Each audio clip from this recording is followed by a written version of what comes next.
Testing 1, 2, 3. Testing. Is everything loud and clear?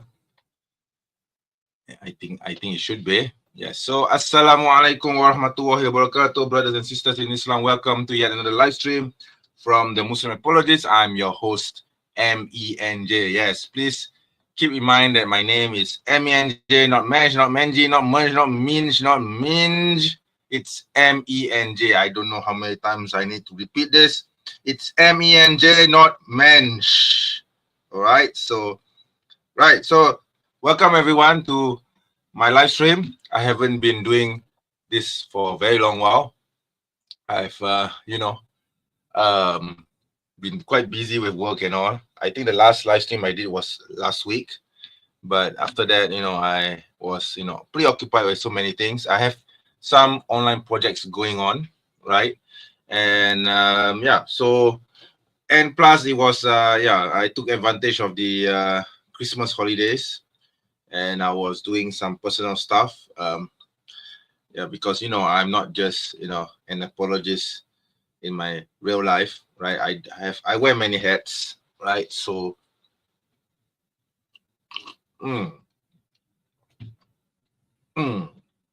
excuse me, I'm just having a sip of a nice Milo. Well, it's not hot, it's not piping hot, but it's decent. Yeah, my self-brewed Milo, I guess you could say. Let me switch on the cam now. Oh yeah, all right. So this is I. All right. So let me. I think I'm gonna have to adjust this a bit. Yeah. Oops. Oh, okay. This is. I like the look of this new background that I've done for the channel. So as you can see, there's a new background as well. Okay. I'm just going to remove myself for a few seconds so that you can see the background. Yes, and then, so as you can see, I've changed the look and feel of the live stream somewhat. So now it's looks much more fresh. I'm not sure why the camera is mirroring. It shouldn't be. Yeah, it should be like this. Yeah, this is how it's supposed to be. Yes. Okay. So yeah, this is great. Yeah, I love it. I love the new look that I've pretty much presented the channel with. So okay, I think someone asked what's Milo. I meant Milo. Okay, so I'm going to share before I answer your question. Okay, I'm going to. I noticed that you have. Thank you, by the way, for coming onto the channel and asking your questions. You will be allowed to come on to the live stream and interact with me as per this live stream's title, which says live Q&A. Join me and ask your questions. So it's quite straightforward, right? It means that you can come on to the platform, come on live and ask me your questions if you wish. All right, so I will be opening that shortly, but of course before that I will just be reading the comments, and I want to do a short presentation first before I proceed with that segment of the live stream. So you asked what's Milo. Okay, so let's just break the ice, so to speak, and answer some light-hearted questions first before we go into the serious stuff, so to speak. So this is Milo. I'm not sure whether in your part of the world you have this, but I think you should have this, but I don't know, maybe perhaps you call it by some other brand name. I'm not sure, but this is Milo. Yeah, and it's a very popular brand in Malaysia, especially. Yeah, it's manufactured by Nestle, and this particular brand has been with us for a very long while, since almost after independence of the country in the 1950s, right up until the 70s and 80s. It was still around, and I grew up in the 90s, so it was a very popular brand in the 90s.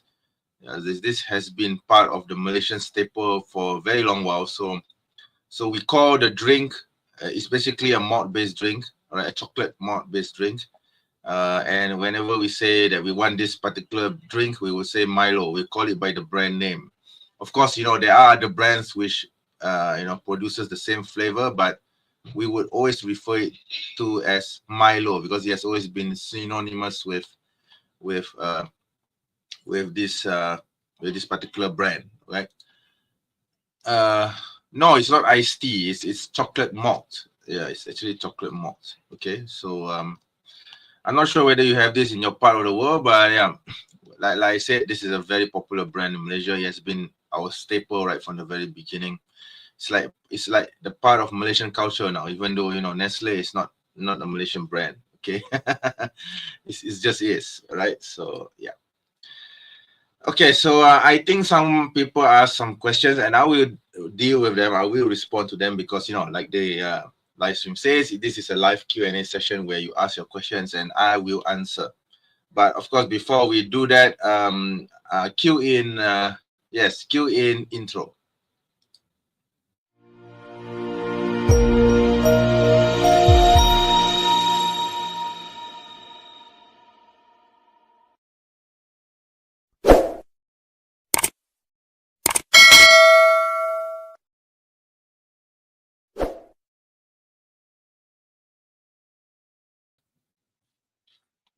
And yes, I'm back again. Sorry, I just had to take a sweep at my chocolate malt. Oh, I love Milo. Okay. Okay, right. Sorry about that. Yeah, I just had to, couldn't resist taking a swig at it, and I really enjoy it. All right, so let's continue with the live streaming. Of course, before I will read some of the comments before I start, presenting. Okay, so a particular topic that I was supposed to do several days ago, but I had to cancel because I had the gout, so I had to cancel it, and I've decided to merge that program with this live stream because it doesn't make any sense whatsoever to do a live stream a few 1 day or 2 days before this main event, right? So what's the point of having two different live streams when you can just merge everything into one live stream? So I think Brother Saida is here. Walaikum salam warahmatullahi. Yes, brother, you have been a very strong supporter of this channel, and I really do appreciate it. MashaAllah. So it's good to see you. Okay, so Bloodstone Amulet. I presume you're not Muslim. I'm not sure whether you're Muslim or not. Please do tell me if you are. Okay, or if you're not. Okay. Okay, so you ask your question. The first question is, do you believe that there is a big difference between the statements Jesus was not crucified at all and they did not crucify him? The answer to your question is no. I don't believe that there's any difference at all, because if the first statement is Jesus was not crucified at all, it means that Jesus alayhi salam was never put on the cross. And the second statement, they did not crucify him, meaning a certain group of people did not crucify Jesus. So obviously that complements the first statement, which is Jesus was not crucified at all.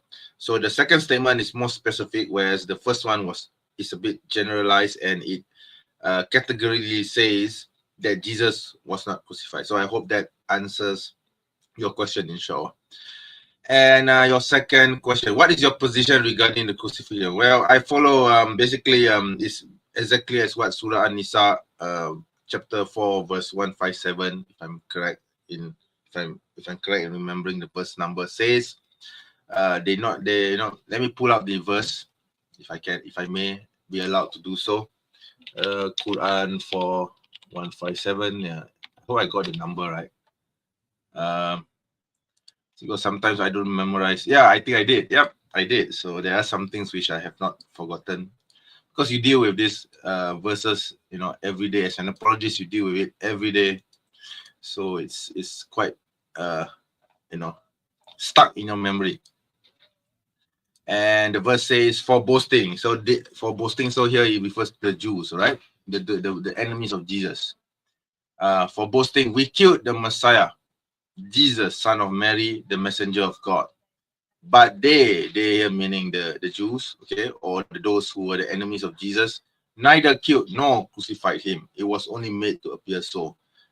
And meaning that, it's just an appearance, okay? That people seem to think that the Messiah was crucified, but he was never on the cross, he was never killed, and he was not crucified at all. He was not even there, okay?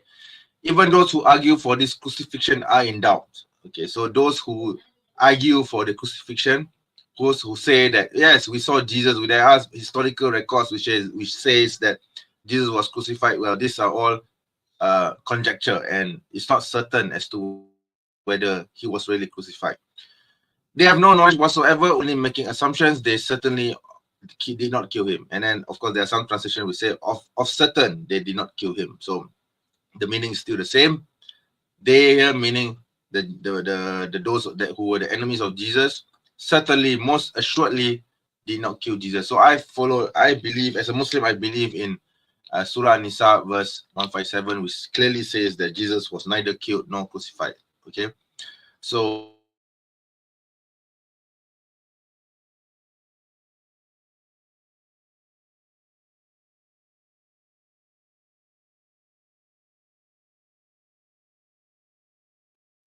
ya, pula kau terputus ni babi tu lah. Okay. Oops, I hope I'm back again. Yeah, sorry, my internet connection was cut off for a while. So the verse is quite clear in saying that, Jesus was not killed. He was not on the cross.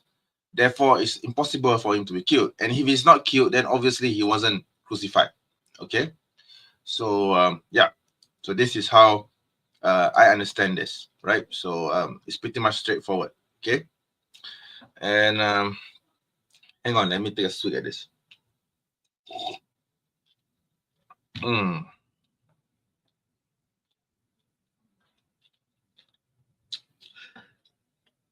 Yeah, sorry about that. I'm going to have to be taking breaks once in a while after I speak, because my throat becomes dry after I speak for a while. So I'm going to have to take swigs at it, once in a while. All right.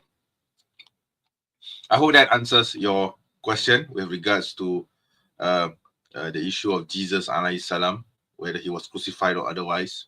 Okay.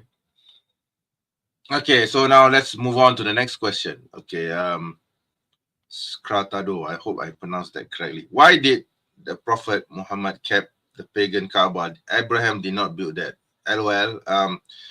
No, you're wrong. Okay, so Abraham did build the Kaaba. If you read Psalms, I don't remember which part of Psalms. Yeah, so there is this particular verse in Psalms where you go through the valley of Baca. Okay, you make pilgrimage to an area within the valley of Baca. So it's pretty much well known that Baca is the old name for Mecca. So yeah, so the New Testament, the Old Testament actually clearly says that there is this place called Baca where you need to make pilgrimage to. So where else is Baca except for Makkah? Okay. And no, on the issue of the Kaaba being used for pagan rituals, and I see this often from Islamophobes, Christian missionaries, especially. You see, the problem with this claim that Islam reappropriated a pagan shrine is incorrect, because what we as Muslims believe is that back from the way beginning, when the Arabs were established, okay, they followed the religion of Abraham and Ishmael, alayhi salam, peace be upon both of them. Okay, so as we all know in the Bible and even in the Quran and even in the Bible, okay, Hagar and her son Ishmael were sent to the desert of Paran. Okay, so Paran is located in Arabia. Okay, this is pretty much established.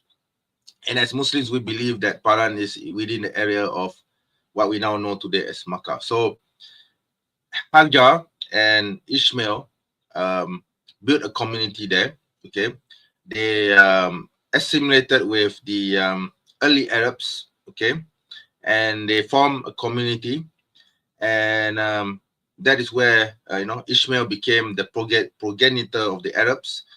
And when the Kaaba was established, okay, it was built with Abraham's and Ishmael's blessings. Okay, so the Arabs from that point onwards worshipped and followed this particular religion, this primordial religion of Ishmael, the early Arab tribes from the time of Ishmael, right until a certain point where they started to descend into paganism, and then the introduction of all the various idols like Al-Lata, Al-Uzza, Al-Manat, Hubal, and Al-Qaton. There's so many idols. Okay, you can refer to the names of these idols in this book called The Book of Idols by I forgot the name of the author. Okay, so there's this book called The Book of Idols. There's a whole list of names of the idols that the pagan Arabs worshipped. So there's a middle point in the history of the Arabs where the Arabs started worshipping these idols, and then they reappropriated the house of Kaaba, which was actually consecrated for the one true God of Abraham, into a pagan shrine. So the pagan niti, or the pagan connections of the Kaaba, was very late. It came in much later. So this is what our historians and what we Muslims believe. So the Kaaba was never a pagan shrine. It was turned into a pagan shrine right up until the time of the Prophet ﷺ. And when Islam was made victorious, the Prophet came to the Kaaba and he destroyed all the idols within it. So the connection with paganry was cut off, and the Kaaba was reconcentrated to become, basically the return to the religion of Islam and the religion of Abraham alayhi salam. So the Arabs, right from the beginning, they have always followed the religion of Abraham. It's just that they have re-innovated the religion. They have added in new innovations into the religion of Abraham, and they repurposed the Kaaba and turned it into a pagan shrine. So it was, but right from the beginning, it was never a pagan shrine. Okay, this has to be made clear. I don't understand why is it that Christian missionaries, especially, they keep repeating, "Oh, Kaaba was a pagan shrine. Kaaba was a pagan shrine." You can keep repeating this until you drop, and it doesn't change the fact that the Kaaba has always been for the religion of Abraham, consecrated to the one true God of Abraham, and it was only quite recent that it was turned into a pagan shrine. But when Islam came, it was repurposed back again into the worship, consecrated back to the worship of the one true God. So what's the problem here? Because if you read the Bible, you will find that in the past, the first temple and even the second temple was previously a pagan shrine, even though it was consecrated into the worship of the one true God. Throughout its history, there will be a point where the pagans took over, or the Israelites became corrupted and they turned it into a pagan shrine. But no one comes around saying, "Oh, it was the first temple has always been a pagan shrine, has always been a pagan shrine, has always been a pagan shrine." No one actually repeats this until they drop. Okay, so but they do that for the Kaaba, they do that for Mecca, they do that for Islam. So you can see the hypocrisy there, the double standards. Okay. Okay, so Truth asked, where is the StreamYard link? I will provide that shortly, but not at this particular time because I want to present something first, right? Okay. Okay, then Brother Cyrus says, the Kaaba was restored to its original state of worshipping the one true God. It was raised by Abraham and his son Ishmael. Yep, exactly. This exactly as what I've said earlier. And this is the history that we were taught as Muslims. And this is the history of the Kaaba and Mecca, which is official, pretty much the official standard narrative. And it is only Christian missionaries and Islamophobes and forces who are hostile to Islam who try to distort the historicity of Mecca and Kaaba and the Kaaba, right? I believe the verse, I think is referring to Surah An-Nisa, verse 157. I believe the verse itself pretty much says it all. They did not crucify nor kill him, later he was raised up. Yep, it pretty much says it, right? Yeah. Muslim Apologist, put out the StreamYard link. Let's talk. Yeah, sure, I will do that. No, I have no problems about doing that, but I would like to present my my segment first, right? Oh, Sheikh is here. MashaAllah. Sheikh. Assalamu alaikum, Sheikh. I hope you're well. Yes, and then yes, Quran, Surah Baqarah, verse 127. And remember that when Abraham and Ishmael were raising the walls of the house. So yes, the religion of the Arabs was the religion of Abraham, and the Kaaba was built by Abraham and his son Ishmael. This is confirmed in history. Okay, this is embedded in history. No matter how the Islamophobes try to distort it, this is a fact. Okay. Then Sheikh Aladdin, yeah, okay. All right, Sheikh. Don't worry, Sheikh. I think inshallah, I think I've answered that.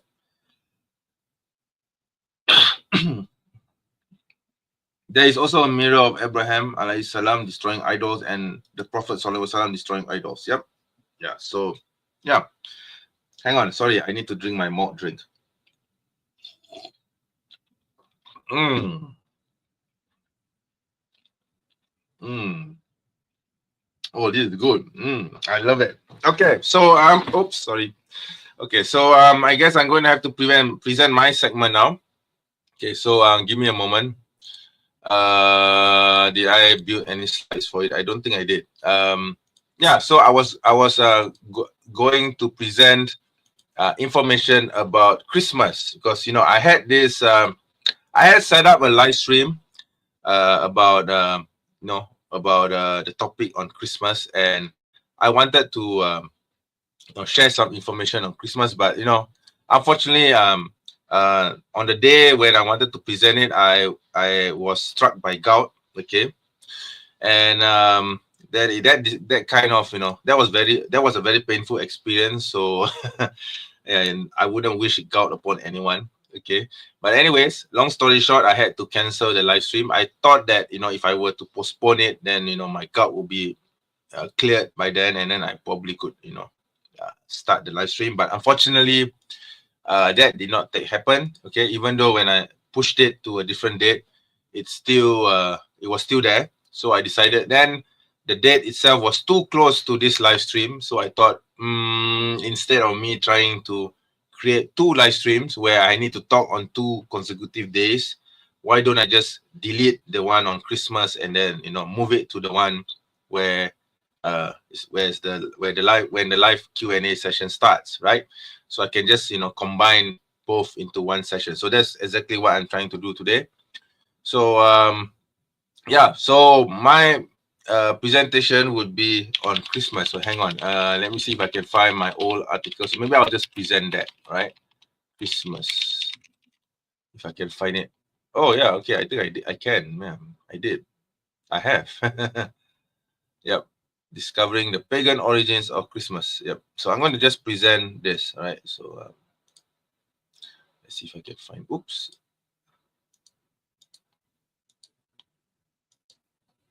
Okay. Yep. Yeah. So the title of this article is Discovering the Pagan Origins of Christmas. Okay. Yeah, this is an article that I wrote a very long time ago. Okay. So yeah. So my position is that Christmas, which is celebrated on 25th December every year, has nothing whatsoever to do with Jesus's birth, nor does he have anything to do with Jesus's teachings, nor does he has anything to do whatsoever with Christianity, or well, not Christianity, or with the true teachings of Jesus, because Jesus wouldn't or Jesus did not ever mention the date of his birth. Okay, so I've come across some writings by Christians saying that the date of 25th December was chosen because they referred to the Jewish calendar, and allegedly Jesus was conceived on 17 Nisan, which collaborates with March 25th, and then if you calculate that 9 months ahead, that would be 25th December, and therefore Jesus had to be born around this time. Okay, I'm not convinced because for one thing, Christians don't like to use Jewish methodology to calculate dates or to incorporate their traditions from the Jewish culture or the Jewish rabbis. Okay, that's one thing. They have this aversion to the Jewish rabbis, and it's understandable because just look at what the New Testament says about Jesus's or the opposition that Jesus faced from the Pharisees and the Sadducees. Okay, so that is why the early Christians, they have this aversion towards using the Talmudic calculations or any Jewish calculations whatsoever, methodologies from the rabbis. Okay, that's one. Second point is that how would you know that? How does anyone know, for that matter, that Jesus was conceived on March 25th or 17 Nisan? Okay, there's no date collaborating this in the New Testament. Okay, let's stick to the New Testament. Okay, we are not even talking about the Quran yet. So in the New Testament, the angel appeared before Mary, and then the Annunciation took place. So how would anyone know that when the Annunciation took place, Mary alayha salam was already pregnant with Jesus? It could be just a pre-announcement, right? So why would anyone calculate the birth of Jesus from that particular Annunciation? So I think the methodology is also wrong, right, from the beginning, because we're not told what the date is, and no one knows what the date is. Only God knows. Okay, so it's quite presumptuous to think or to make the assumption that Jesus alayhi salam was conceived on 25th March. So this is the excuse that I find some Christian apologists use in order to justify 25th December as the birth date of Jesus. Okay, and if you look into history, and my article touches on this. Okay, so the winter solstice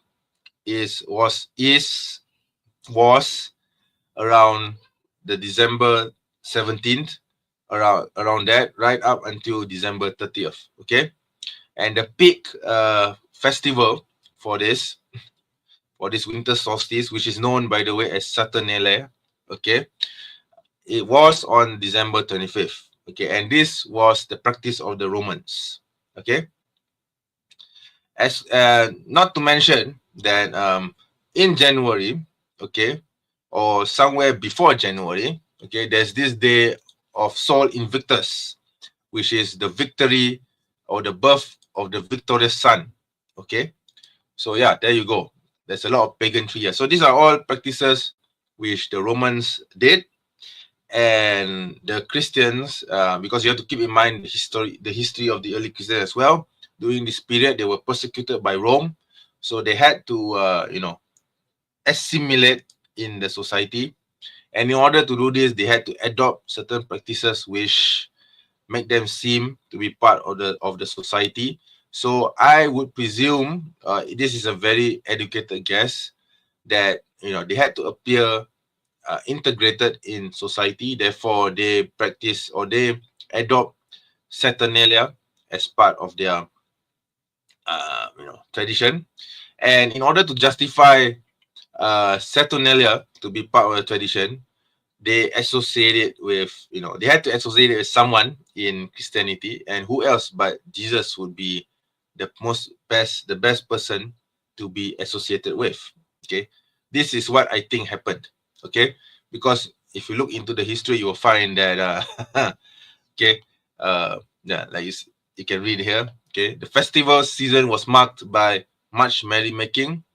So it is in ancient Rome that the tradition of the mummers were born. And who were the mummers? The mummers were a group of costume singers and dancers who traveled from house to house, entertaining their neighbors. Okay, from this, the Christmas tradition of caroling was born. Okay, more can be said about the pagan origins of Christmas. So this is a bit later. Okay, after Rome. Okay, after Christianity was established in Rome.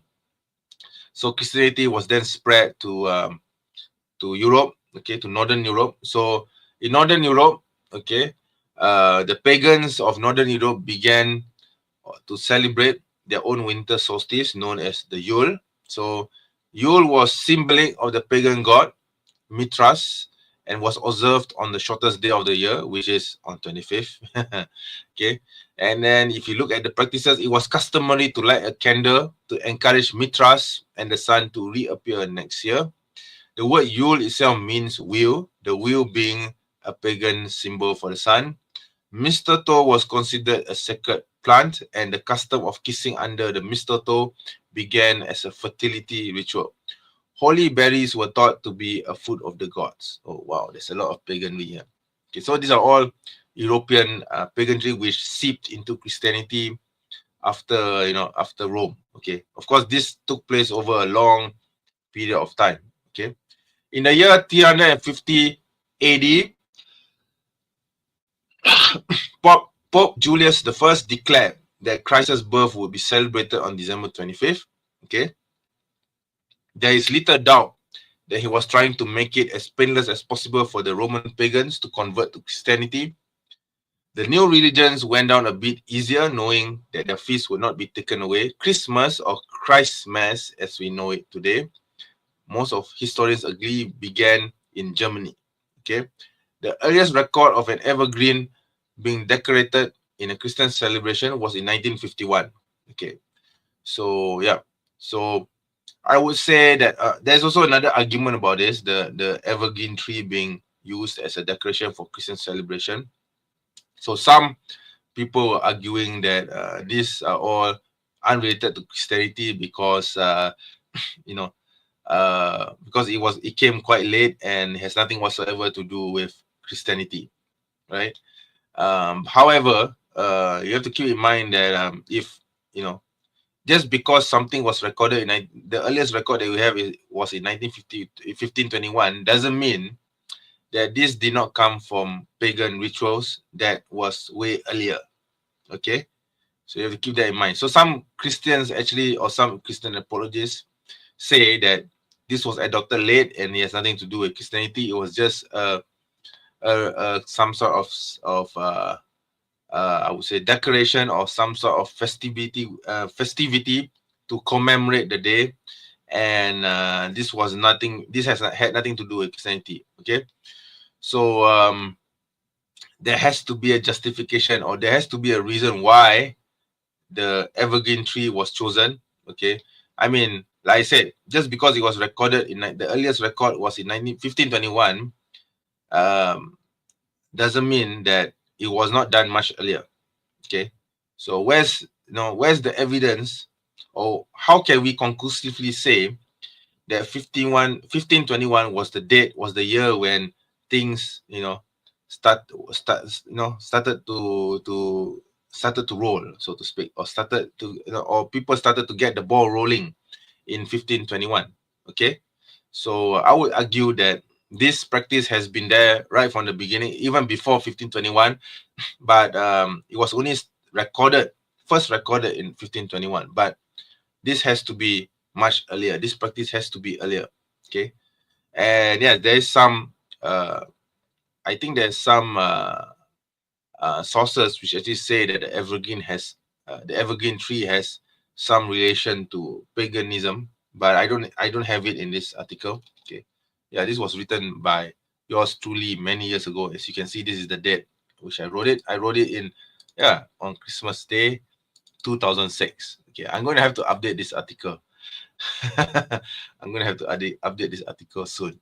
Okay, so yeah, so this is one of my earliest articles on Christianity, specifically on the pagan origins of Christmas. And I think yeah, this is someone who left the comment here. Yeah, I'm going to have to fact check this. I'm not going to read this out because I haven't fact checked this, right?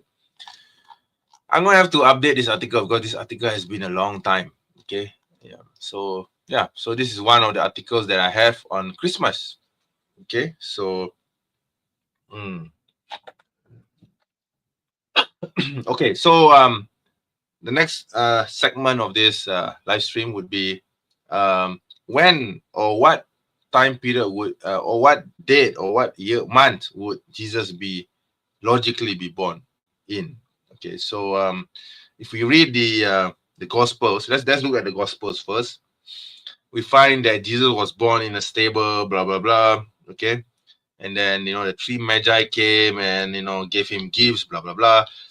And also prior to that, there were shepherds in the pasture, tending to the sheep, and when this was happening. Okay, so it's obvious that it can't be in the middle of winter. Okay, it will be freezing cold for shepherds to come out and tend to their sheep. Okay, and allowing their sheep to go to the pasture, and and for people to three magi. I have doubts about the story of the three magi. I don't think it's historical, but let's just keep that aside for now. So if we want to assume, let's take the assumption that this three magi thing is historical. Okay, even if there were three magi coming from the north, wherever they came from the east, coming to visit baby Jesus, so to speak, it wouldn't be logical for them to come in the middle of winter, right? Freezing cold. Okay, and nobody's around. Okay, why would anyone in their right mind come in the middle of winter? Okay, and also, why would Jesus be born in a stable? Basically, baby Jesus would die of frostbite. Okay, in freezing cold, in a stable, born in a stable in a freezing cold of 25th December. Okay, so it doesn't make any logical sense whatsoever. Even historically, it doesn't make any sense. Okay, I mean, we can, of course, suspend the calculations, or suspend the traditions, and suspend the religious associations with December 25th for a moment, and we just look at this logically. December 25th is in the middle of winter. It doesn't make any sense for baby Jesus to be born in a stable and die freezing. Okay, and yeah, so the New Testament clearly says in the Gospels that the shepherds were tending to the sheep, were releasing their sheep to the pastures when around the time when Jesus was born. So this has, according to the New Testament, it has to take place around September or October, and this is the pretty much the majority view of many Christian scholars. Okay, no Christian scholar in the right mind would accept December 25th anyway. That's the birthday of Jesus. They just adopt it because it's tradition. That's it. Okay. Okay. So now let's look at Islam. Okay. Let's look at our own tradition. So the Quran says that Jesus was announced. The Annunciation. We have the Annunciation in the Quran where Jibril alayhi salam appeared before Mary alayhi salam and told her that she will be, she'll carry and bear a pure son, okay, Zakiya, by the name of Isa, okay. And then several months, and then the Quran doesn't specify what happens between the Annunciation and the birth of Jesus. But fast forward several months later, I would presume it's 9 months anyway, like any normal human being would go through. Maryam alayha salam, she experienced the pangs of childbirth, basically contractions, okay, and she withdrew herself to a remote area. We are not told what this remote area is because the Quran is not a history book, okay. The Quran is not a biographical book. It just tells us the events as they were, as it happened. So Mary withdrew herself to a remote area, and she was about to give birth, and then she was lamenting, oh, she should, just die. If only she could have died before this happened. Okay. But then Jibril appeared before her to calm her and told her to apparently she was lying against a date tree, and then Jibril alayhi salam told her to shake the date tree, sorry, and then several dates fell, and then she ate the dates, and then there was a river. I presume miraculously, by the way, so I don't think she would have consciously been at the river. So the river miraculously appeared, because this is part of the miracles of Allah, and we don't question that. So then she gave birth to Jesus, I presume alone. Okay, it makes sense because how could she be surrounded by people when nobody knew who the father was, and of course, as it were, after that incident, Mary came to her people carrying baby Jesus, and people were accusing her of adultery. Okay, as opposed to the New Testament, which kind of covers up that part of the story and says that Mary was married to this person called Joseph, and when Mary gave birth to Jesus, she was surrounded by some people. Okay, so it wasn't an isolated incident. To me, for me personally, I find that the Quranic story makes more sense. Okay, why would Mary? Okay, if she had conceived a child, why would anyone want to marry her? Okay, I mean, obviously people are going to. Of course, we know that she was a virgin, right, when she conceived Jesus. Okay, there was no human father, but the people around her wouldn't know that. Okay, so um, the Quran is much more accurate in the sense that obviously there would be no one who knew, okay, that that Mary was had conceived a child. Okay, and obviously she would have been isolated, and she would have gone somewhere to a very remote location in order to not let her pregnancy be known. This is the most logical uh, way of looking at it. Okay, I don't think if someone were pregnant, would immediately find someone to marry, to marry. Okay, and I don't think the person whom she wants to marry to would even want to marry that person in question, because it doesn't make any logical sense. I mean, I wouldn't want to do that. Who would? Okay, all right. So because it's another person's child. Why would I want to marry a woman who has been impregnated with someone else's child? I wouldn't want to do that. Okay. I mean, that's the most basis, and that's the most natural instinct that anyone would have. Okay, so it doesn't make any sense logically for this guy named Joseph to suddenly sorry, excuse the pun, uh, without knowing the consequences of his marriage to Mary. Okay, so I don't believe that the marriage of Joseph to Mary was historical. Okay, in fact, the Quran doesn't mention that Mary alayhi salam got married at all. Okay, I don't think she did. I personally don't think that she would. Okay, because she was a pure woman and she doesn't have this kind of inclinations. After she gave birth to Jesus, she would probably have raised Jesus as her own son. Of course, it's her son.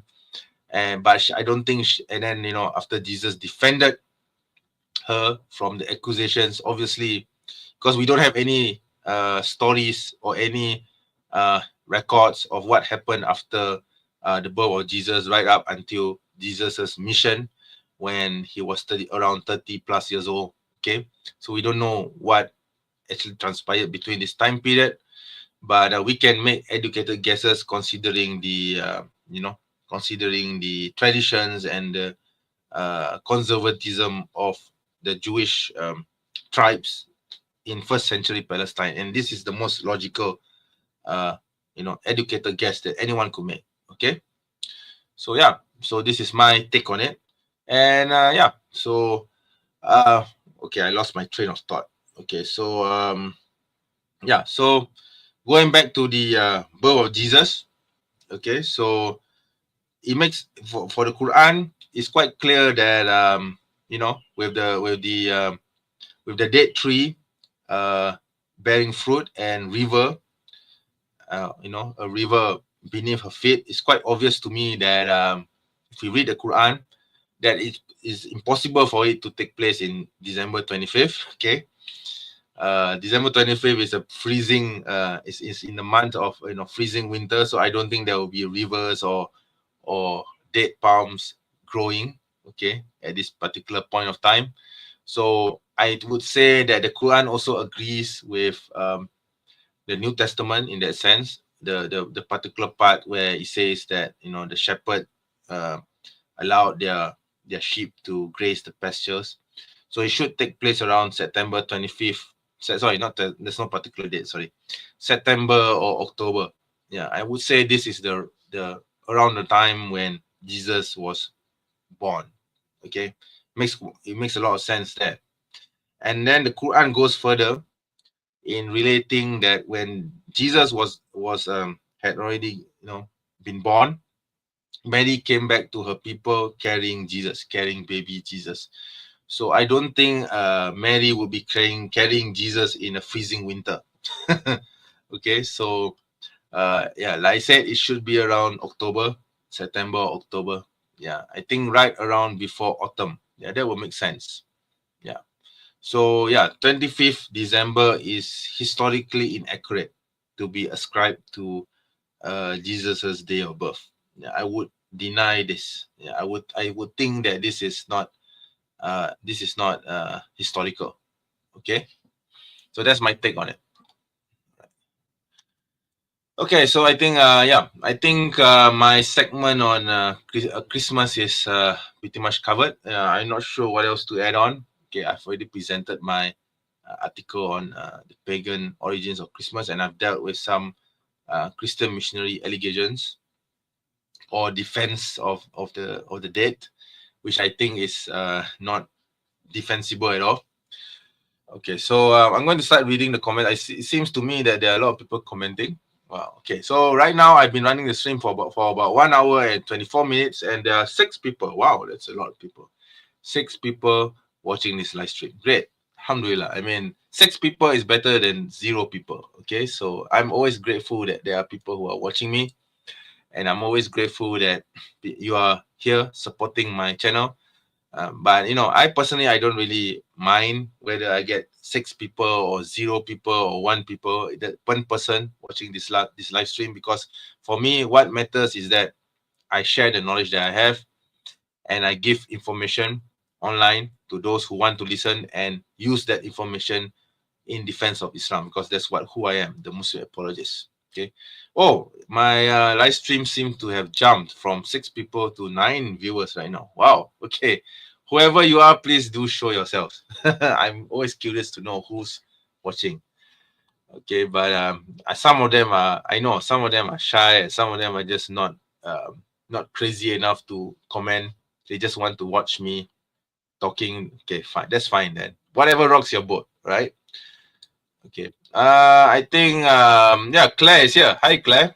So, if Jesus ever existed, okay, on that we have to disagree, Claire, because I believe that Jesus existed.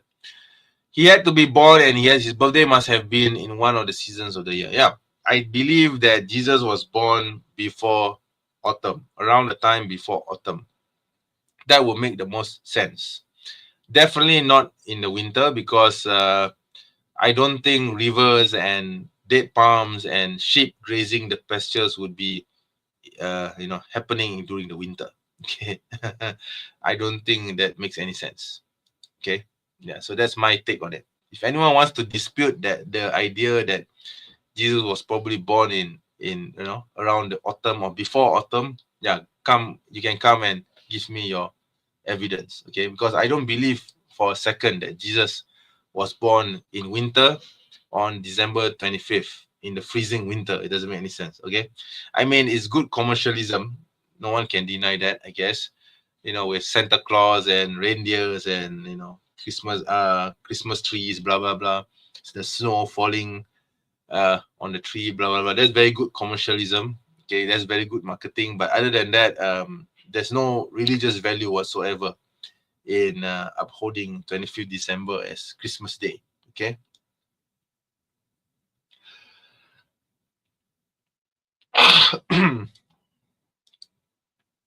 Did Muhammad make Khadija's father drunk to marry Khadija? I don't know what you're talking about. Seriously, I've never heard of such an allegation. Okay.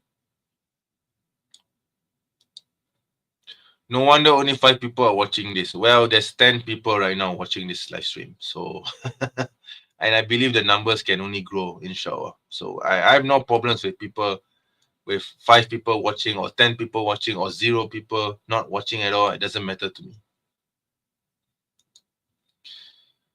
I don't know why you're quoting Surah An-Nisa, so please stick to the topic, okay? Or at the very least, wait until I actually open up the floor for you to come on and, you know, ask your questions. But I believe that you're talking about Daraba. I think I already mentioned this. I've already mentioned and refuted this allegation so many times over. You can actually watch one of my videos where I actually humiliated a pussy, a posted prophet on this, okay? Because he's so afraid of this miswak stick, okay, that he thinks that it can harm a person. Okay, a miswak is just this a small tiny stick, a twig this long, okay, and this stick, okay, and you're afraid of this. You're afraid of this stick. Oh my God. Okay. The prophet Isaiah foretold the virgin birth in Isaiah 7:14. No, the particular verse you're quoting does not talk about the virgin birth. Okay. There was no virgin birth being talked about since there's no one who knew about the virgin birth. Okay. There was a shepherd out with his flock, so winter is unlikely. Some say it was in spring. Yep, I believe it was in spring, but I mean, I believe that those people are not wrong, but it's just that I feel that you know, due to the way that the Quran tells the story, I believe it should be right towards the end of summer, maybe perhaps closer to autumn. In the reason, you know why, brother? Because the way the Quran describes it, especially when shaking the dates, you know, when Maryam was shaking the dates and then the dates fell, and then the river flowing under her feet, I believe those things were miraculous of nature. So I don't think, or I personally believe that these things happen because of, you know, because of the miraculous nature of the birth itself. So it will be more plausible, it will be more significant for these things to happen if it were closer to autumn. Yeah, so that, but that's just me. I mean, I'm not saying that you're wrong, I'm just giving my opinion on it. Okay. A Muslim is talking about Xmas. Yeah, I don't see what's the problem with that, because if I want to criticize Christmas, it's my right to do so. Not sure whether in your part of the world you allow for free speech, but if you think, I mean, if you are allowed the right to criticize Islam, then I'm also allowed the right to criticize Christianity. It goes both ways, okay?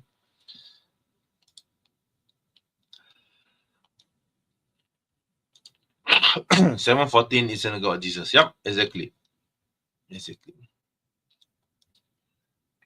We will do a StreamYard again with Answering Christians one with Itasham Gulam. If it comes online, yeah, sure, why not? Why not? Okay. Have you ever taken an IQ test? Why would I want to take an IQ test anyway? I don't understand why would you even ask such a stupid question. Okay. I think you need to take an IQ test. Okay. If the Trinity is the Trinity associating partners with God? The short answer is yes. Yeah. I agree. I don't believe Jesus was born on 25th December. Okay, I guess that's something we can agree with. By the way, are you a Muslim or a Christian? I somehow believe that you are a Christian. I think I've seen some of your comments where, you know, kind of asserted your Christianity, but I'm not really sure. I could be wrong. Do you know when Muslims ever obeyed Surah 18, verse 4 of the Quran? Let me check that. I'm not sure which verse you are referring to, Claire. Sorry, I don't memorize the numbers of the Quran, so I wouldn't you know. Okay. And to one those, okay. Let me see. Let me share the surah question.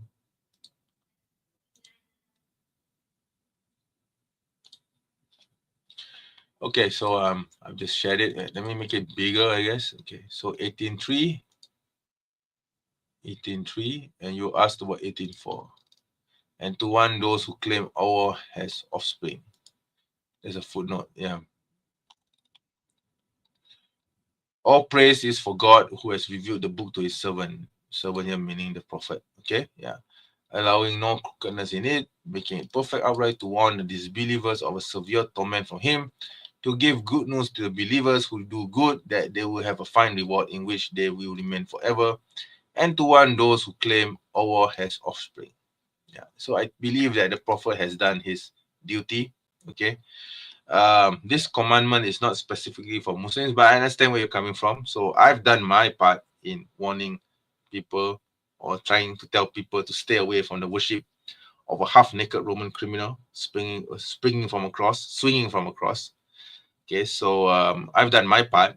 Okay, I'm pretty sure Muslims apologists have done their part as well in doing this. So as I can't speak for other guys, for other Muslims, but as far as I'm concerned, I believe that I've obeyed this. So yeah, my conscience is clear. Okay, my conscience is very clear on that. Did any Muslim national leader ever ask the Pope, Archbishop of Canterbury, or Christian monarch how Christianity is not idolatry and how Jesus is God? So that's actually a very good question. I can't speak for them. Okay. I don't believe any of the national leaders that we have in the Muslim world today are obeying God and his apostle the way that it was supposed to. Although some do try, but they fall short. Okay. And there are times where they even they even go against the injunctions of the Quran. So I don't know if you could actually say that these national leaders, whoever they are currently, represent Islam. But what I could say is that there is a time and place where you can tell the Pope or the Archbishop or the Christian or any Christian monarch that Christianity is idolatry, and there are times when you cannot. Okay, so this is just politics, right? I don't think anyone could just march up to the White House, for example, and tell Trump to the face saying, "Hey, Trump, you're worshiping a half-naked man swinging from a cross. This is idolatry. Stay away from Christianity." I don't think anyone in their right mind would do this. Okay, even though this is the truth. Okay. I personally wouldn't want to do that unless if I want to get shot or either get shot or get shipped off to Guantanamo Bay. Okay.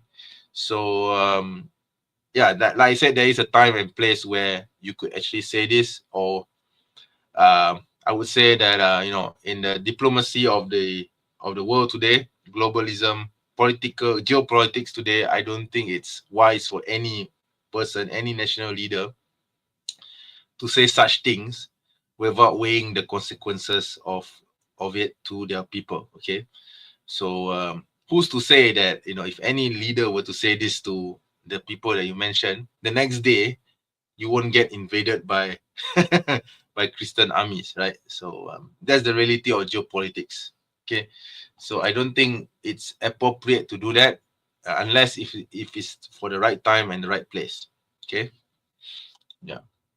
Like I said, I have no problems telling Christians that they worship a half-naked Roman criminal swinging from a cross, and I've repeated this so many times over. Okay, I'm repeating it even again. Okay, but I won't in my right mind go to the White House and say these things to Donald Trump, or I wouldn't in my right mind go to Buckingham Palace and say this to King Charles in my right mind. Okay, so most likely I'll get shipped off to Guantanamo Bay, or I will be locked up in a psychiatric ward. Okay, so I don't want these things to happen to me. So that is why we have to be intelligent in doing this sort of things. Will you debate apostate prophet? I already did. Or David Wood? Well, I don't think he wants to. Or Sam Shamoun? Never. Or any Christian apologist in the near future? Well, I don't mind debating any other Muslim Christian apologists apart from these names that you mentioned. I think apostate prophet, I already debated him twice. Okay, twice. David Wood, there was supposed to be a debate set up between me and him, but that never materialized. I don't know whether he was trying to run away or there's some things that prevented him from wanting to debate me, or because I already indicated my interest in debating him, but he seemed to have shunned that, or maybe he didn't get the memo. I don't know.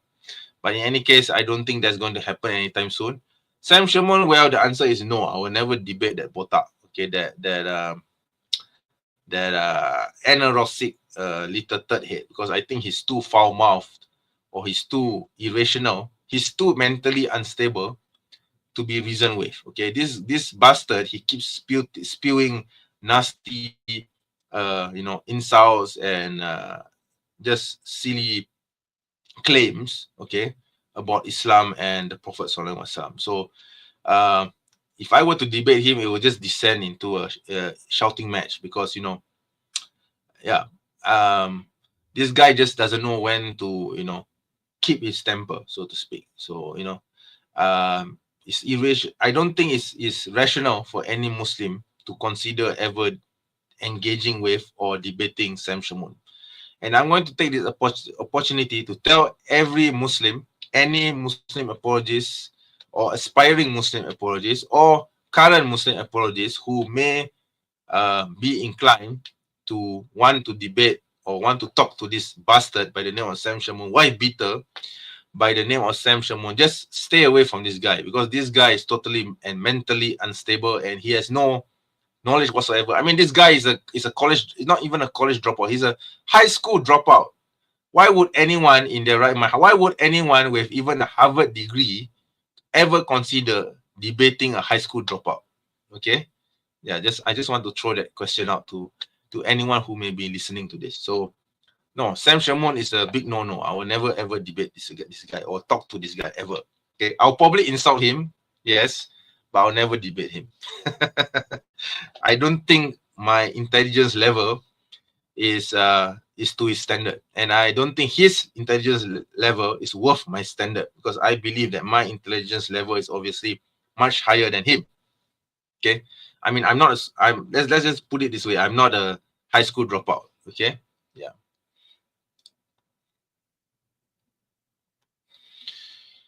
Okay, another comment. The entire history of Christianity is conclusive evidence that it was made up by mortal, infallible, and corrupt men to defend the divine right of kings, which it has failed to do so. And I'm inclined to agree with you, Claire. Yeah, I am inclined to agree with you. Slavery is not forbidden. Marrying minors, hitting wives. If you want to talk about these things, I think this is a separate discussion, I guess. Slavery is not forbidden. Well, where does it say in the Bible that it's forbidden? Marrying minors, no, the Quran does not allow for marrying minors. Hitting wives, no, the Quran does not allow for hitting wives unjustly. And if you're referring to that particular verse in Surah An-Nisa, there is a reason why someone is allowed to daroba their wives, and it's not hitting in a sense of taking a huge stick and beating your wife black and blue. That's not the point of the verse at all. There is a hadith which explains on how to apply this, and it's not by taking a huge stick and beating your wife until she's half dead. Okay, that is not what the verse actually means. Okay, I actually wrote an article on this. Okay, I wrote this article like about 20 years ago. Okay, so if I can find the time to share it, I will share it. Right.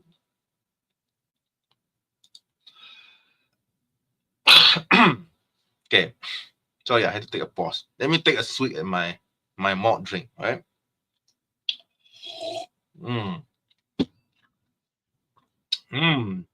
Oh, awesome.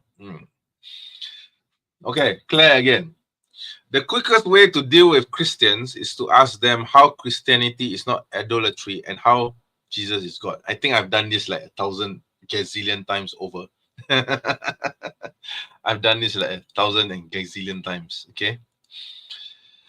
The quickest way to deal with Christians is to ask them how Christianity. I think it's the same thing. How do I pronounce this? Chevilibi?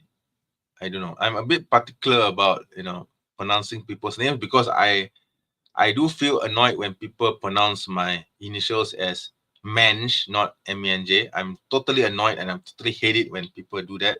Okay, people keep mispronouncing it, MENJ. It just drives me nuts. Okay, it makes me feel as though I would want to take an axe and basically strike that person's face down with an axe. Okay, it makes me really psychotic whenever I hear someone pronouncing my initials as MENJ. Okay, it just drives me nuts. Okay, although I try to control it, but it does drive me into a rage. So the pronunciation, my friends, is MENJ, not MENJ, not MENJ, not MINJ, not MINJI, not MING.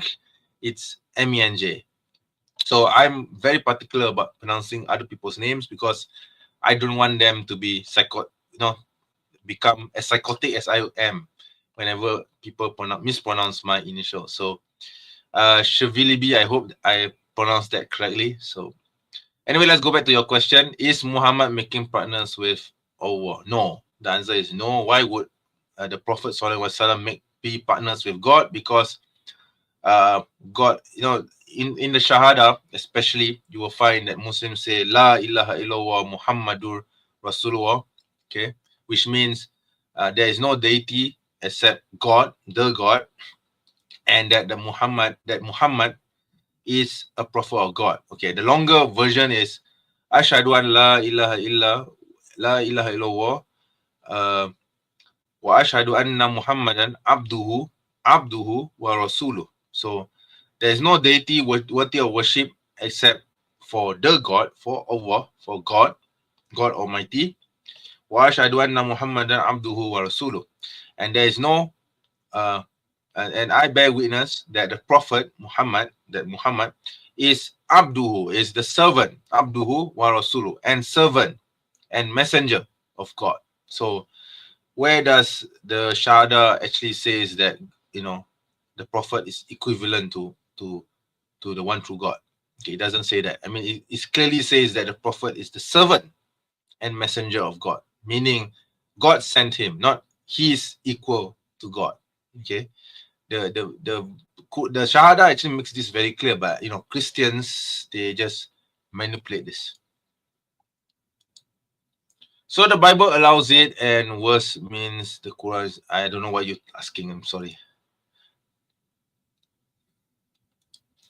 Bro, StreamYard link. Yeah, later, much later. Please give me some time to read the comments, all right, before I give you the StreamYard link. Before I give everyone the StreamYard link. I don't know what's this. I'm waiting. Yeah, sure, you can wait all you want. Don't worry about it. I will be giving the link soon. Okay.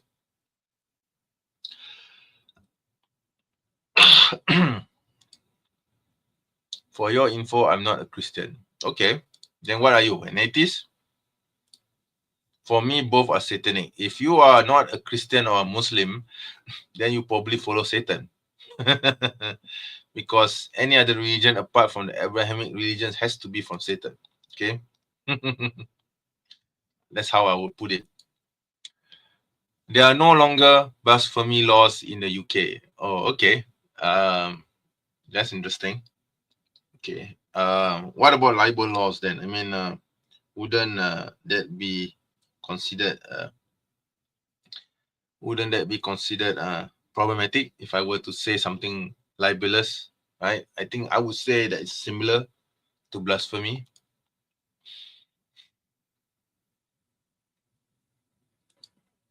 Imagine drawing a picture of the Prophet and not being unleavened. I don't know what you're talking about. I'm sorry. You need to be more clearer. There was never any blasphemy laws in the US because of the First Amendment. Yeah, I mean, yeah, I know the First Amendment says, freedom of speech, blah, blah, blah, but that doesn't mean that you have the right to libel someone, right? To commit libel. Okay, I mean, freedom has limitations. Even, I'm not sure whether this is existent in the West though, but, freedom has some responsibility that comes with it. You can't just simply do everything you want without unbridled freedom, without consequences for things which you say that may, be out of bounds for society. Okay. Like for example, if I were to go in the US and say, "Hail Hitler," what do you think will happen to me? You said freedom of speech, right? So if I go to in the middle of the White House, or if I go to the White House and I say, "Hail Hitler," what do you think would happen to me? Okay. So I don't believe that, there is such a thing as unbridled freedom of speech, because there are limitations to what you can say. Okay. Americans cannot agree with each other whether America is a Christian nation. Well, I would argue that the United States was never intended to be a Christian nation. Okay. So actually, it's very interesting that you pointed this out, because there's this documentary that I watched several days ago where it presented the He presented Jefferson's view on how the United States should be, and he clearly mentioned that all peoples of various faiths, whether they are pagans, whether they are Hindus, and Muslims, he specifically mentioned Muslims, but he called us Muhammadans. Okay, Muhammadans, well, quote unquote, which is totally incorrect. Okay, Muslims, Christians, okay, Jews, even, they can all live in equality and harmony. And this was written in Jefferson's own writing. So Thomas Jefferson, the third president of the US, actually had a very far-reaching view, a forward view of what America, what the United States should be like. And he envisioned a multi-religious, multi-ethnic society. Yeah, maybe not multi-ethnic, sorry, but more of a multi-religious society. Yeah, he didn't have any problems with accepting Muslims as part of the United States. Yeah.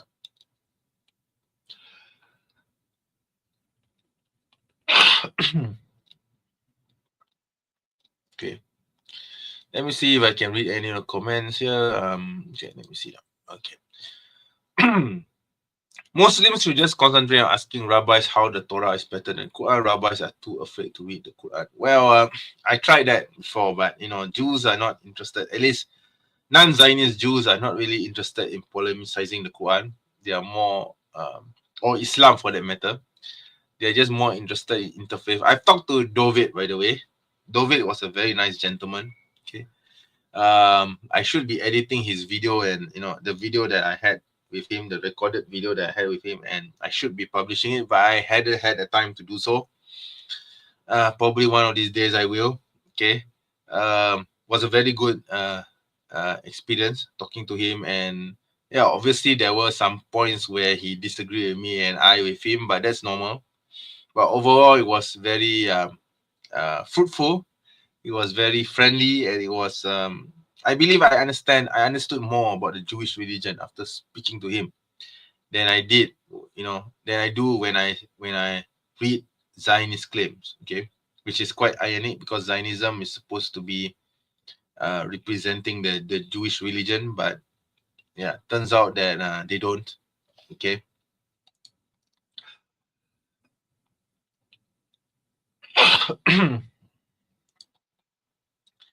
Do you think Taj Mahal was a Hindu temple? I believe you are asking someone else, but I think people who actually claim this are really bonkers, and they really need to have their head examined. Okay, I'll be frank. I mean, it's really kind of weird that they actually hold such a position. Were Sunnis more Republican than Shias in early Islam, and have they switched positions now? I would argue that Republicanism was never part of the Islamic political how would you put it, political organizations. Okay, it was never in Muslim tradition, in the Islamic world, in the Muslim world especially, that Muslim in the Muslim world, that republicanism, the concept of republicanism was ever conceived. Okay. If you look at early Islam, you will find that they are mostly monarchies. Okay, and in the history of Islam, right up until the contemporary times, you will find that Muslim monarchies are much more stable than Muslim republics. Yeah, and I find that I personally, I'm a monarchist. I don't believe in republicanism, and I don't believe that the concept of republics is good for the Muslim world. Okay, I believe that we should actually move towards a more monarchical system, specifically the Khilafah. Okay, the Khilafah, some people may argue that it's democratic because of the concept of the Shura, but I would say that it's more of an elective monarchy system. So I do not believe, or I personally think, that the republic system of governance is harmful to the Muslim world because of the history and what it has done to the Muslim world. Yeah, I don't believe that republics should be established in the Muslim world. And again, as a Muslim, obviously, I do believe that the Khilafah should be re-established. But how this would be conceived and how this can be worked about, that is something for the leaders to decide. I can only give ideas, okay? But overall, I don't believe in a republic system. I don't believe that the Khilafah should be a republic either.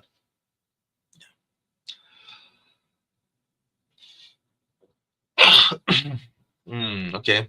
I think there's some comments here, but they are not for me, right? So it is not illegal to say Hail Hitler in America, but it is in Germany. I would say that if you say, I would argue that if you say Hail Hitler in the US or even in London, for that matter, that's going to get you in a lot of trouble, right? Even though you may not be doing something illegal, but you're going to get a lot of trouble. You're going to get a lot of problems for saying that. Yeah. So, yeah, like I said, there's no such thing as unbridled freedom or unlimited freedom of expression. There's always a limitation. Yeah. For America to become a Christian Republic, Congress will have to pass a Christian amendment. Well, I don't believe that's what the founding fathers had in mind. Yeah.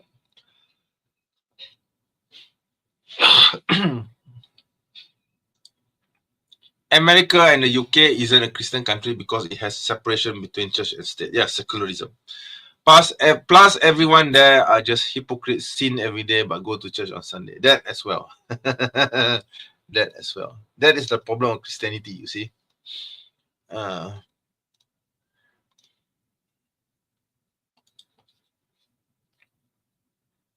The rightly guided caliphs were not kings. No, they weren't. Well, they weren't, but they were an elective monarchy. Okay. Shias will not agree about the four rightly guided. Well, I don't care about the Shia. I don't believe that the Shia are Muslim either. So, yeah, that's just me, I guess. Jews and Christians had terrible kings. I wouldn't disagree with you.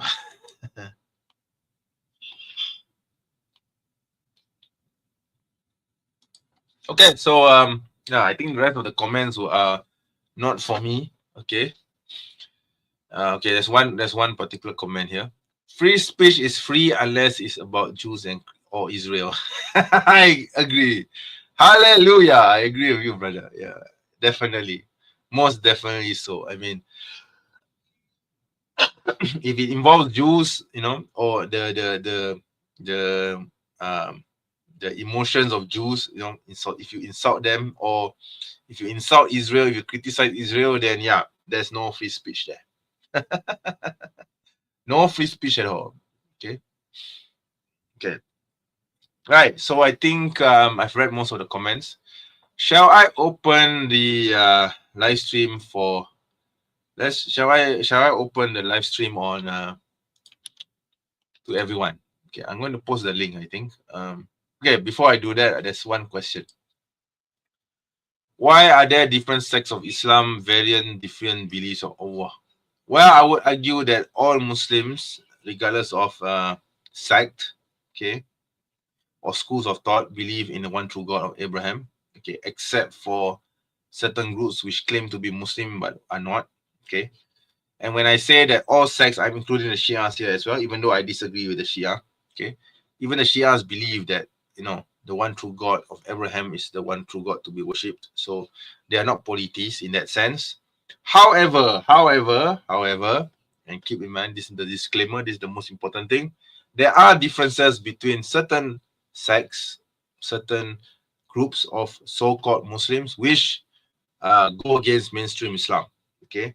Such as, for example, the Shias, okay? Because they believe in the concept of infallible imams, 12 imams, and in Islam, we don't believe that anyone is infallible except for God, okay, and the apostles of God, the prophets, okay. We believe that Adam, Abraham, Jesus, Moses, David, Solomon, even the prophet, of course, obviously Muhammad sallallahu alaihi wasallam, they are all infallible in terms of being preserved from major sins, okay. We do believe that all the prophets are sinless, were sinless. Okay.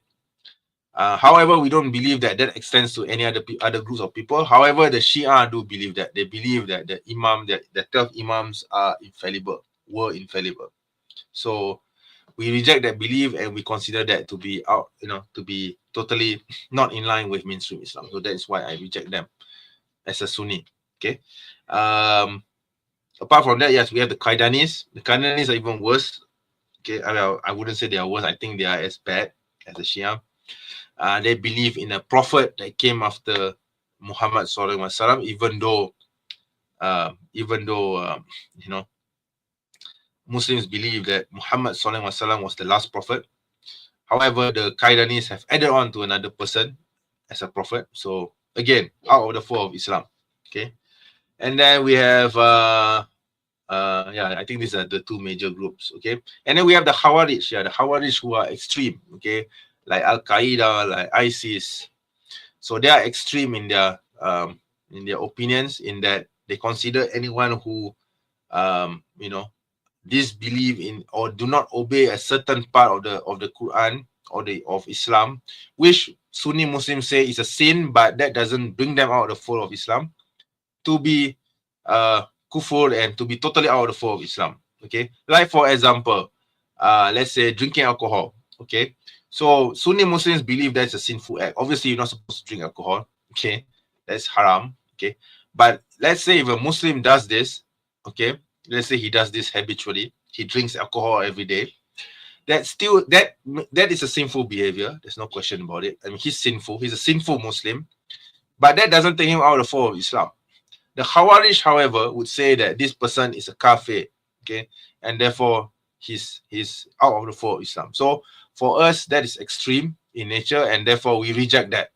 We reject that kind of behavior. So Khawarij, again, totally not in line with Sunni Islam, with the mainstream Islam. Okay, so yeah, so we can talk about this all day, but I'm an apologist. I try not to as a Muslim apologist, I try not to talk about intersectarian differences. Okay, even though eventually I will need to discuss them, but I try to avoid it as much as I can. But let's just leave it at that for now. All right.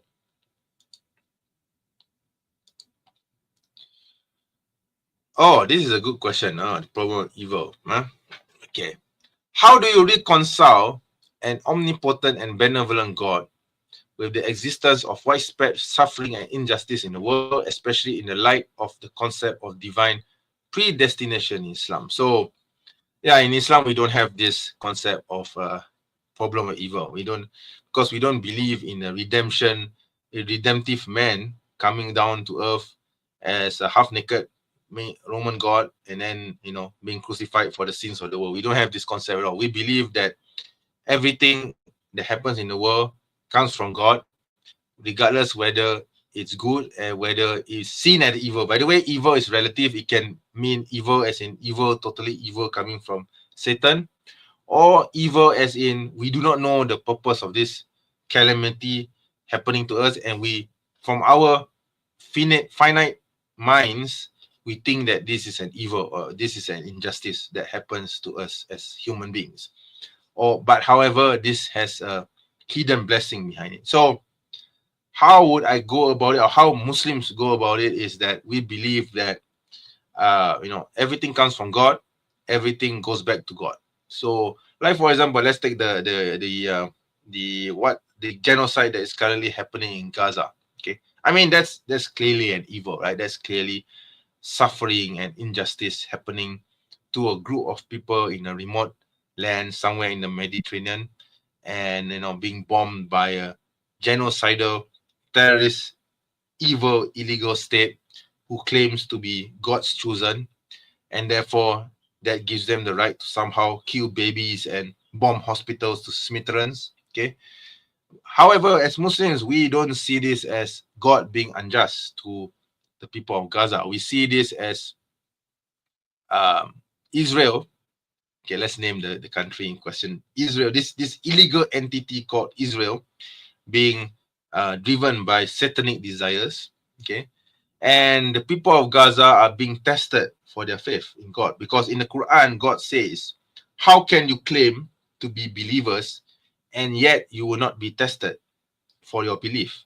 Okay, so this is a verse in the Quran. I don't remember the number of the verse. I'm sorry, I don't memorize Quranic verse numbers. Okay, but this is a verse in the Quran. Okay, so the verse again, I repeat the verse of the Quran, which says, the translation of which is, how can you say that you are believers and yet you will not be tested by God for your belief, for your claims of belief?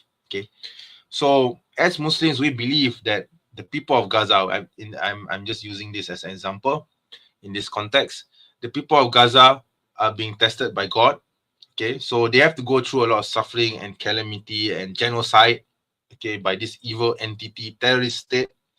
But if they go through this patiently, and if they endure this resolutely, with their unfailing belief in God, and we have evidence of the people of Gaza actually going through this suffering with utmost patience and resoluteness, which I personally don't think that I could. I don't know how I would be able to withstand it if I were to be there in their shoes. Then they will be rewarded here and in the hereafter. Okay, so this is how we go about answering the so-called problem of evil.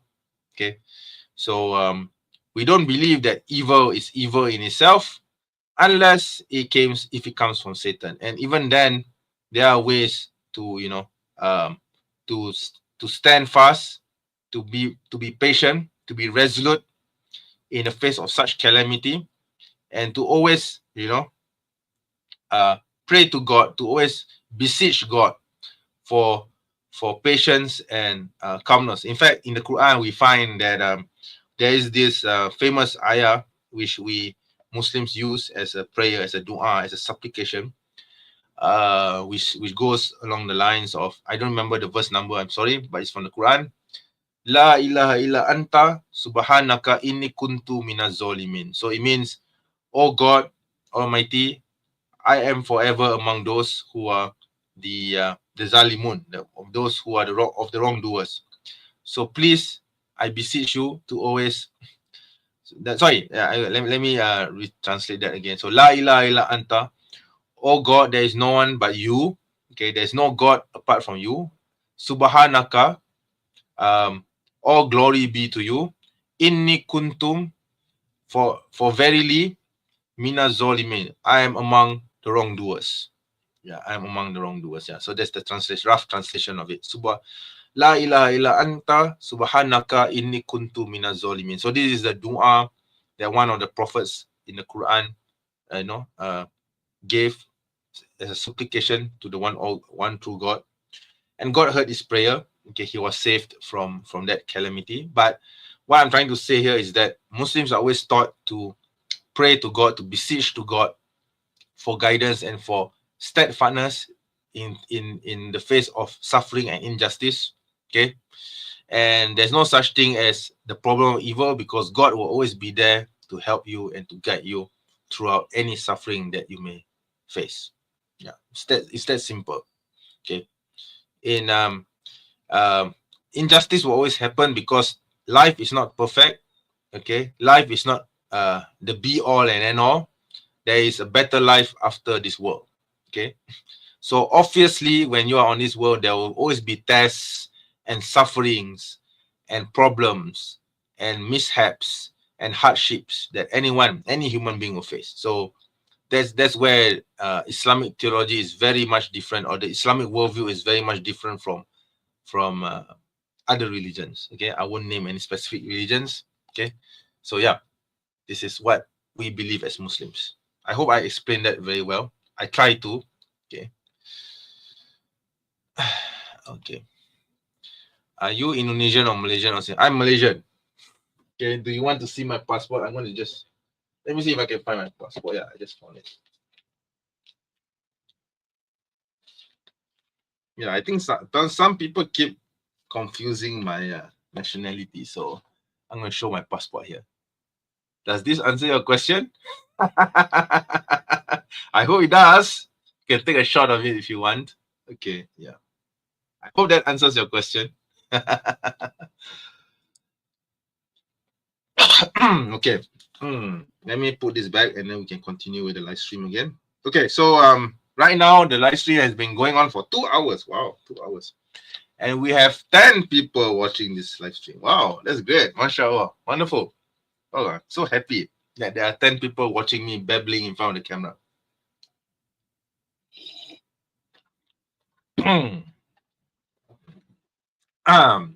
Sorry about that. Yeah, need to take a breather because I've been speaking for the past 2 hours non-stop.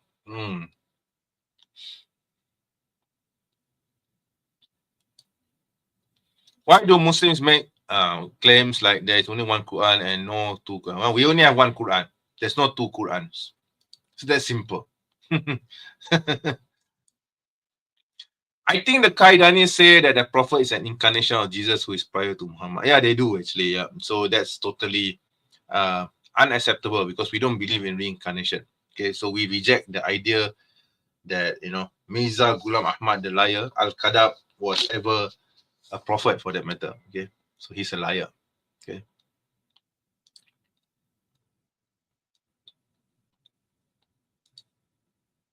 MENJ is Malaysian. No, I don't have Indonesian ancestry. I have Javanese ancestry. Javanese. Yeah. Yes, my ancestors were Javanese. Yes, that's true. Yeah, but they're not Indonesian. They were Javanese. Okay, there's a difference there. I've been saying that it is illogical to worship any deity less powerful than the Abrahamic God. Thank you, Claire, for your confirmation.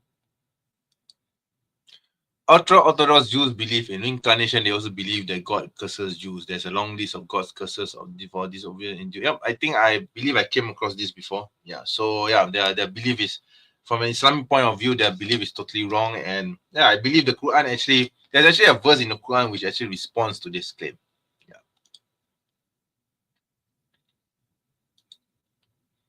Yeah, Surah Furqan. And we made some of you a test for others as to whether you are patient. Yep. So this goes back to the earlier question about the problem of evil.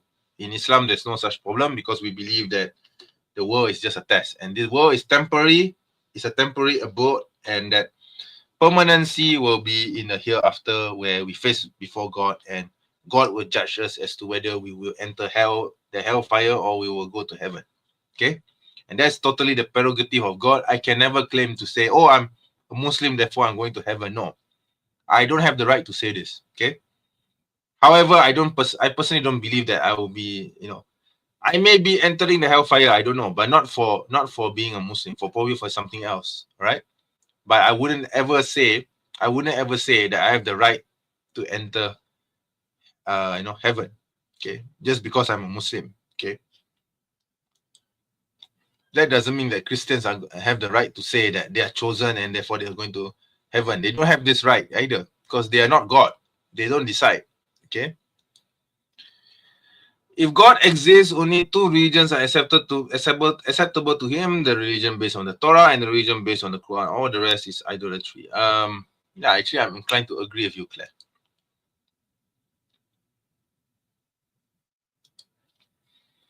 I don't know what question is this. How do you reconcile God's Nauzubillah in Quran chapter? I don't know what you're talking about. Army, a first version or vision of an army, doesn't make any, you're not making any sense here. Totally not making any sense. Do you have any evidence that Jesus is not God? I have plenty of evidence that Jesus is not God. Do you want evidence from your New Testament? Because you can just open John chapter 17, verse 3 for one. Okay. I have a whole list of verses, but let's see you reading John. I'm going to repeat it again. John chapter 17, verse 3. Okay. Just read that and tell me, what do you think? Idolaters pay the opportunity cost of being rightly guided by the Quran. Any historical tragedy can be attributed to disobeying God's laws in the Quran. Yeah, I guess so.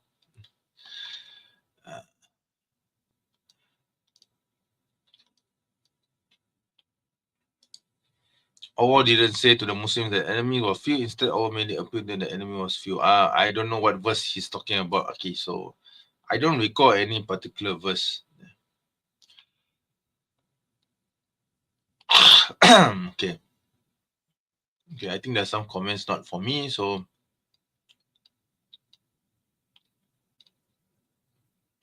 okay, let me see. I'm still reading some comments here which are not directed at me. Okay, one last one, I think. According to the Quran, hypocrites go to hell. Yeah, that's right. That's true. Okay, nothing much for me to comment on that. Okay. Okay, I think there aren't any questions for me, and even if there are, I don't know whether they are intended for me. Okay. So okay, there's one last one, I think. We enter Jannatul Firdaus because of God's mercy, not because of our worship. Yep, exactly. Exactly. So we believe that Allah Subhanahu wa Ta'ala is his prerogative to decide who goes to heaven or hell. Okay. If he wants to flip the table and send all the all those who have done good to hell, that's also his prerogative. Okay. I mean, of course, logically it's impossible for God to do this, but for the sake of the argument, if God wants to send every single person who has done good to hellfire, to the hellfire, those in done good in the name of him to hellfire, that is also up to him. That's totally his prerogative. Okay. And we cannot argue against it because that's his will. That's his infinite wisdom, his infinite decision. So as opposed to Christians who think that if they worship a half-naked man swinging from a cross, dying for their sins, therefore they are entitled to go to heaven. So you see the difference there. So we Muslims, we don't force God to make a decision on our behalf. Okay, so that's the difference. We give God the ultimate right to decide as to whether he sends us to hellfire or to heaven. Okay. On that personal note, I would rather go to the hellfire of the Christians than to go to the I would rather go to the hellfire of the Muslims in Islam rather than go to the heaven of the Christians, because I would say that the heaven of the Christians, honestly speaking, looks quite boring. Okay, I mean, there's little description on what heaven entails in a Christian belief. Okay.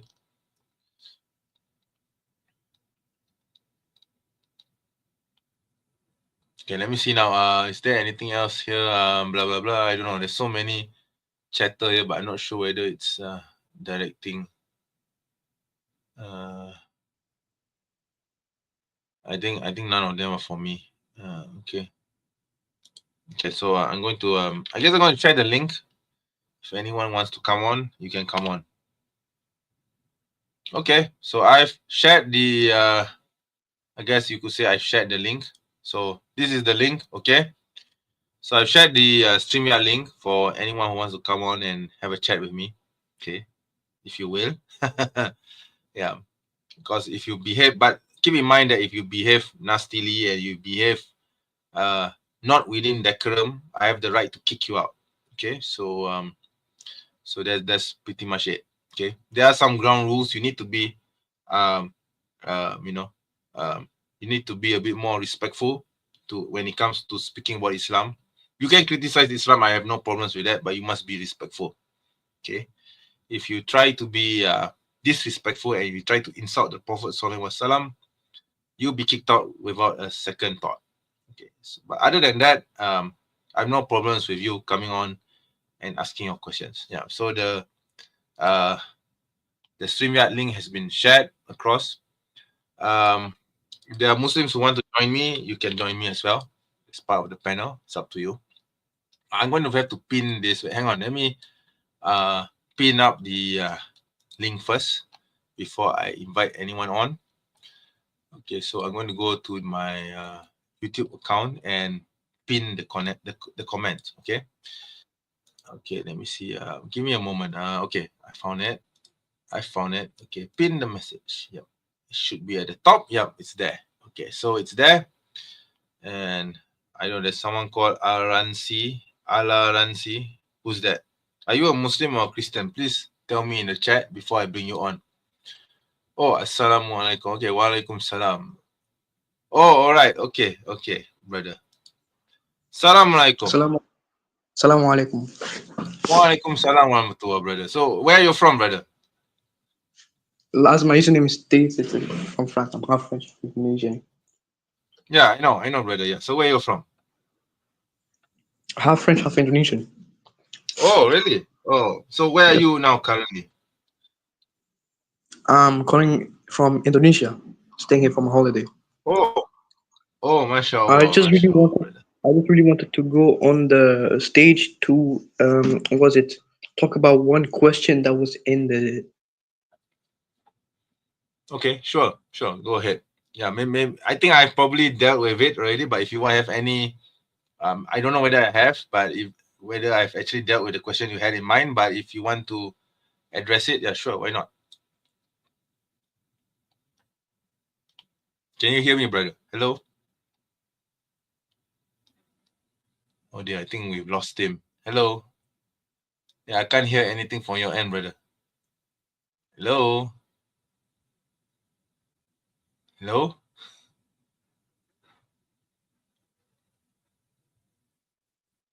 No, I'm not hearing anything from the brother, so I'm not sure whether he's still on.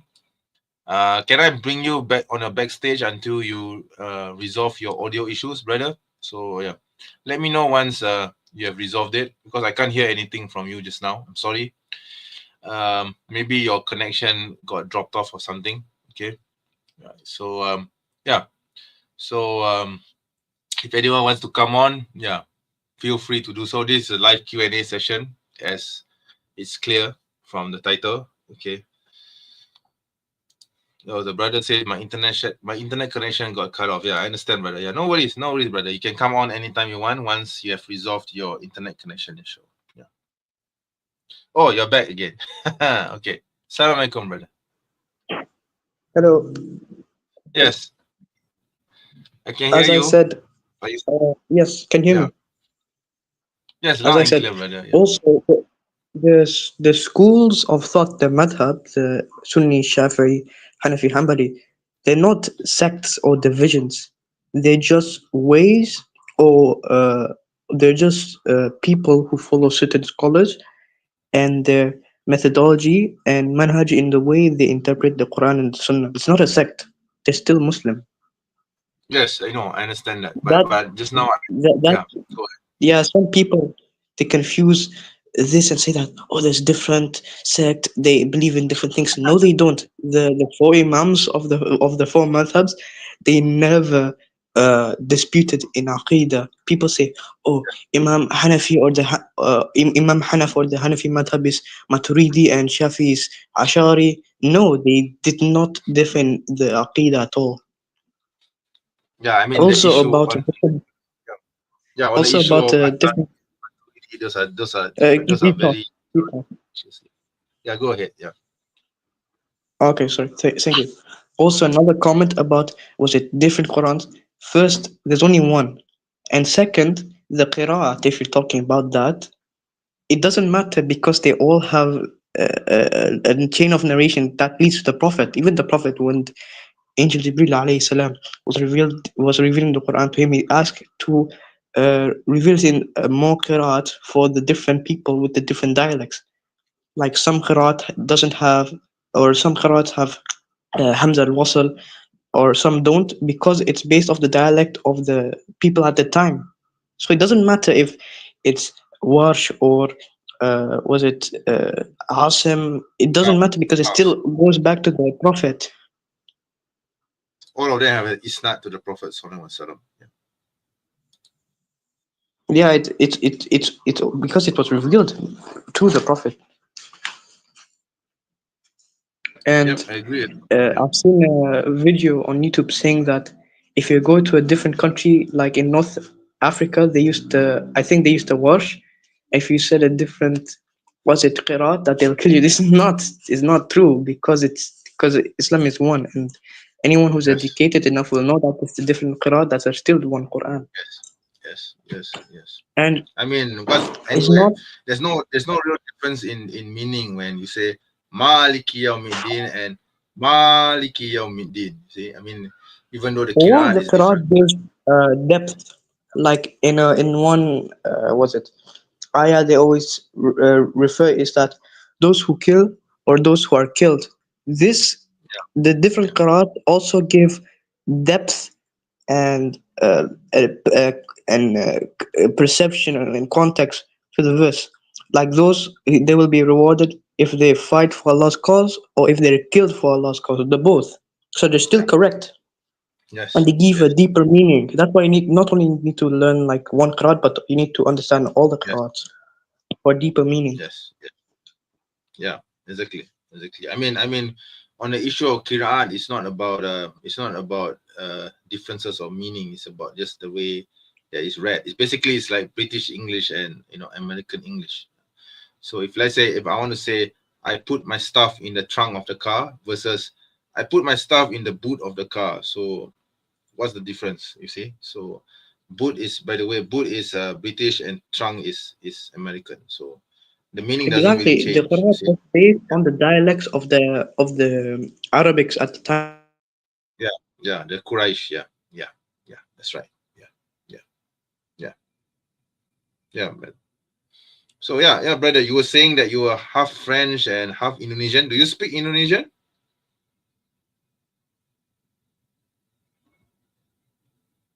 Hello, are you there? Oh no, I think your internet's broken off again, cut off again. Hello, Assalamualaikum. Are you still there? Oh dear, I think we lost the brother again. Oh dear. Uh, oh no, brother. Okay, brother, I am going to have to put you in the backstage again. Hopefully, you can resolve your internet issues again. Sorry about that. I couldn't hear you. Okay.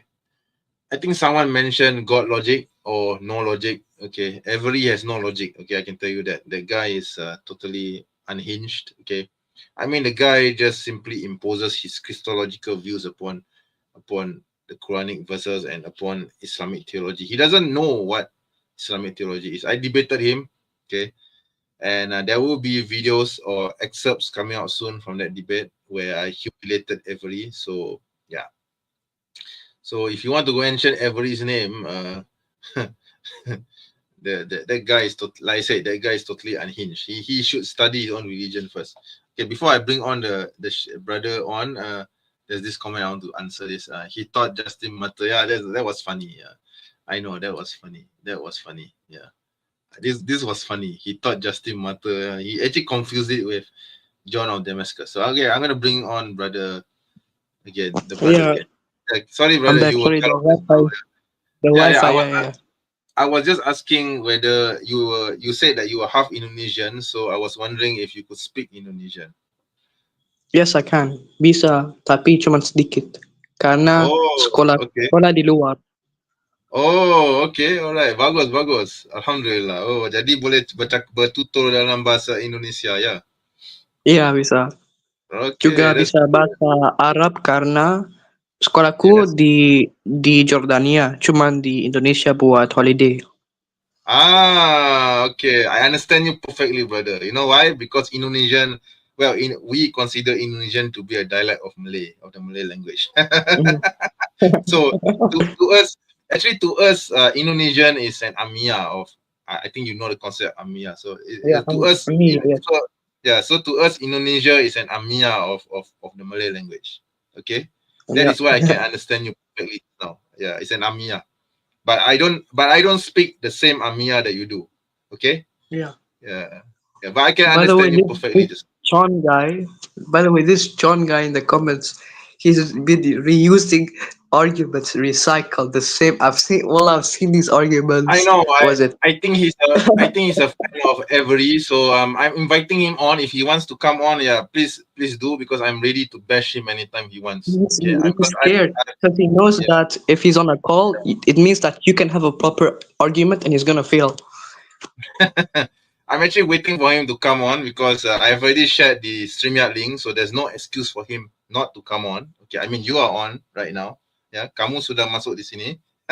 Yeah, so You are here, right? So if you are here, then I don't think that he can make the excuse of not being able to come on. Okay, so I'm just waiting for yeah. him to appear. Yeah, yeah, yeah. And So when he's here, I'll help you too. yeah, so brother, I I'm just want to fit. ask you. I just want to ask if you Well, have a YouTube channel of your own or something, because your nickname sounds familiar to me. I don't know why. Yeah. Sheikh Al-Miao, because I Yeah. went on your stream last time and I invited you to a Discord server that has a library of, was it Oh refutations? yes, yes, you did. I think, mashallah. I think I joined the Discord channel. I think. Yeah, I did. I did. Yeah. Yeah. There's Yeah, I another did. one if you want to join it too, but I need to friend you again because my account got terminated because Oh dear. Discord is yeah. Okay.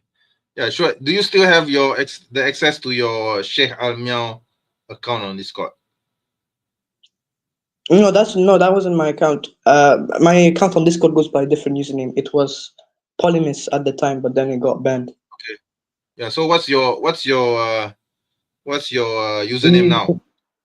Here, let me type it in chat. The name Okay. Sure. Sure. Sure. in the I posted in the StreamYard chat. Okay. I will try. I will get on to this on Discord later, and I will message you, and then maybe you can add me to this Discord server that you're mentioning. Yeah, Okay. Inshallah. Yeah. By the way, brother, since you know Arabic, I know you know Indonesian too, which is amazing, mashallah. I'm I know wondering whether you French. could, and you know French too, mashallah. I think Yeah, and English. I have four languages. so. You know how many language do you know, by the way, before I continue? Four languages. So ranking by fluent to least fluent, there's Okay. English, then there's English, Indonesian, then there's Indonesian. Arabic. Okay. Yeah, then there's Arabic, and then there's French. Wow, four languages, mashallah. Yeah, Okay. and One I'm more learning a language. couple. Oh, that's cool. You can be a polyglot Yeah, soon, mashallah. inshallah. Inshallah. So, unfortunately for me right now, it's just English and Malay. All right, but I'm trying to learn. I'm trying to learn Mandarin. Okay, I think I picked up a lot of Mandarin. Okay, as well Ni hao as ne? yeah, ni hao. Yeah, ni hao. Okay, Wow.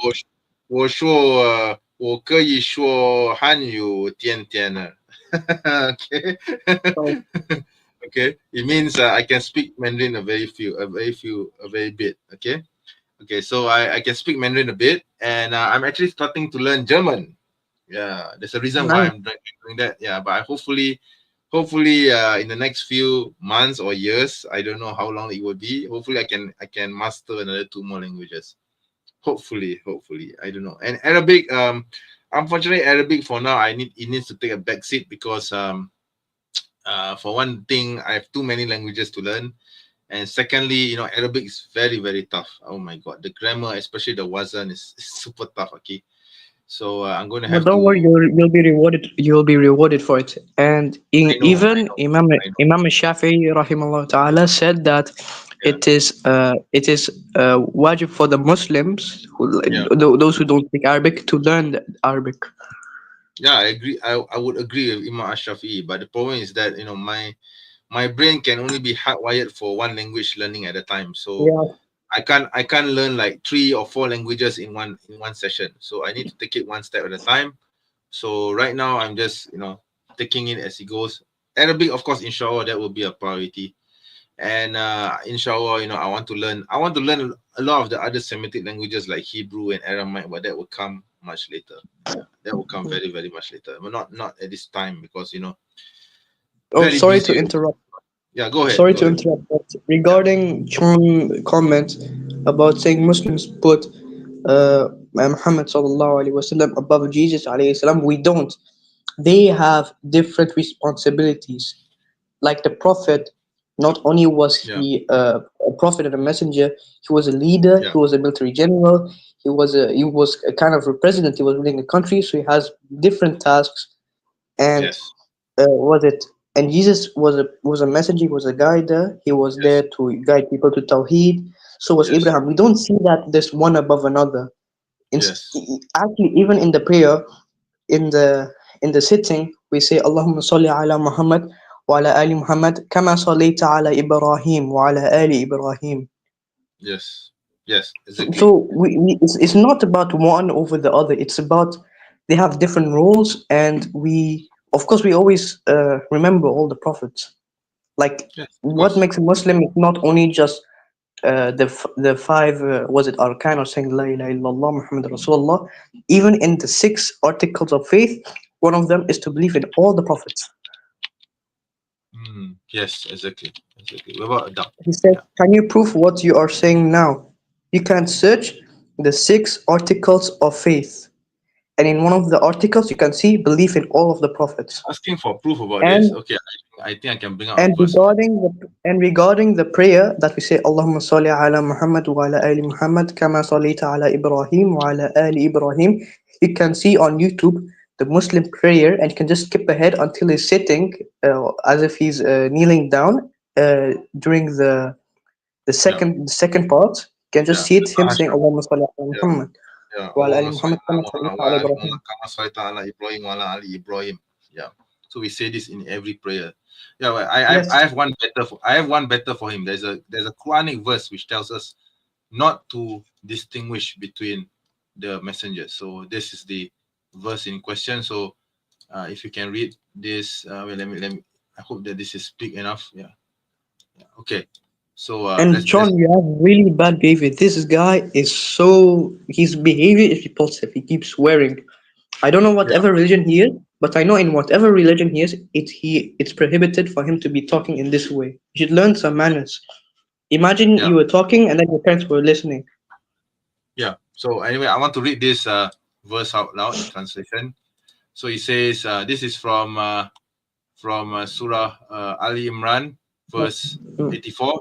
So he says, say, we believe in God and what has been revealed to us, and what was revealed to Abraham, Ismail, Isaac, Jacob, and the tribes, and in the books given to Moses, Jesus, and the prophets from their Lord. And this is most important, we make no distinction between one and another among them. And to God do we bow our will in Islam. See? So and we make no distinction between the prophets. It's so clear. I mean, okay, so if anyone wants to allege that we elevate the Prophet Muhammad SAW above the others, they're totally mistaken because they have never read the Quran. Okay, it's that simple. Oh, by the way, brother Cyrus is joining us. So if you don't mind, brother Sheikh Al Miao, I'm going to bring him on. Okay, yeah, All right. By the way, oh, just to warn you about the Yusuf Ali translation, yeah. some of his translations he makes deviant remarks. There's a really beautiful channel. It's called Arabic 101. He has I've seen it. videos. Yes, I've seen it. Yeah, yeah. There are some things So which I don't check it. really agree with. There's something which I don't really agree with Quran 101 because I think the translation has been corrected over the years. The one that I have on Yusuf Ali's translation, the version that I have, it's already much in line with the mainstream Islamic view. So I don't think there's really a problem. It's just a matter of translation Me, and I speaking. prefer something Yeah. like Sahih International. That's, in my opinion, one of the best ones. Or Sahih the Clear International Quran. is a bit, Or for the me, it's Clear a bit Quran. too. That's a good one.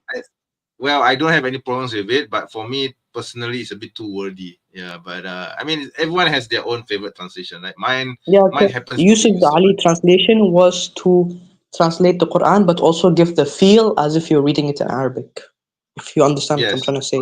Yeah. So my personal favorite, honestly speaking, I really like Yusuf Ali. In fact, I have a whole collection. I have several volumes of it of Yusuf Ali Quran's translations, which I am giving away for free. It's actually in my channel. You can actually look at the description where I actually uh, you know, have a form where anyone can apply for free Qurans, and I will give them a copy of this translation of Yusuf Ali's translation. I have a whole volume. I have a whole section of this with Yusuf Ali translations, which I'm giving away for free. Yeah, I have whole books of it. Yeah. So anyway, brother Cyrus, salam alaikum, brother. Can you hear us? Walaikum salam. Yes, I can hear you Yeah. guys. I was just waiting for you guys to finish Yeah. before I give my salam. Yeah. I don't like to Yeah. interrupt so If, much. if Sheikh Amel has nothing to add on, then yeah, you can continue, brother. Yeah. Yeah, I was just gonna say the speaker in the chat, Chon, he's basically a Hindu. I was basically Yeah, just giving him but what he's I giving us noticed that because he's he's using. basic. Yeah, You see, the funny thing is, I yeah, noticed that he's using Christian claims and Christian allegations against Islam, and he claims to be not a yeah. Muslim. he's a fan of Avery. you know, Avery and Adam Seeker. So basically people with low IQ, low logic, low Yeah, use of logic. yeah. The funny thing is, he's making claims. You know, he was making claims, supposedly asking questions. But we know when it's a sincere question and when it's not a sincere question.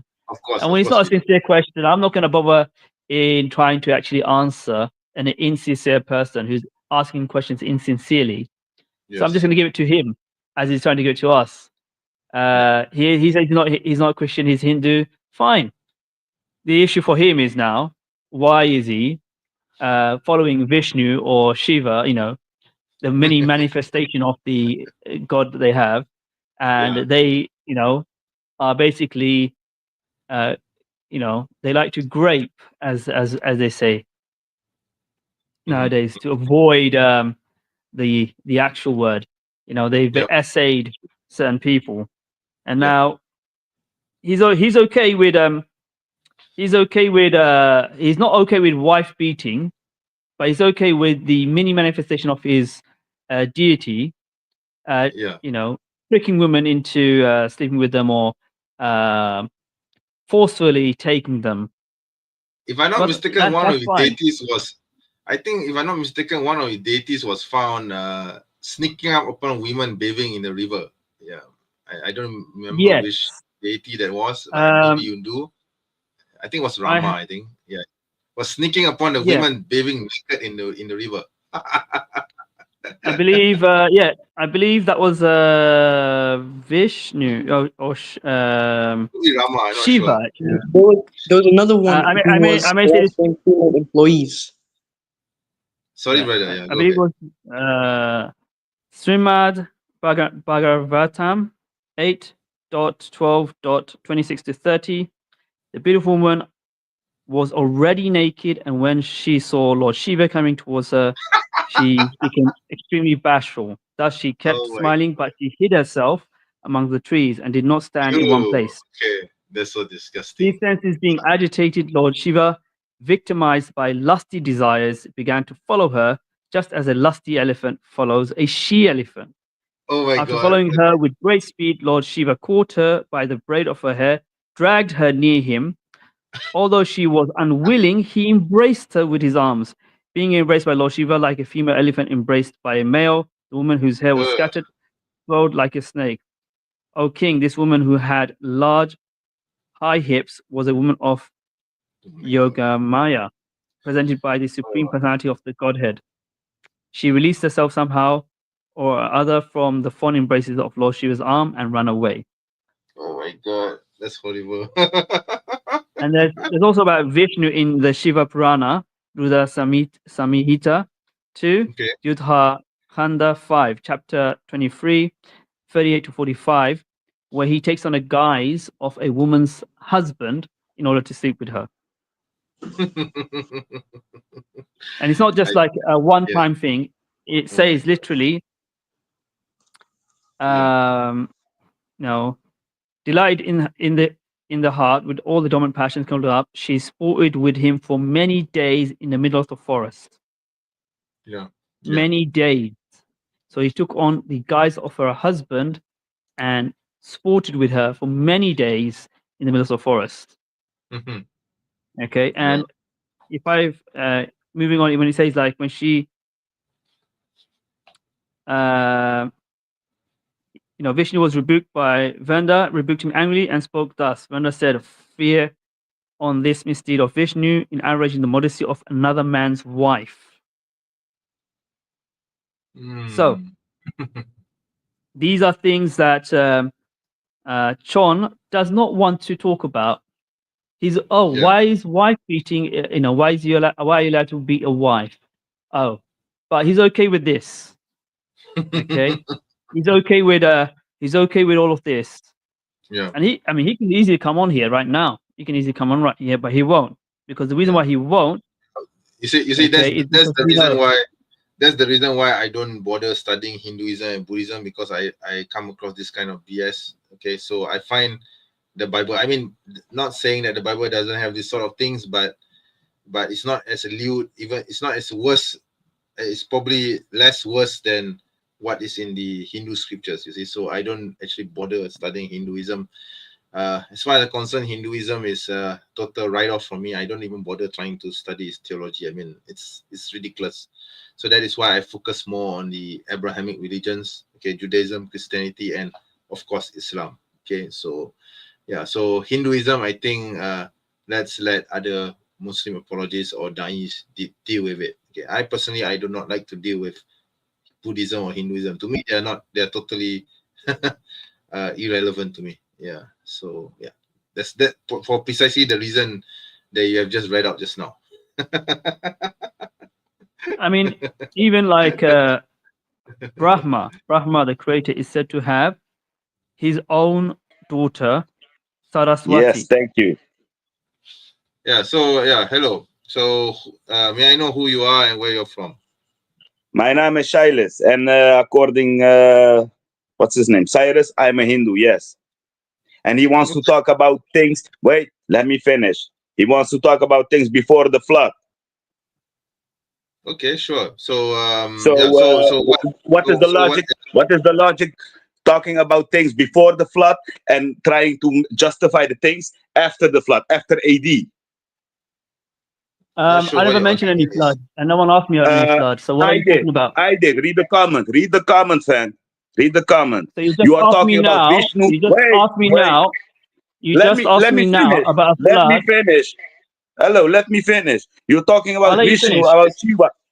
You're talking about Vishnu, about Shiva, and all the things. That's all before the flood. All the stories is before the flood. Okay. Okay. Before what flood? So if you want to talk about things Before after the what flood, flood? what Before flood? what flood? You read the Bible, don't you? It's even written in your Are you fucking book, saying man. all of this took place before Noah's flood? Yep. Okay, so are you saying the manifestation of God coming down, doing what he did before the flood makes it acceptable because it happened before the flood? Acceptable. It's also in what context? He was creating the world. He was creating the world. So he's creating the world in the creation of the world with when his manifestations. You said, remember, you said your God has many manifestations. So yeah, Vishnu, Shiva are different manifestation of this God, isn't it? No, it's the same God. Only they are sent with the purpose. They are sent with the purpose. Manifestation of the same God, yes? Yeah. Yes. So you're saying before the flood, because if you look at the biblical story, Noah's flood happens sometimes after the creation of the world. What you're saying is this stuff happened a long before time the after flood. the creation. Yeah. Yes. So this happened before the flood. These are manifestation of God that came to this world, and they took part in these actions. Does this make these actions before the flood correct? Dude, once again, you talk things about before the flood and after the flood. Don't mix things. Are those actions morally acceptable before the flood? Listen. Before the flood, there was creation of the world. So many stories is about the creation of the world. And if you want to talk about facts, then talk about after the flood. Do you believe those stories to be true? Yeah. Not literally, but I believe they are true. There are some thoughts in the stories, yes. So do you believe Vishnu did that with Tulsi? Well, I don't know if you say it, then maybe it could be. Yes. So what do you want to say with that? What I want to say is that action that was done before the flood, okay, was it acceptable then and now it's not acceptable after the flood? That it happened, it doesn't make it acceptable. Okay, Is You Vishnu understand a me? manifestation of God? And wait. Let me finish. I get the same response when I how do you say it?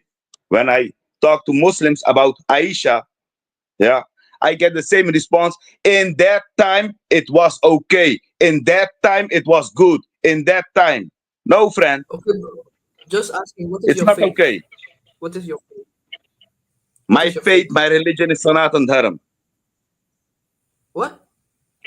Sanatana Is Dharma that is Hindu or basically Buddhist? it falls under Hinduism.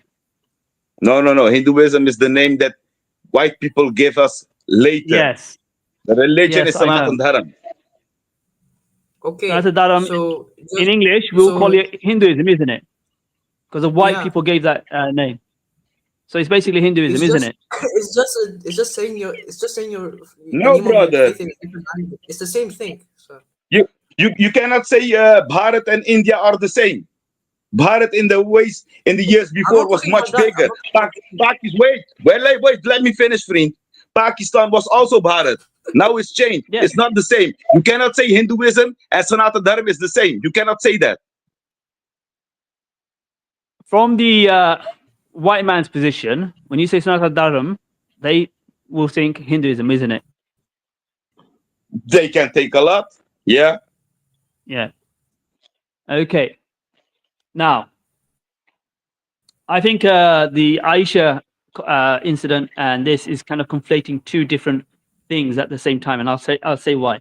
One of them is, for example, what Vishnu did. For example, is that you're saying it happened before the flood, and from what you're trying to say is for that time it was okay, and at that time No. I didn't say it was Vishnu's okay. action was that he took on the likeness of a woman's husband in order to engage in matrimonial activities, and this happened for several days. Whereas the other one is to do with what we might say in the modern term, age of consent regarding marriage, where in the past, and this was the same, I think, even back in China, and Japan, where they had people as young as 10 being considered adults. For example, in Japan, there used to be the blacking of the teeth in some cultures within Japan, where the teeth were blackened when they reached around the age of 10, and that was to signify that we're looking for a husband or so forth, husband or wife, and this was for people at the age of 10. So there is a conflation here because one is particularly a completely different action from marriage. This is someone who took on the guise of the person's husband in order to take these activities. I'm trying not to say these words because I don't know with the rules of YouTube what could happen. So your opinion is this action before the flood was acceptable at that time, and the equivalence you made was the marriage of Aisha radiallahu ta'ala, at the time of the Prophet. But personally, one is marriage, one is someone taking the guise of someone's husband to trick them into sleeping with them. All right, and I'm trying to say, is that action that Vishnu did before the flood, is that acceptable? Because someone can argue You want wait. You want to talk about the action? Isn't that the same action that Muhammad did while he conquered half of Arabia? When he make sex slaves, when he make so many wives, isn't that the same now?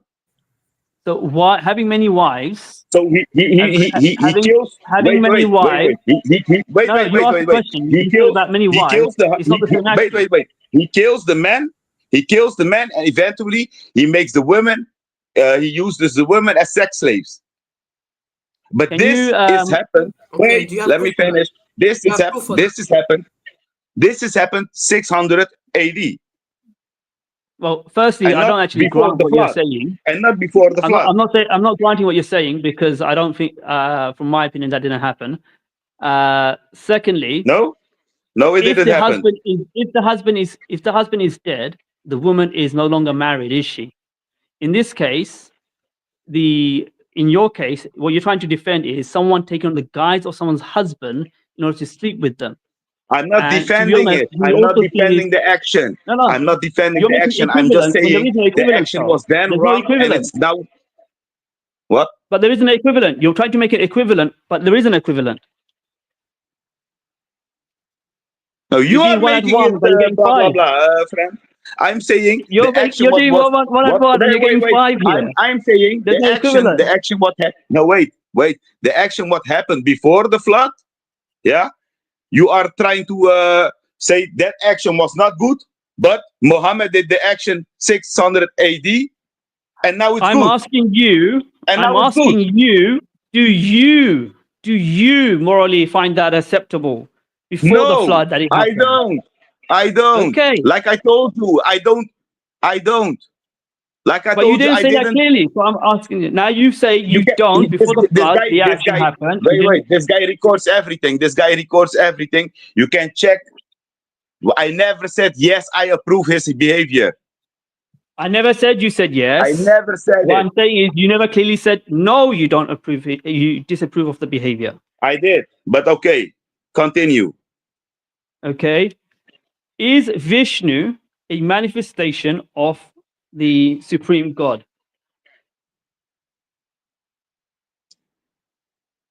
Vishnu is a manifestation of God, yes. Okay. So you said the action of the manifestation of the supreme God that he did is something you find not morally acceptable. Do you know what the consequences of that position you're taking is? There are two things I also want to add before you continue. Okay. Because Vishnu had a purpose. That's why he was created. That's why God manifested himself as Vishnu. And his reason was to get reincarnated and go on the earth and guide the people towards God. So now you can continue. Okay. So he's a manifestation of God. He was created to guide people towards God, have reincarnation. Okay. But do you understand the position you have taken, what that entails? I understand it. You continue. Okay. Can you tell me what you understand by it then? So you are claiming that do you understand what situation you are sitting in yourself? I say, yeah, I understand. So confront me. My situation is the same. We believe in the Trinity just like Christians, but the Trinity is also one unity. But the Trinity has also a purpose. Like God, the Father cannot do the things in how do you say it in that's why he sent the Son. You understand what I'm trying to say? I get what you're trying to say. Let's not conflate it with Christianity because Christianity has their own issues. What I'm trying to say Christianity, is, listen. First of all, Christianity has borrowed things from the Hinduism, just like the Islam. Just like the Islam. You both borrowed things from the Sanatan Dharma. You both borrow things. That's a claim. Now, that's a claim, yeah. Yeah, that's a claim. That's a claim. What I'm going to say is, you said you understand the position. Okay. Now, yeah. If you said it, I've asked you, can you tell me what that means? You kind of shifted it and you didn't want to say it. Okay. You said the manifestation of God before the flood took the action of taking on someone's appearance of someone's husband in order to have matrimonial relations with a woman. In order, technically, this would be considered rape. She's being basically defiled. You said this is not morally acceptable, but you also said that this manifestation of God was created in order, God taking this manifestation on earth in order to guide people towards God. Do you understand the consequence of this? I've asked this question. You said no. So you didn't say no. You Yes, said I you said yes. understand. You I said never yes, explained and I what will you come. said. I will come on that also now. Yeah, I will use an example you Muslims have in the Quran, because you take so many things about the Christians, about the Bible, you take it over. Yeah, I will use this example. God create. I think He created. Even kijken. The first one was He created Adam. Adam got 2 sons, right? Yeah. One son tried to kill the other one. Yeah. Carry on. Okay. Is that action good? No. But still, it has to happen to make the world as it is now. And still, that was the purpose of God, to see the devotion of the humankind. So you are arguing with things, what He created, why He created it. You are arguing with that in this time now. There is no logic in that. If you want to argue about that, then come on, talk about this time. Not about then, when it got created, why it got created. Why this happened, was it good or was it bad? Everything what happened there is now created this world where we are living in now. You understand it?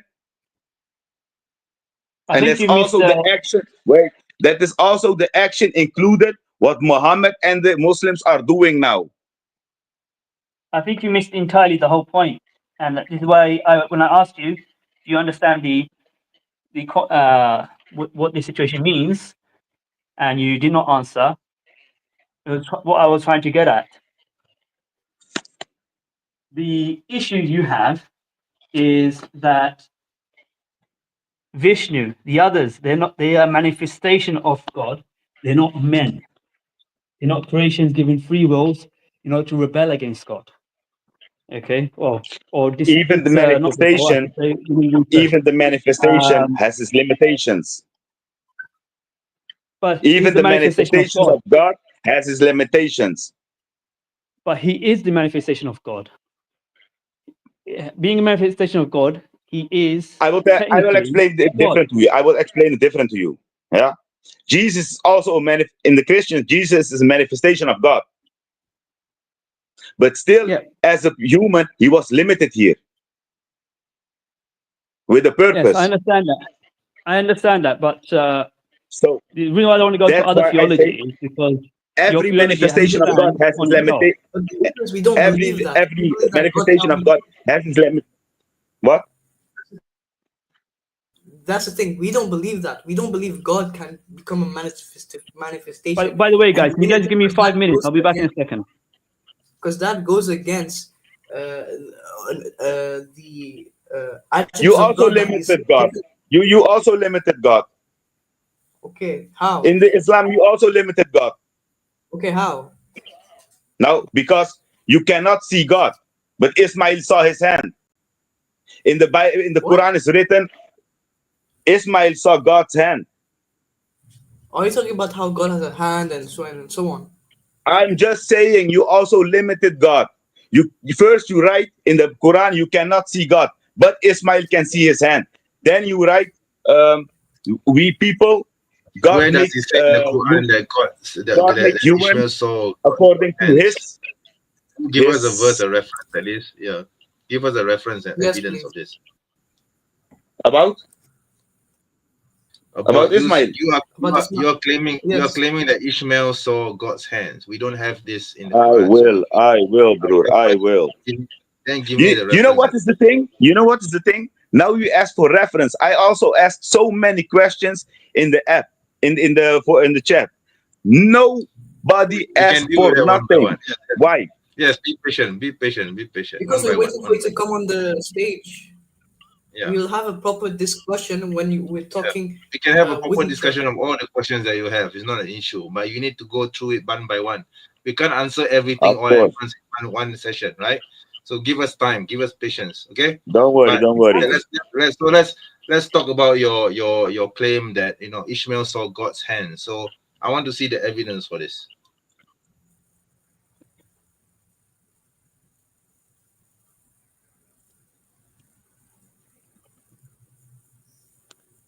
Hello, are you still there?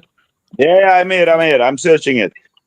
You're searching Okay, sure. Take your time. Yeah, go ahead.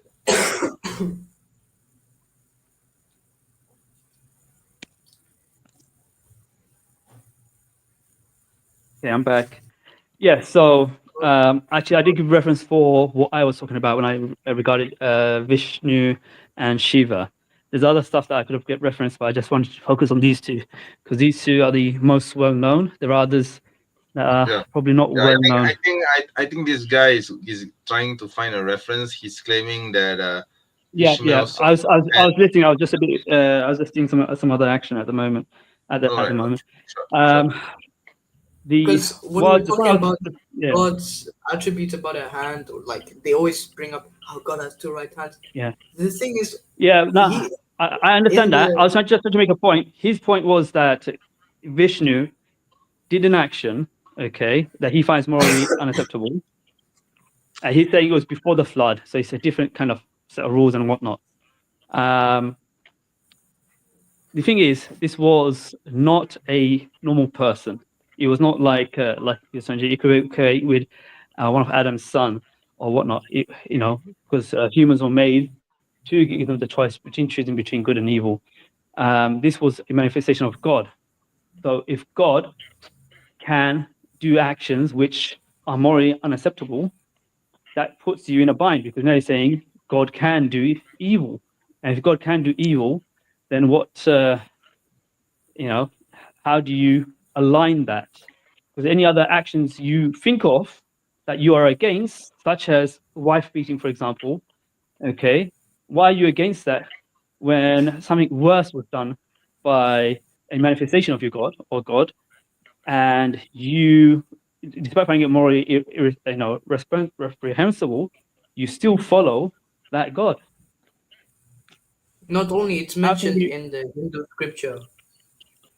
Yeah, how can you follow a God you find immoral? These are all these questions that come up. This is why I was asking, does he understand the position he's put himself in by saying what he said? And I don't think he did, because first thing first, he said he knows, but he did not say what that entails. Secondly, if he did, he should have been able to see this issue.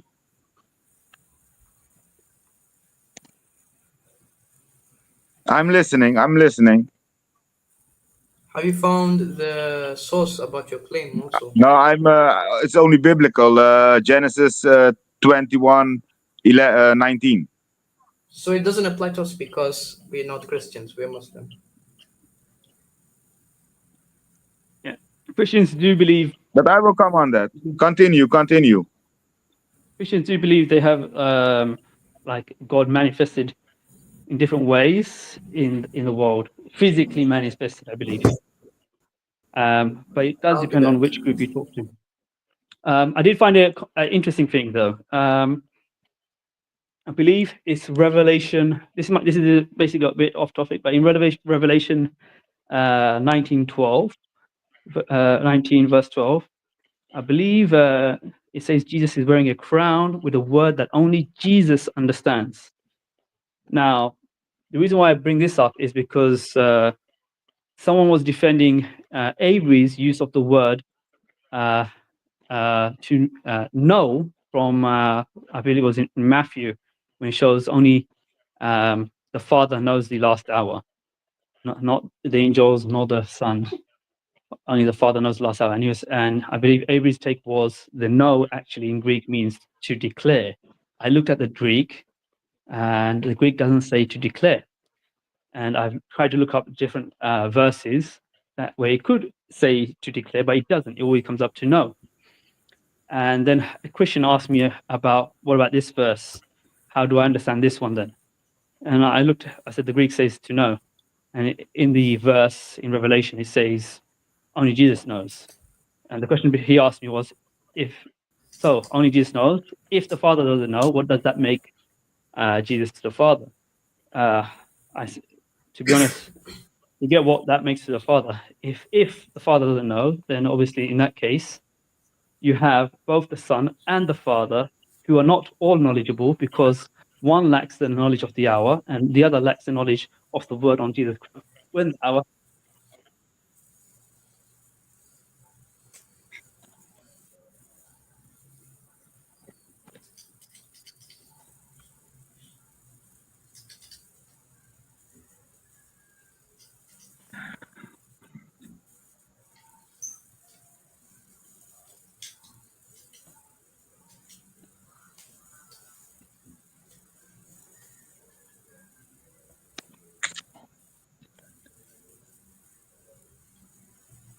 What was the argument in the first place? Because even if it's before the flood, you claim it's during creation, or I wouldn't say during creation, I would say it's after creation, but before the flood. How do you reconcile that action at that time taking place?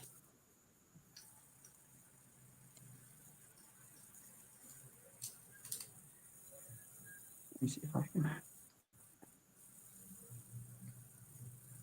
Could you repeat that? I don't understand what you mean by that. So I was just asking our friend here how he reconciles the action of Vishnu taking on the guise of a woman's husband, frolicking with her for several days, and then being rebuked. I believe he was rebuked by Vrnda, Vrnda. If I don't remember, the explanation Brother, for this is because. Let me explain one thing to you. Okay, you can go. Let me explain one thing to you. You have the creation, and you have the world that is being created. Okay? And what you are talking about now is while God was creating the world. There are many stories in our religion about how we created the world and what happened in the time that he was creating the world.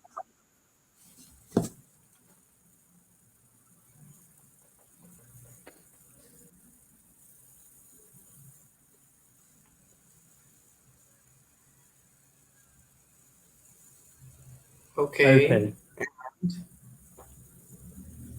Sorry. I understand you saying that.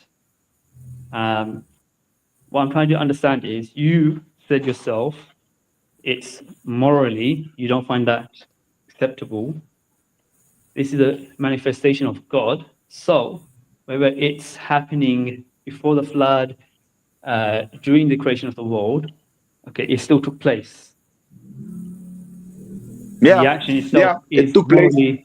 It took place. Yeah, the action itself is morally, you find it unacceptable. Okay, so it also depends. Like you are telling me now the story about Vishnu, who is you know what I'm trying to say about this wife, the other man's wife. Yeah, you're trying to say that, but in what context did it happen? You don't explain that to me. Would you say in any context this is correct?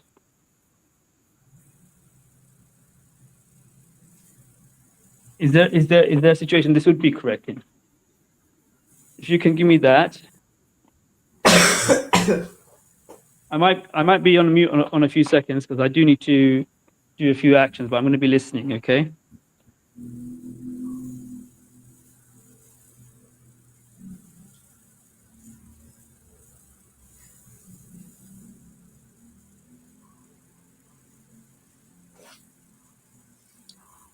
Is anyone going to talk, or should I read some of the comments here? Because I find there's this one guy making funny comments. Should I read them out? Sure. Let's humiliate I'm just dealing with the washing here, so yeah. No worries. Okay, let me read. I'll let you guys do whatever you need to do in the background, but in the meantime, let me read some of the comments. Right. So there's this guy called Josh. I don't know whether I pronounced that correctly. I think he's a Christian. Muhammad was a white man. Sahih Bukhari 63. You Uncle Tom. So who cares whether he's white or not? Okay, what's the problem with being white? Yeah. What's the problem with What's the him problem being with white? being white? Yeah. Even if he's black, Plus, so what? the He's other green prophets. or blue or yellow. What's the issue here? What, are you a racist? You don't like people who are white? In Islam, the other prophets were different colors. Yeah, Jesus I'm was white. light brown. So what exactly? Yeah. So anyway, what the hadith meant was actually that the prophet was not white in the sense that we understand white today. Okay, for skin color, skin tone. I mean, so for those who have the white color of the Caucasians or the what we refer to as white, that's actually considered to be yellow by the Arabs, by the Arabs of the time, and even until today, I believe. Can correct me if I'm wrong, brother Sheikh Amir. But the prophet's skin, okay, when the hadith say that he's white, he actually means this skin tone, brown, light brownish, okay, like this, similar to this, probably lighter than mine. I don't know, but it's around this color. But it's not white as in Caucasian white, okay. It's white as an Arab, not the brown to an Arab. Arab, yeah, he's brownish, yeah, he's probably brown, slightly browner than me, okay, right. So this is white in my culture, but it's not white according to the Western culture. So that's what it means, okay? And don't forget the hadith that says no Arab is superior to a non-Arab, and no colored person to a white person, or a white person Exactly, to a yes. colored person. Yes, By that's taqwa. one. Exactly, that's the last sermon of the Prophet Sallallahu Alaihi Wasallam. So yeah, we don't care whether he's white or green or yellow or blue, okay? Doesn't matter. Jesus guy is going to punish you. No, I don't think so. Even Jesus was crying out, Lama Eli Eli Lama Sabachthani. How is Jesus going to punish me? He's too weak to punish anyone, okay? According to your Only belief. God can punish. According to their belief, right? Repent, okay? I don't know why Christians like to come here and say repent, but then they worship a half-naked Roman criminal swinging on the cross. Okay, I really don't. At the same time, there's no repenting in Christianity, because no matter how much bad you do, a person has died on the cross, and it says, okay, all the sins of you guys, it's okay. You don't need to worry about it. Repent. I mean, once you believe, basically it's Romans 10:9, right? If you believe with your mouth and you believe in your heart that Jesus died and resurrected, you will be saved. Yeah, according to Romans 10, chapter 10, verse 9. So there's no concept of repentance according to Paul's belief system, and that's what Christians follow today. Okay, so so I don't know why. Yeah, so there's another guy here saying Jesus loves you. Yeah, I know Jesus loves me because we believe in the same God that Jesus worshipped. Okay, yeah, of course Jesus loves me, but he doesn't love you. Okay, just look at Matthew. I don't remember what the name of the verse is. I think it was I don't remember the verse number, but Jesus said that those who call him Lord, they will not, he will denounce them. Okay, so yeah. All right, so there's another guy. I don't know whether this guy is a Muslim or not, but maybe he is. What are your thoughts on Muhammad hijab? Maybe he's a Muslim. I don't know. Maybe he is. What are your thoughts on Muhammad hijab versus William Lane Craig debate on the Trinity and Christianity? Yeah, it's a very good debate. It was a very good debate. I think William Lane Craig was cornered and he had to give his own definition of the Trinity, which is totally not in line with the Nicene Creed. Okay, because William Lane Craig knew full well that the Nicene Creed understanding of the Trinity doesn't make any sense. So that is why he had to come up with his own definition. So he was cornered on that sense. Okay. Yeah. And I think some of the people here in the chat are complaining why they can't see the links at the top of the chat. For goodness sake. Yeah, I mean, there are 3 people here right now who have managed to find the link. So I don't understand why you guys can't find the StreamYard link, because I already posted it like about an hour ago. And if you can't find it, I don't know, man. Okay, I think this Christian guy is the Christian guy. Jesus did not say if you call him Lord, he will denounce you. That is not true. Okay, I'm going to bring you the verse where he actually says this. Okay, give me some time to look for it. Many will call me Lord, Lord. If I can find the verse. Okay, I found it. It's Matthew chapter 7, verse 21. Okay, so this is the one. So if you're saying that it's not true, well, tell me whether this is not true. It's from Matthew chapter 7, verse 21. So I'm going to read it out loud. And this is exactly the verse which says, "Not everyone who says to me, Lord, Lord, will enter the kingdom of heaven, but only the one who does the will of my Father who is in heaven." So basically, Jesus is saying that only those who worship God will enter heaven. I mean, it's straightforward, so clear. It's so bright as the sun, and you deny this. Okay, let me make it bigger, and I'm going to repeat it again. Not everyone who says to me, Lord, Lord, will enter the kingdom of heaven, but only the one who does the will of my Father who is in heaven. And I believe that Muslims, and as a Muslim believe that I have followed the will of Jesus's Father. So I have no problems, saying that I worship the same God that Jesus does. And you Christians who call him Lord, Lord, you're not going to enter the heaven. You're not going to enter heaven. Okay? Because that's exactly what Jesus says. Okay? Please try and deny this. Okay, I would love to see Christians denying this. Okay, it's in Matthew chapter 7, verse 21. In fact, I think I'm going to have to later after the live stream is over, hopefully soon, okay, I will edit this video, and I will I will edit the section, and I will upload it as a separate video.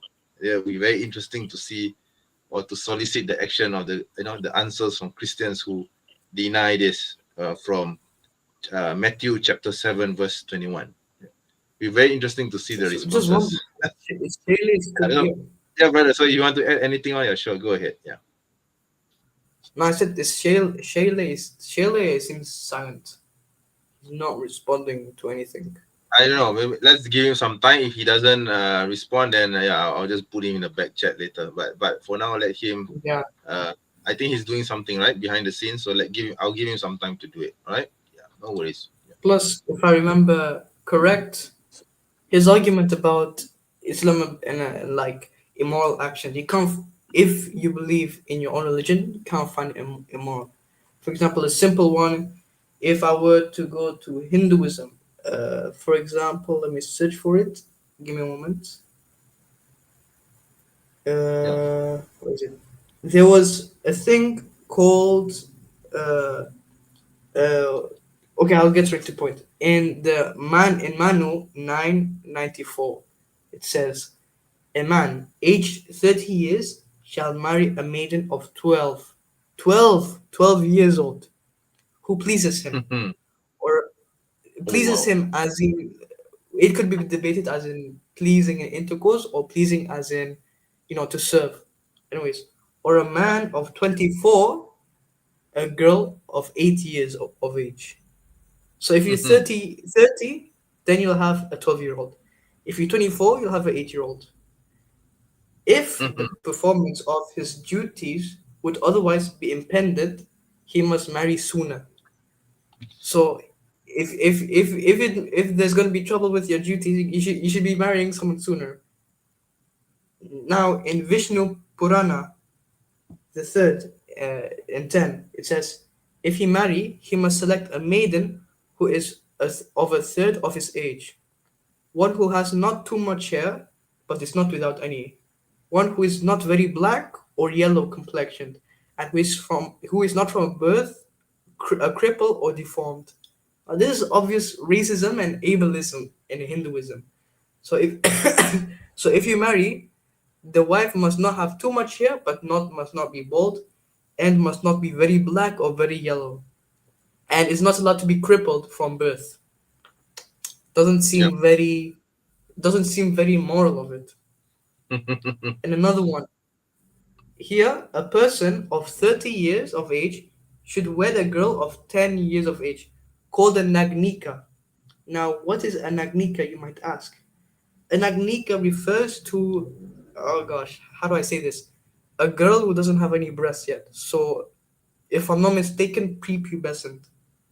Now, as Mahabharata XLIV, page 18 says, a person of 30 years of age should wed a girl of 10 years of age, called a nagnika, or a person of 1 and 20 years of age should wed a girl of 7 years of age.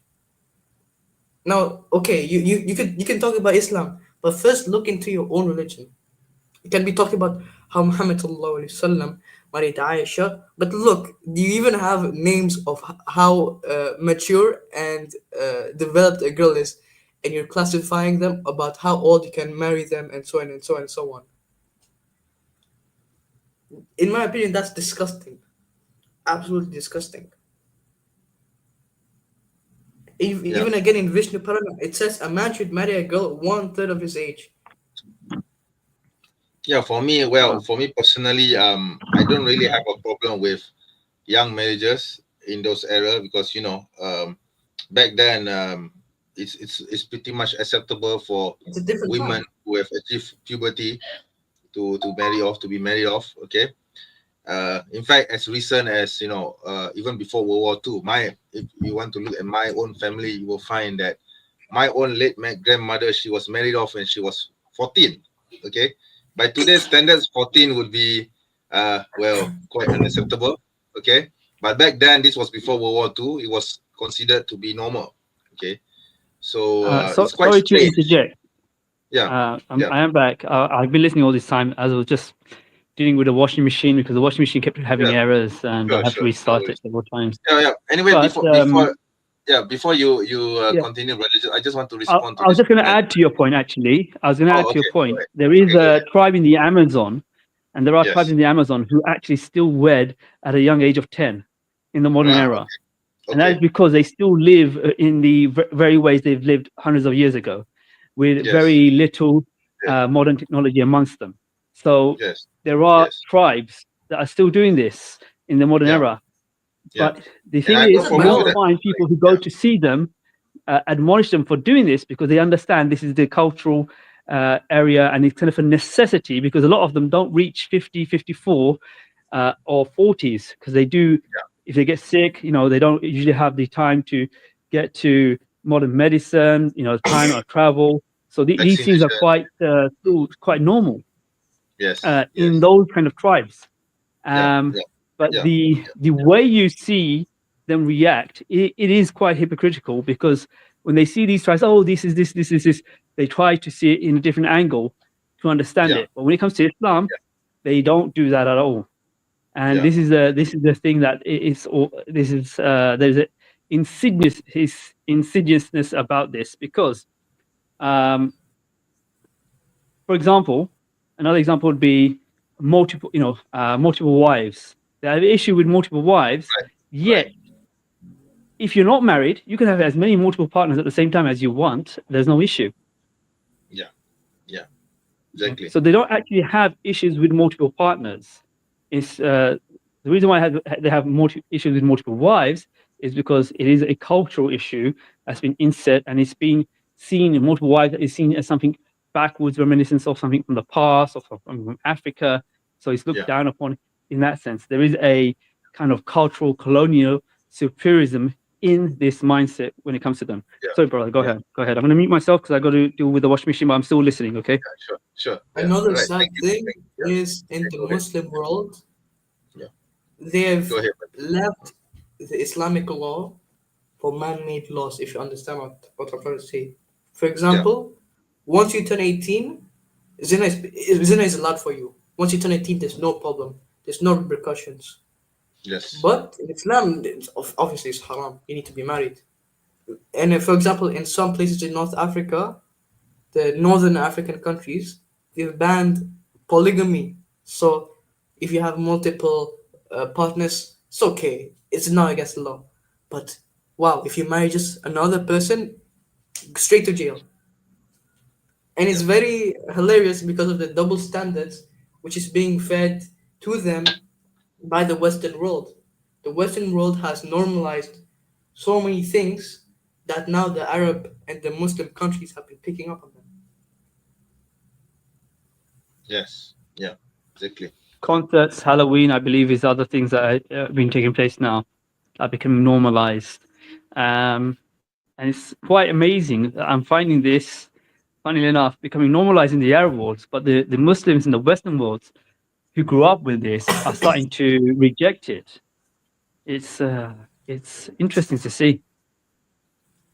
Yeah. Yes.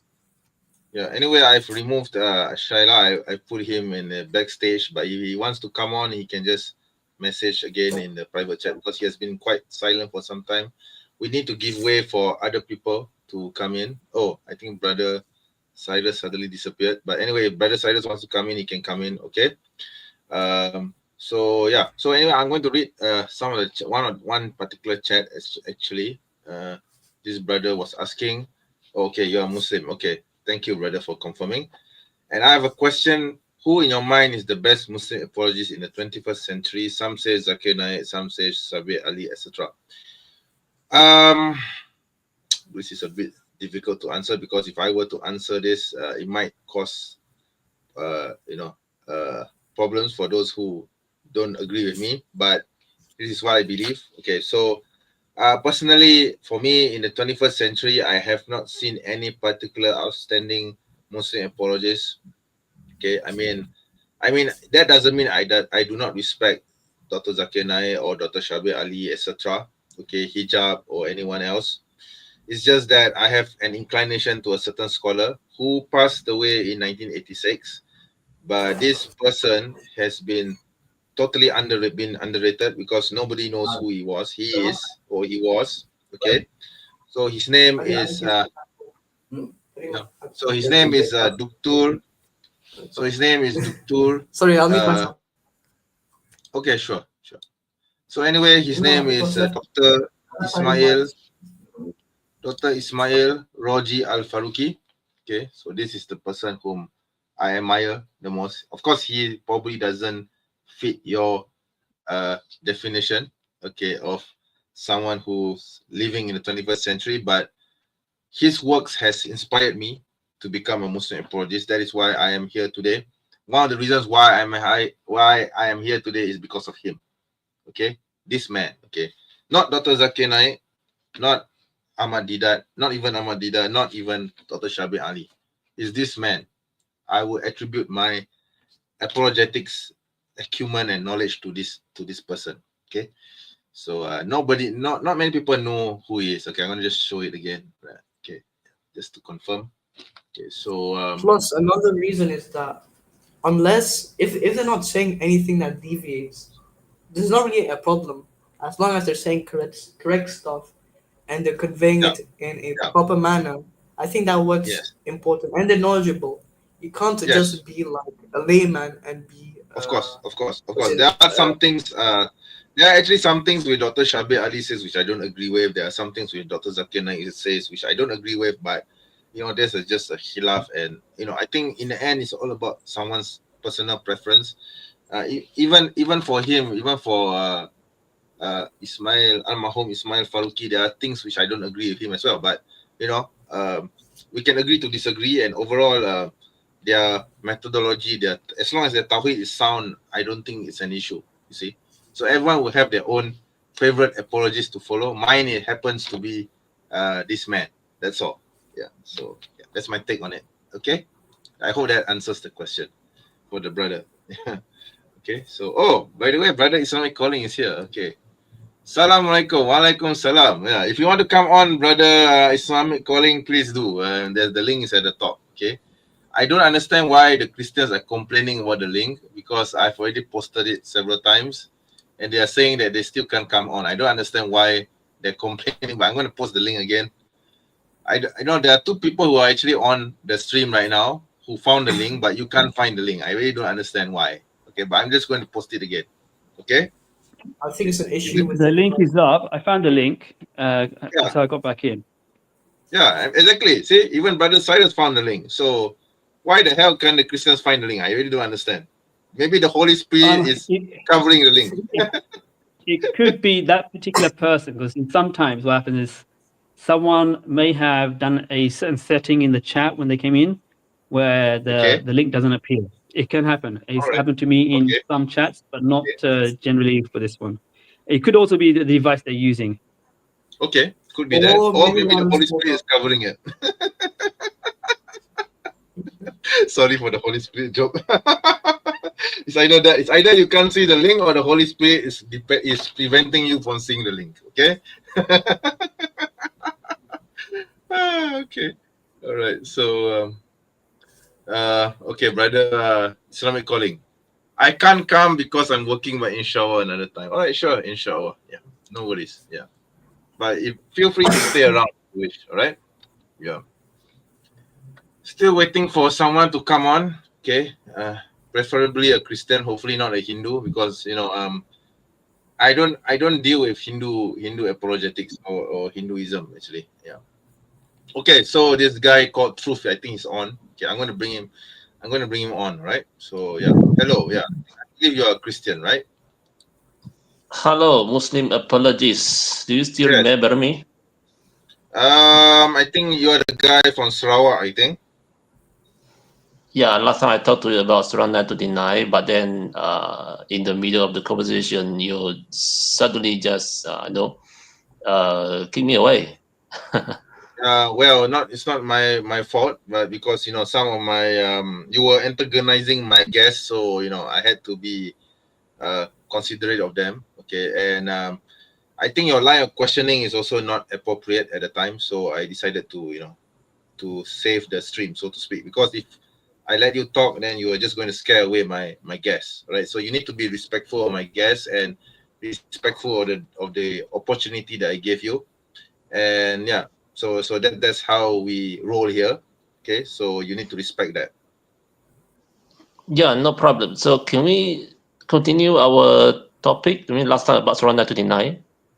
Is I it think okay we've for you? already I think we have already talked about that, right? We have already discussed that. Maybe you have something else you would like to share. No, because last time the discussion was not yet finished about the reason of revelation, right? Last time about the reason of revelation for Surah 929. Okay, so So, fine. Let's revisit that, and maybe you can state your position, because I think this is a different set of brothers who have not come across your argument. Okay, so maybe they are not aware of your position. So let's start from the beginning, and you can restate your position now. Okay, go ahead.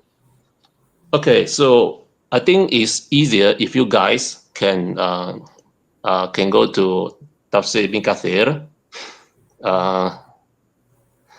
because according to Tafsir bin Kathir, and actually many other classical tafsir, Surah 929 was revealed because of Muslim money problems. Do you agree this? Do you agree to this, Muslim apologists? Hello. Yeah, It give me might a be moment. better to state the whole argument rather than just going one by one like this. Yeah, maybe you need to give us the exact context. I mean, for the benefit of those who do not know what your argument is. Yeah. My argument is very easy, because I always heard Muslims say about Surah 929. Whenever I ask a Muslim, they will say this verse was revealed because of invasion or attack from, or threat from Byzantine, right? But when I do the research, and I found the answer is opposite. I found the answer is not because the verse was revealed not because of any threat or whatsoever, but because of money problems. This can be found easily in Tafsir bin Kathir. Sorry, can you give me the Quranic verse again? Surah 929. 929. Yeah, I think you all know the verse, quite a popular verse. Oh, fight boss. Okay, about the jizya. Okay. About the fighting and the jizya, yeah. So Okay, if you if you go to Tafsir bin Kathir now, you go to Surah 9, 28. Okay, you will see that it clearly says, after Muslims was when they were facing money problems, Allah revealed, if you feel poverty until the end of Just to 929. interject, I got to go, so I'm going to give my salams. Assalamu alaikum. Okay. Okay. All right. Okay. Right. Okay. Continue. Yeah. Are you looking at the? Okay, I think it's better if you can go to Tafsir bin Kathir. Straight go to Tafsir bin Kathir. Let me find it. Okay. Hang on. If I can find it, I don't know if I can. الجزية. Okay. Sorry, I just pressed the wrong button. The wrong. Okay. Okay. This is. Let me see if I can find Ibn Kathir. Ibn Kathir doesn't have the option here. I'm sorry. Okay. Okay. How about this? How about this? You go to QuranX.com. No, I'll just look for Ibn Kathir verse. Surah At-Tawbah. What was that? 929, and I'll just Google for that Ibn Kathir. Right? Okay. Yeah. Okay. Say commentaries for. Okay, I found it. I found the QuranX that you mentioned. Okay. Right. Okay. Okay. Nice, clean. Okay. Nice. Okay. Now you go to. Okay. Now you are looking at 929. Okay. Great. Okay. If you scroll. Okay. You scroll down. Okay. Wait. Go up a little bit.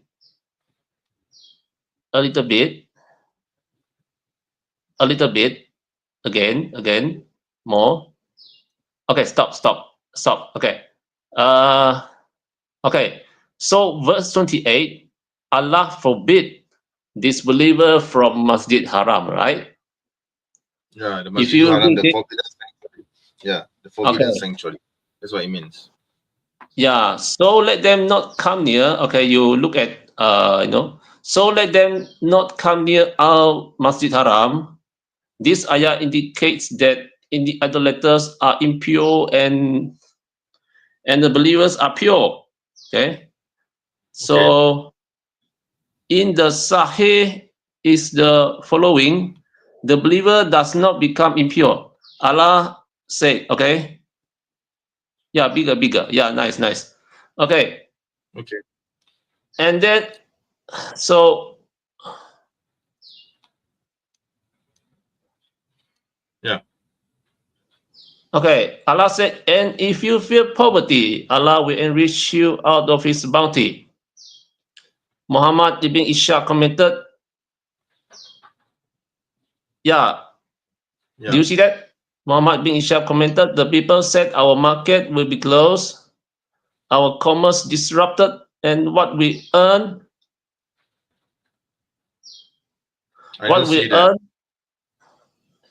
is there. Oh, you're talking about it. Yeah. Yes. It's just a commentary. It's not what in the verse says.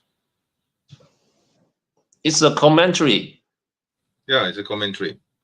Yeah. Okay. Yeah. We are not talking about Tafsir bin Kathir, right? And this is an if, and if you fear poverty. So it's not it's not a main reason. It's one of the reasons. The main reasons non-Muslims are not allowed to be in Mecca is because Allah said in the Quran that the polytheists, the mushriks, are impure and the believers are pure. This if you fear poverty, this is just another reason why it's just another reason. But the main reason is what Allah has said, that they're impure and we are pure. Sorry, you are Al-Fonransi, right? Yes. Yeah, you can call him Sheikh. Okay. Do you both agree that in verse 28 Allah forbid disbeliever from Masjid Haram? Yes or no? Do you both agree that? Yes. Okay. Nice. Okay. So let's proceed. Okay. What is the consequence of the prohibition? According to this tafsir, I think it's very easy. You can see the people said our market will be closed, our commerce disrupted, and what we earn will vanish. So the prohibition caused Muslim to worry about their financials, their money, about their income, right? Do you guys agree that? Yes. Doesn't say that here. Nope. Doesn't say that here. It does. If I read the verse, it doesn't say that. I mean, that's just a tafsir. No, bro. We are talking about Tafsir bin Kathir here. Yeah. Good. Okay. You read again. Okay. How about this? I think you I think we read from the beginning there. Is it okay? Yeah, You go sure, to go the ahead. top. Okay. I think it's easier. Okay. Nice. Idolaters are no longer allowed into Masjid Al-Haram. Allah commands His. Yeah. Okay. Go ahead. Allah commands. Allah commands His believing servants who are pure in religion and person to expel the idolaters who are filthy in the religious sense from Al-Masjid Haram. After the revelation of this ayah, idolaters were no longer allowed to go near the masjid. Yeah, it's talking about pagan Quraysh. Okay. Yeah. Okay, so this ayah was revealed in the 9th year of Hijrah. The messenger of Allah sent Ali in the company of Abu Bakr that year to publicize to the idolaters that no mushrik will be allowed to perform Hajj after that year. No naked person allowed to perform tawaf in other houses. Allah completed this decree, made it a legislative ruling as well as a fact of reality. Abdul Razak recorded that Jabir bin Abdullah commented on the ayah. Oh, you believe verily the Muslims are impure, so let them not come near Al-Masjid Haram this year. So unless it was a servant or one of the people of Dima, Imam Abu Amar al-Awzai said Umar bin Abdul Aziz wrote, to his governor to prevent Jews and Christians from entering the masjid of Muslims, and he followed his order with a statement. Verily the Muslims are impure. Atta said, all of the sacred area, the haram is considered a masjid. For Allah said, so let them not come near Masjid al-Haram at Makkah after this year. This ayah indicates that idolaters are impure and that the fellow believers are pure. In the Sahih is the following: the believer does not become impure, Allah said, and if you fear poverty, Allah will enrich you out of His bounty.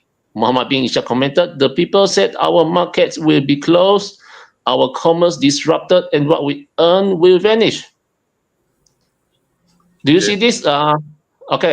The people say our market will be closed, our commerce disrupted, and what we earn will vanish. So people are worrying about their money, right? Right? That's what the people say. Yeah. Okay. Why did they worry about the money? Do you know?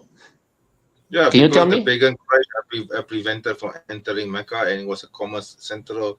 I mean, the basically at the time, the Hajj was the main income for the even the disbelievers. So if the disbelievers are disallowed from entering Mecca, then there will be a loss of income. Okay. Yes, So nice. Okay. Right. Good. Okay. So I think now we all agree. We now all acknowledge that the prohibition of disbeliever caused the people, That's caused what the they worry. Muslim. No, it's not a cause. It's what they worry. Okay, that's it's why not it's a a cause. commentary. Even if you look, even if you it's look just a now, worry. even if you look now, Mecca is a place of business. It's hustling, it's bustling. There's many businesses there. Yeah. So this is just a worry. The people were It's saying just a that, worry. but if It's not a the direct non-Muslims will not come to Mecca, will not earn. Yeah. But then Allah Subhanahu wa Taala said that you should not fear poverty because Allah will enrich you out of His bounty. Okay. So what? Okay. What's the problem with this? What's the problem with this? Wait. Why did the people worry about their money? Why? I Because think Allah you losing income and the disbelievers coming with the disbelievers being prevented from entering the sanctuary. Okay. Yes. That's all they worry about. Yeah. That's the reason, right? Yes. Yeah, but that doesn't mean that's the main reason. You see, that doesn't make it a main reason for the forbidding. Okay. Also, what's the issue with this? Because if there's a worry, of course, someone would be worried that if there's going to be less people, there's going to be less market. But this is just a worry. It doesn't mean fact. So Allah revealed the verse to Okay, confirm wait. the thing. Nice, If you nice. fear poverty, Allah will enrich you. Yes, okay. Allah will enrich you. Okay, nice. Okay, let us continue. If you feel poverty, so people they are worried about their money. Okay, so Allah will enrich you, right? Out of His bounty from other resources. Okay. Sure. If He wills, until you see that, until the end of 929 and feel themselves subdued. Okay, do you see that? The people say our market will be closed, our commerce disrupted, and what we earn will vanish. So Allah revealed this verse. Do you see that?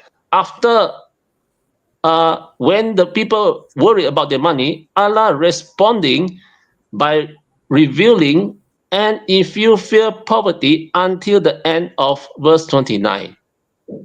Yeah. So, what's the issue here? Yeah, what's the issue here? That Yeah, means what's the issue here? that means verse 29 was revealed because of money problems. Because Muslim So what? was Everybody worried has money problems. Not because What? of money problems, because of the worry, because of the fear. Yeah, it's just the because fear. of fear. It's not Because because Okay, of so any money problem. There was no money problem. It's just that they feared that there would they be money fear of problem. the money problem. Okay. So Yeah, do you guys but there now was agree no that money problem. okay, so do you Okay. now okay, wait. Do you guys now agree that verse 29 was revealed because of the fear of money problems? Yes Yeah, or no no? What problem. was the well, first yes, reason it's you supposed said to be a why people said it was comfort. revealed? It's What? supposed to Sorry. be to You reassure. said It's that supposed to people reassure said a people. different thing, saying that verse 29 was revealed because of another thing. I mean, what is your criticism exactly? I mean, what's your problem? Al Franci, what did you say just now? Because you guys all speak at once. I quite hard to hear what you say just Well, now. I'd like Okay. to deal I with what you're saying because I don't know. I As I mean, was I've saying, By been the way, listening.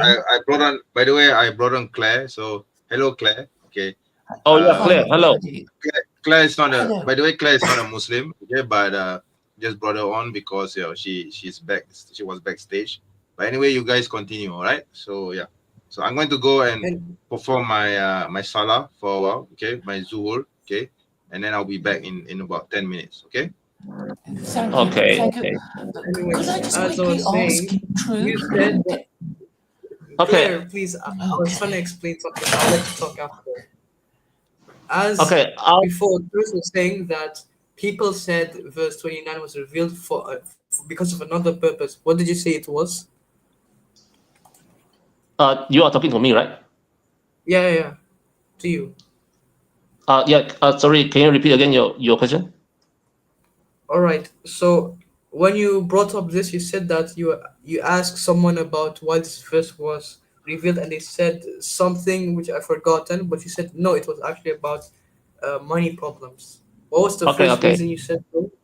Yeah, because whenever I talk to any Muslims, I mean almost all Muslim, okay, they will tell me Surah 9 verse 29 was revealed because of a threat from the Byzantine, which is the Roman at that time.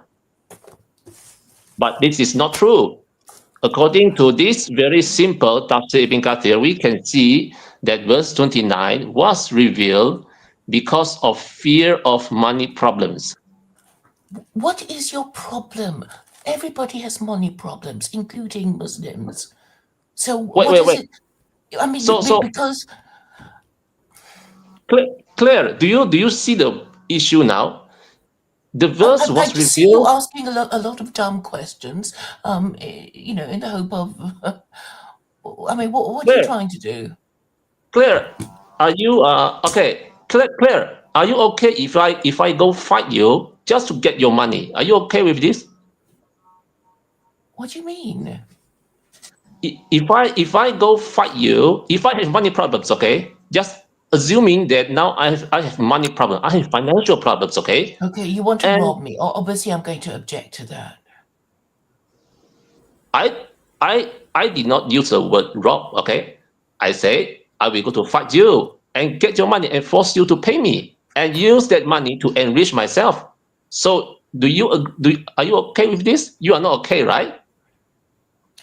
Okay, so you're saying chapter 9, verse 29, which is about the jizya, yes? You're saying? Okay. Okay. Okay, so the jizya is a conditional tribute. Wait. No.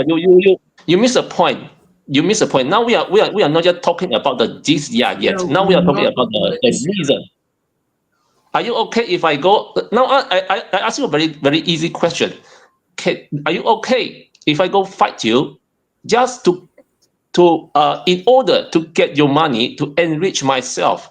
Are you okay with this, Claire? Yes or no? Obviously not, but in the context of this verse, it is talking about the sacred mosque being approached Nice. at a particular time of the year. So this verse has application that is fixed in time and place. It doesn't mean Muslims have the right to go and rob any non-Muslim.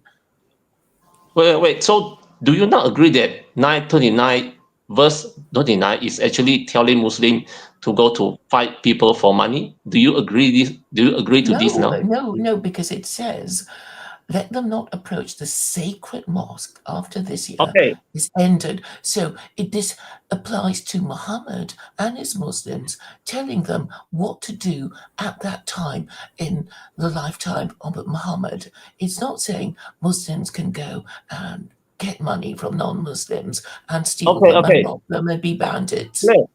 Clear. Okay. Okay. So what did Allah tell Muslim to do at that time when they were facing money problem? According to Tafsir, it hello. says, yes. So this is after Muhammad and the Muslims were kicked out of Mecca. Yes, it's battle orders. So before that, it says, God has aided you on many a battlefield. In the battle of Hunain, you set great stores. So all these are in the context of fighting battles. So Clear. are Muslims not allowed to fight battles? Clear. I think you better focus on this one. Just Clear. one thing. You focus on what? Regarding the prohibition of non-Muslims from entering Masjid al-Haram, from which ayah is this? From which verse is this? Okay, after 927, he was talking about the sacred mosque, right? So 928, believers know that the idolaters are unclean. Let them not approach the sacred mosque after this year is ended. Okay, nice. And okay, then so after that, if you fear poverty. Clear. Okay, so what happened after the prohibition? After Allah forbid disbeliever from Masjid Haram, what happened? Tell me what happened. So the next verse is a jizya verse. Fight against such as those to whom the scriptures were given as believe in neither God nor the last day. You keep interrupting me. Me and saying my name, and you never give anybody a chance to answer your question. So I'm saying all these verses that you've been reading are battle orders, instructions about how to fight battles in the context of this particular time, right? So it's not saying Muslims at any time can go and rob non-Muslims. This verse is confined in space and time. Also at the same time, 929 and 928, they're about different matters. 928 is about the non-believers' prohibition to enter Masjid al-Haram, and then 929 is related with the Battle of Tabuk. There's different things not related to each other. Come on, Al-Franci, I already showed you the Tafsir. You read it just now. You already read it.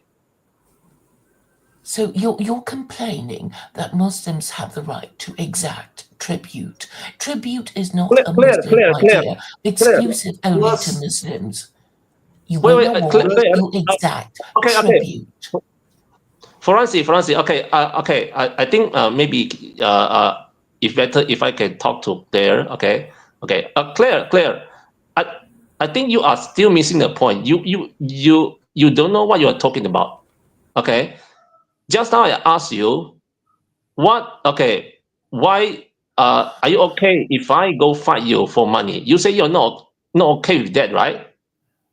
I'm saying in the context of war, right? So if it's a war, then people are going to get killed, right? Wait, no So war. if you- Okay, just wait. There's no war. This verse is all about war. Tribute is about war.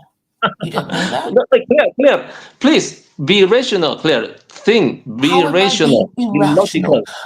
When you're talking about jizya, it means after a successful conquest by Muslims extract jizya from the defeated non-Muslim people. Yeah, it's a battle. Yeah, it's Are you saying only Muslims? battle is wait now. implemented in Islamic Okay, lands, Claire. in lands controlled by the Claire. Muslims.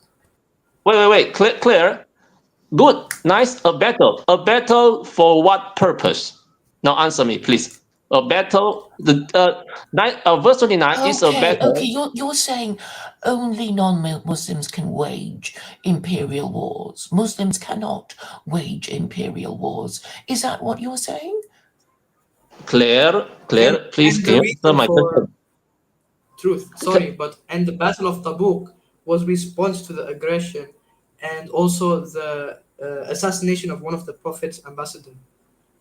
No, that is no. I'm not talking about Tabuk. I'm talking about verse 29. See, Francis, I know what exactly are you trying to do. You are trying to go to that Tabuk. I'm not talking about the verse. I repeat again. I am now talking about the verse. Why did Allah reveal the verse? According to Tafsir that you read just now, it's very clear. It is about orders. Battle orders. Battle Are you familiar orders. with the concept of battle orders? Which verse specifically? 928, right? Why don't you just look at the Tafsir that I show you? It's easy. Okay, but which verse? 928, correct. Okay, start from 928, yes? All right, verse 928. O believers, indeed the polytheists are impure, so they should not approach the sacred mosque after this year. If you fear poverty, Allah will enrich you out of His bounty, if He wills. Surely Allah is all-knowing, the all-wise.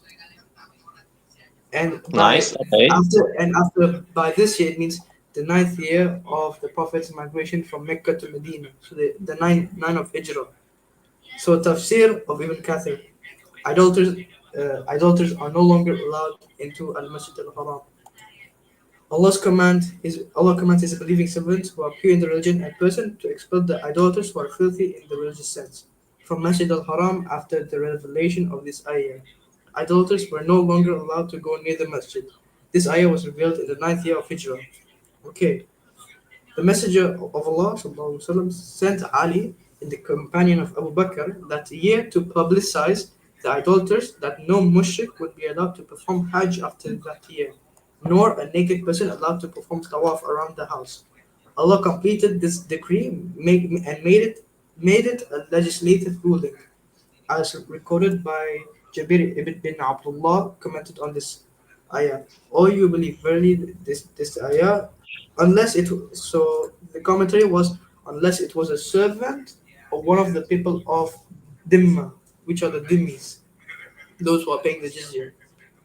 Imam Abu Amr al-Awza'i said Umar bin Abdullah Aziz wrote to his governors to prevent Jews and Christians from entering the masjids of the Muslims, and he followed his order with Allah's statement, "Verily the mushrikeens are impure." Allah said, "All of the sacred area that the haram is considered a masjid." For Allah said, "So let them not come near Masjid al-Haram at Mecca after this year." This ayah indicates the idolaters are impure and the believers are pure. In the Sahih is following: the believer does not become impure.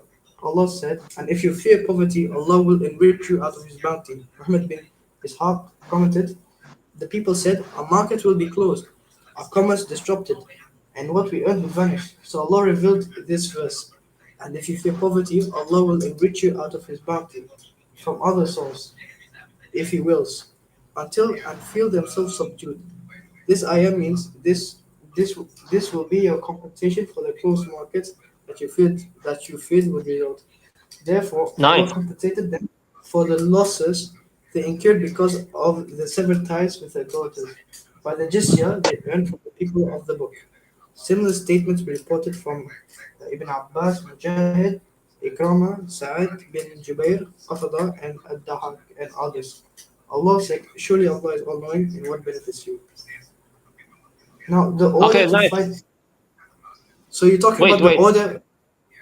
Wait, Francis, do you now agree that verse 29 was revealed because of fear of money problems? Do you now agree that or not? A part of the verse, you see. The second part Yeah, of the verse. even if we agree with that position, then what's the problem? Plus, with there's a second part of the tafsir if you scroll down, which is the order to fight the people of the scripture. Okay, let me scroll down the second part. So this is regarding ayah 29. Now, fight against Okay. those who believe not in Allah, nor in the day of last day, nor forbid that which has been ordered by Allah and His messengers, and those who acknowledge not the people, not the religion of the, and those who acknowledge not the religion of the true among the people of the scripture, till they pay the jizya with willing submission and feel themselves subdued. Therefore, when people of the scripture disbelieved in Muhammad, they had no beneficial faith in any messenger or what the messengers brought. Rather, they followed the religions, because this confirmed with the ideas, lusts, and ways of their forefathers. not because they are Allah's law and religion. Had they been true believers in the religion, that faith would have been directed them to believe in Muhammad, because all prophets gave the good news of Muhammad's advent and commanded them to obey and follow him. Yet when he was sent, they disbelieved in him, even though he is the mightiest of all messengers. Therefore, they did not follow the religion of earlier prophets because the religions came from Allah, but because these suit the desires of us. Are you going to read the whole tafsir? I'm reading the part of ayat 929. This is divided. We've zoned out. Can I deal with truth? Can I just deal without reading, or because people zone out if you read long bits of stuff? Because we know what truth is trying to do. He's saying, Muslims exact the jizya, right? And he's saying Muslims shouldn't exact the jizya, but the jizya is just a conditional tribute, isn't it? And a conditional tribute is not as bad as an unconditional tribute. I mean, the jizya, you can avoid it, right? You avoid it by converting to Islam. But if you really want to hold on to your crappy religion after it didn't protect you from war, then hold on to your crappy religion and pay the jizya. What's your problem with that?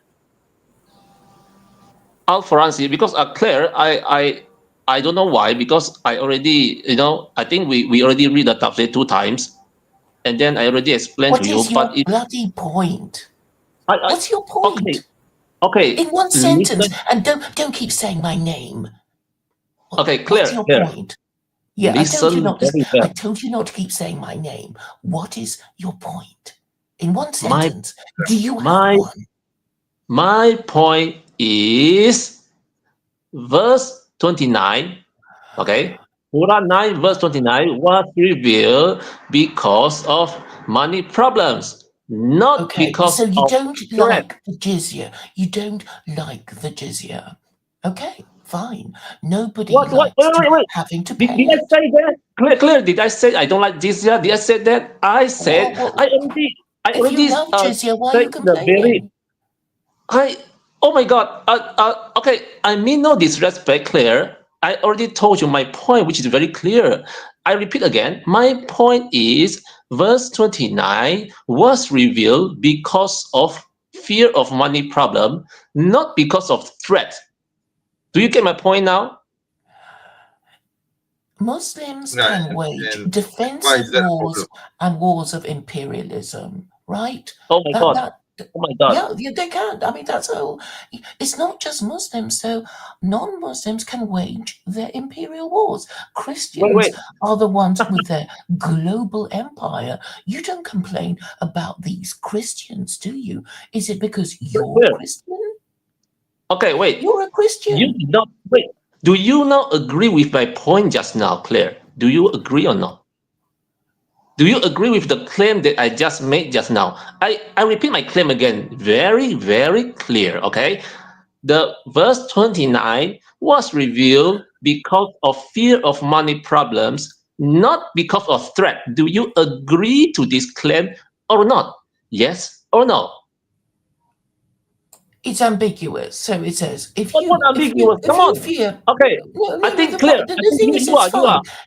It's Clear. fine. Let's just admit Oh my that God. Oh my God. people invade other people's countries historically to take their stuff. If it's an imperial war or it's a defensive war, yes, there are two kinds What's of the wars. defensive war? Wait. Don't tell me ambiguous. That is not the answer. My answer is, do you agree with my claim or not? The verse was revealed because of fear of money problem, not because of threat. Do you agree with my claim or not? Don't tell me ambiguous. That's not the answer. Do you know what you're talking about, Claire? Okay, Al-Faransi, I think you're saying because oh my God. because Allah is concerned that Muslims have money problems. What's your point? Are you saying Allah is saying when Muslims are feeling poor, they can attack non-Muslims? Yes, is that what you're saying? And therefore Muslims are bad. Is that I'm happy to try and make your point for you if you take so long about it. Yeah. So Okay. So that's what you're saying. Now you are saying something, something related to the topic. Okay, so it's very obvious. Okay, when Muslims they worry about their money. Okay, so Allah revealed the verse. Allah say what? Allah say, if you fear poverty, and then I will enrich you from other resources. Fight those who do not believe in Allah, and until the end of the verse. Okay, so. It could mean that then they make money through peaceful trading. What trading? Come on, fight them! Oh my! Okay, but clear. in this case, it is about the jizya. I'll admit that. Okay, so wait. Okay, this happens anyway. Clear. Christians have got an Claire. entire empire that they've just taken because they had superior military force to the countries they conquer. I mean, are we complaining? Clear. I mean no disrespect, but I think I've made my point very clear. But I don't know why you. Okay, can I talk to Muslim apologists? Muslim apologists, you got my point, right? My point is quite easy. Frankly, I don't understand your point because I don't have a problem with the verse. Okay, yeah. If it's an issue to extract the jizya from those people who have the Muslims are allowed to get tribute from, then I don't know. I mean, why is it an issue? Okay, I mean, if you don't want to pay the jizya, then you can either leave the Muslim lands or you can revert to Islam. So there's do you okay? Okay. In fact, if you read Numbers 31, I think the problem is even worse for those who are non. Apologies. I know. Apologies. Do you now agree with my claim just now? My claim is verse 29 was revealed because of fear of money problem, not because of threat. Do you agree to my claim? I'm not. That's what the verse says, so I have no problems with it. So I don't know. I mean, I don't know what's your point actually. I don't get your point. Okay, wait. Do you not agree or not? Yes or no? Do you not agree to my claim? I said I have no problems with the verse. If that's what the verse says, then yes. I'm not. No, wait. Do you agree with my claim or not, Muslim apologists? My claim is verse 29 was revealed because of fear of money problems, not because of threat. And then I already read the Tafsir Ibn Kathir with you and Al Faransi, already 2 times. Al Faransi already read it, okay, already 2 times. Do you agree to my claim or not? Well, that's, I mean, like I say, if that's what the verse says, I have no problems. Okay.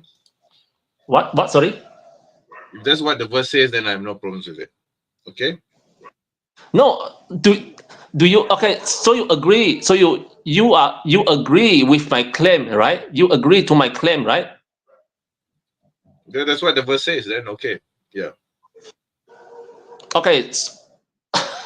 Okay. So now you agree that verse 29 was revealed to solve Muslim money problems, right? That's not what the verse says. The verse only says that is the concern with the Muslims. Okay. Whoa. Just now you already agree to my claim. You already agree that my claim is correct. I said that if that's what the verse says, then I agree with the verse. Okay. You have to understand the difference here. No. You come on. You have to deal with my claim because I'm not asking about my claim. My claim. Okay, claim. You're saying that Muslims are exacting the jizya because of money issues, then I think you're that's just half of what the verse says. Okay, that's not what the verse is actually saying. Okay. What do you mean half the verse? Can you show? Because that I already run through. The verse says that expect jizya because the idolaters are impure, blah blah blah. Okay, and then the Muslims are concerned because that may cause money problems, as you mentioned. So yes, there's some concern about money problems, but that's not the reason why the verse was revealed. Okay. Come on. Okay, look again. Look at the top again. It says what? If you feel poverty, the people said our market will be closed. Wait, okay. You fall into poverty. There's a difference. Okay. What? Repeat again. Sorry. The verse says, okay, if you fear poverty, then Allah will give you a bounty, right? That's what the verse says, right? Okay. Okay. So then the tafsir explains, okay, then the Muslims are afraid that they will lose the marketplace and blah blah blah. Okay. And therefore, the jizya is expected from that, for as part of the bounty. But that being said, okay, that's not the reason why the verse was revealed. Wait, come on. Wait. You. Wait.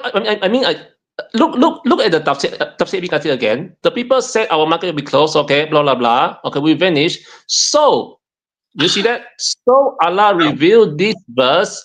Okay. So Allah revealed this verse, and that's a tafsir. That's not what the verse says. That's just a tafsir of the person who's writing the tafsir, right? That's his interpretation. Yeah, okay. Right? We are talking about the tafsir. Okay, now we are talking about the tafsir. Okay, do you not agree that according to Tafsir Ibn Kathir, verse 29 was revealed because of fear of money problems? According to Tafsir Ibn Kathir. I guess partly, yeah. There's no issue with that. Yeah. Right? Okay. Oh my God, I spend so much energy to talk to you. Yeah, I think I just came on. I was away for about 10 minutes. So yeah.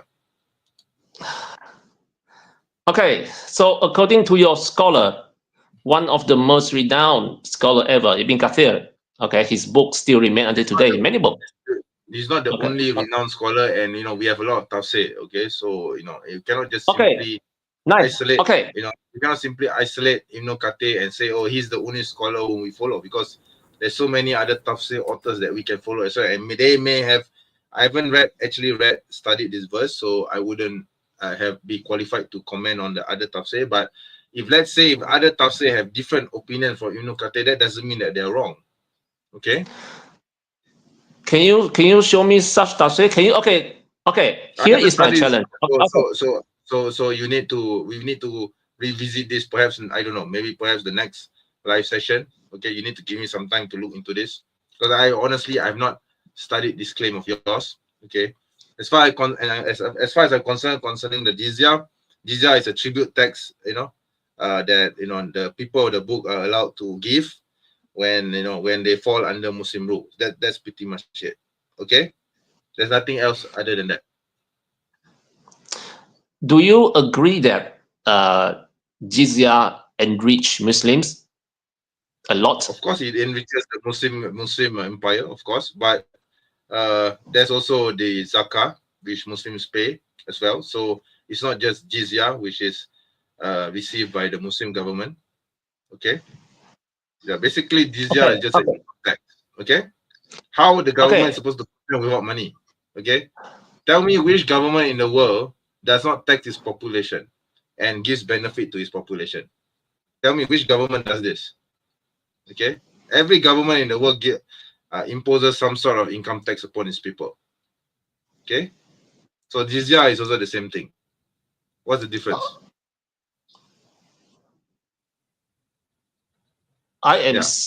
Jizya. Okay, jizya. The purpose of jizya. Yeah. If you have a problem with the jizya, let's talk about the jizya. No, it's not just talk about the verse alone, but let's talk about the jizya, because I'm pretty much well versed in the concept of the jizya. But if you want to talk about specific verses about the reason of revelation, I'm not really well versed in that.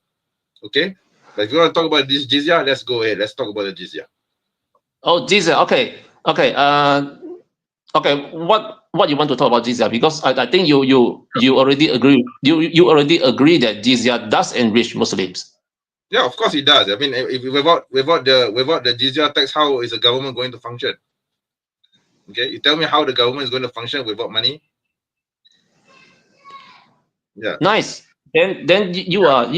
I mean, you are agreeing to my claim, because they are Muslims. Last time they are Muslim. His name is Yemeni. I think Yemeni, one of the debater in Hamzaden. He refused his idea. He said I know who you're referring to, Brother El Yemeni, but he's not on my channel, so I can't speak up for him. All right? Yeah.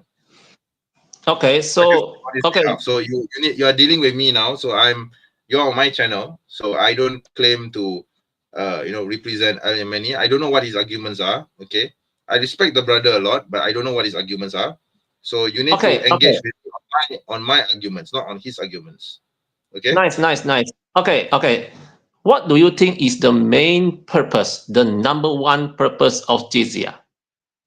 To basically run the government. I mean, without the government, without money, income tax, you can't run the government. It's really that simple. Okay. Any government in the world exact from. Okay. That's it. That's what the jizya is about. Okay. So your claim is the main purpose of jizya is to run the government, right? But is there any proof or reference from the Quran? I mean, because you say it is the main purpose. So does Quran support this idea? We just read the verse, right? It says exact tribute from the people of the book in order to ascertain their submission. And there are also verses, there are also hadith, there are also many hadith reports which talk about the jizya. Okay, so we exact fiqh on the jizya from not just the Quran but also from the hadith as well. Okay. Wait, bro. I totally understand what you're trying to say, but now I'm asking you, where is the reference or the evidence or any small or the big sign, from the Quran verse telling us that the main purpose, the number one purpose of jizya is to running the, to running the government. That's a big issue. So we don't have that in the Quran. Okay, the Quran just tells you the user guide. There's a user manual. Nice. Okay. Nice. It tells you take the jizya from the people of the book. Okay, but what is the money used for? That is where you look into the hadith collections, and that's where the Prophet explains what the jizya is for. Okay. And then we look at the practices of the early Muslims and see how did they use the jizya tax for. So they did use it to run the government. So again, of course, a form of protection. Don't forget, it's also a form of protection for non-Muslims living under Islamic sovereignty. They must pay the jizya, and they're granted the status as the dhimmis. Yes, yeah, this is all. This encompasses full military protection, freedom of worship, freedom of business, and legal protection. It's a form of protection too. This is a protection. Okay, nice. Okay, I understand. Okay, you guys talk about protection. You guys talk about a running government. Nice. I totally understand that. I also see this. These protection things, running government, inside the tafsir. They also talk about protection. But now my question is, what is the main purpose? Because if we look at the verse, we just talked about. Wait. Okay, let us look at the verse carefully. You will see, when you look at the verse 28, 29, you will see that the main purpose, the number one purpose of jizya is to enrich Muslims. That is the main purpose.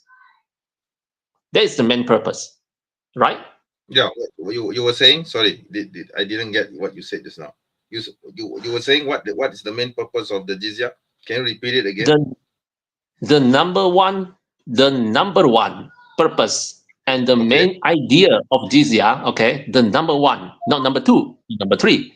The number one purpose of jizya is to enrich Muslims, and this claim can be easily seen, in the verse 28, 29. You can see. That's not what the verse is saying. I mean, the verse is saying that the Muslims are worried about not getting any benefit from the or getting any bounty from the ban on bounty is jizya, right? But how is that jizya? That bounty is jizya. You okay? That's not what the verse says. That's not what the verse says. The verse doesn't say jizya. That's you putting words into the verse. Okay, bro. Your claim. Okay, now we have different claim. I have my claim. You have your claim. I claim that jizya, the number one purpose is to enrich Muslims. And then I can show you. I can show you Quran verse. I can show you verse 89, and I can show you the tafsir that explain that. Okay, that is my proof. Okay. But your claim, okay, apologies. You claim that number one purpose of jizya is to run the government, but you don't have any evidence from the Quran. Do you have any evidence? I have the word enrich. This is not just from the Quran; it's from the Hadith as well. The Hadith has already explained what the jizya is for. Good. Why so now only on the Quran, but you're totally rejecting a second source of Islam, which is the Hadith. Okay, so now I know what the Quran is. Okay, I'm not By the way, did you just say? I know. Did you just say bounty is jizya? Yeah. Did you say bounty is jizya? He said the bounty is related to the jizya when the verse doesn't say this. Ghanima is not jizya, bro. Ghanima is the spoils of war. Wait. Okay. Brother Francis, I can I finish my point with brother Apologist? Okay. Sure. So take your time. Okay, brother Apologist. Okay, now you agree that the idea of governing, the jizya is used for governing, used for running the government is not in the Quran. Okay, so now I ask you, which claim is stronger, my claim or your claim? My claim is I would say your claim is biased and it doesn't cover. It just covers one part, one nuance of the. Whoa! How can you say that? How can you say that? My claim is supported in the Quran and the tafsir, but your claim has. Quran, but you're not taking into account the hadiths and the practice of the Prophet ﷺ and his Sahaba. What did the Sahaba do with the jizya? What did the Prophet do with the jizya? You didn't take that into account. The Quran is the highest authority, is the most holy book. But the interpretation it falls down to the Prophet. I mean, we can interpret it how many ways you want, but in the end, it's how the Prophet and the Sahaba did it, which matters the most. Okay? Your interpretation doesn't matter. Only the Prophet and the Sahaba Not my interpretation. Not my interpretation. I already showed Ibn Kathir. I can also show you other. Ibn Kathir's interpretation doesn't matter either. It's what the Prophet did and what the Sahaba did. Okay. Yeah, what the Prophet did, but there is no idea. This idea cannot. Did the Prophet do, or what did the Sahaba do? Did they do exactly as what you are claiming right now? That's my question now. Did they use the money for the bounty, for the benefit of for to enrich themselves, as you are claiming that the verse is saying so? Okay, is the did they exact the jizya and then they use the money to spend it on themselves and on their families, and they bought yachts, maybe they made palaces or something like this to enrich themselves?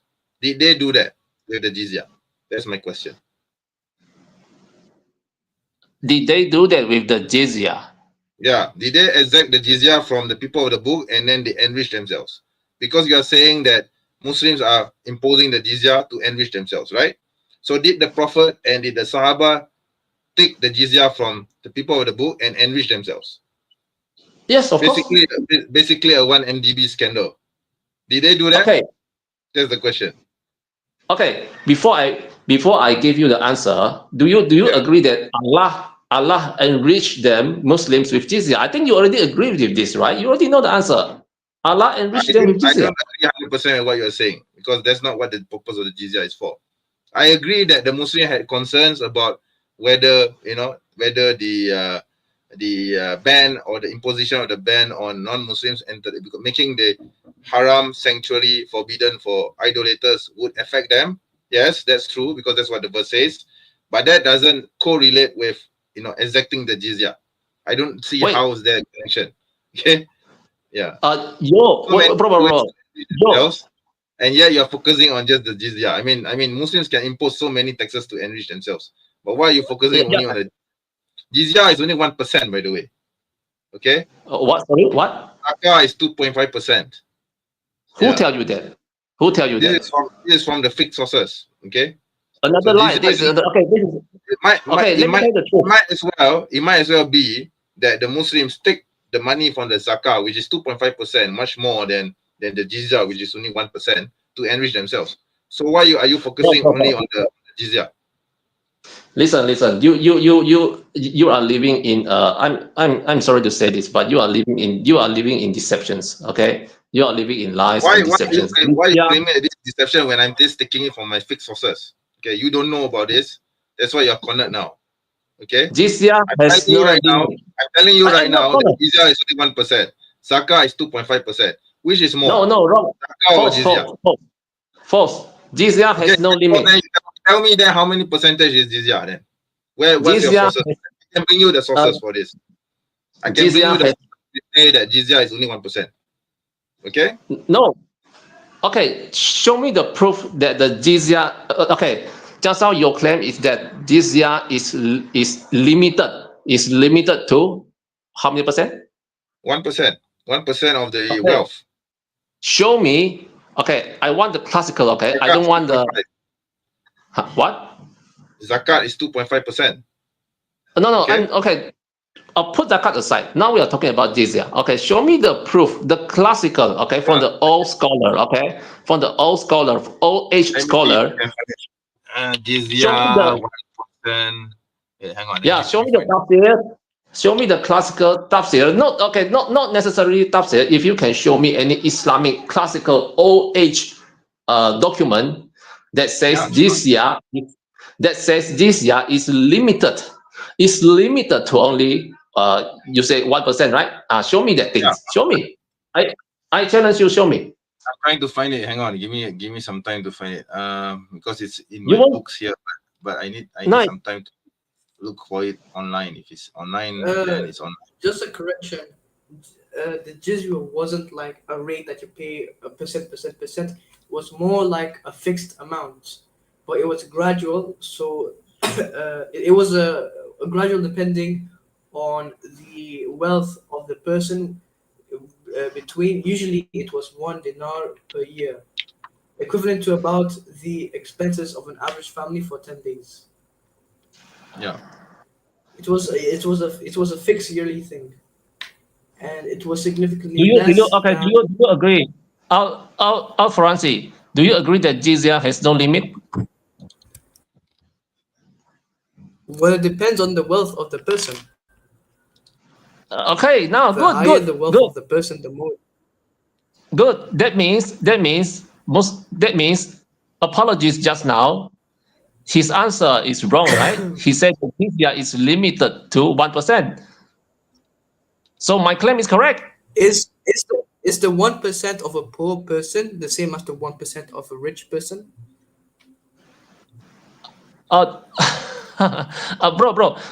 Francis, we are not talking about 1% here. We are talking about whether jizya has limit or not. I think that's now you already agree with me that jizya has no limit, right? It depends on the Muslims, on the people. I can't find the source. Hang on. No, I think it maybe depends. When I say the wealth of the person, I mean the wealth of the people paying jizya. Yeah, of course. If that person is very poor, how are you going to take 1,000 gold from him? You kill him. They're exempt. What? They're exempt from the jizya. There are people who are exempt from the jizya. There are people exempt. Okay, exempt from the jizya. That one I need to look into it. But I think you now agree that jizya has no limit. Explain what you mean by no limit. No limits means I mean when Muslims they come to this land, when they negotiate jizya with the people there, it is not limited to 1% only. It can be 1,000 gold. It can be 100 golds. It can be million golds. Okay. It also can be 1 dinar if the Muslim agree to it. If both parties agree to it, it can be 1 dinar. It can be 2 dinar. Okay, but it can be million. It can be and this idea is supported by Sahih Hadith. In Sahih Bukhari, we can see this very easily. I can show you guys. The jizya. Please do. From Sahih Bukhari? Yes, please. Nice. Okay. Now let us go together to sunnah.com.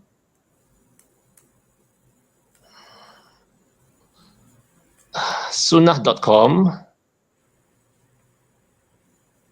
I can show you guys that jizya is a huge amount. And I can very confidently say that the main sources, of the income. Unfortunately, I can't find the source which says that jizya is 1%. So I think I'm going to have to dig into my books. Okay. Regarding the jizya, you should read. Comment. Okay. Yeah. So I think this now we can put this aside until I actually find the sources for this. But I'm pretty sure, I'm very sure that I've read across this information before. Okay. That jizya is regarding the jizya, you should. There's a scholar that talks about the jizya. You should read about You should read about Sarahi al-Siyar al-Kabir, page 140, volume 1. I'll send the link to. I actually have this book called The Rights of Non-Muslims Under Islam, written by Abdul Rahman Aidoy, which actually discusses. There's a whole chapter on jizya. Okay, so I'm going to have to find the book because the book is somewhere in my shelf, and I don't have the patience to look for it now at the moment. So yeah, anyway, carry on. Okay, so if you have anything else to say, go ahead. Otherwise, okay. Just now Al-Faransi want to see the hadith. Apologies, can you go to sunnah.com? I think because it's easier for you because you can display the content. Can you go to sunnah.com? Okay, sure, I will do that. Okay, so what hadith are you looking for? Okay, now you go to Sahih Bukhari. I think can you give me the exact Sahih first number? Reference and number, because that will be easier for me. Nice. Okay, please give me a moment. Please give me a minute. I just paste it in the private chat so that I can share it across. Okay. Let's see. Yeah. By the way, just to announce to the people in the chat, right now we have about 10 people watching this channel, and the live stream has been running for about 4 hours and 36 minutes. Wow, that's like one of the longest live streams that I'm having right now. Usually I don't run my stream more than 3 hours. Okay, so yeah, so 4 hours now. Okay, hopefully we can reach the record of 6 hours. Okay, I want to try and see if we can reach 6 hours of live streaming today. Okay. I'm sorry.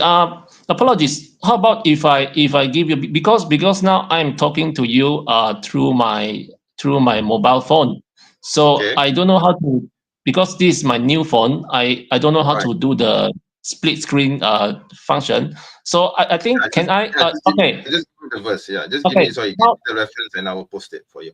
Yeah. Yeah. You go to sunnah.com and then you go to Sahih Bukhari. I think is Sahih Bukhari. The number is Sahih Bukhari 3165. 316 Bukhari 3165 then. Okay.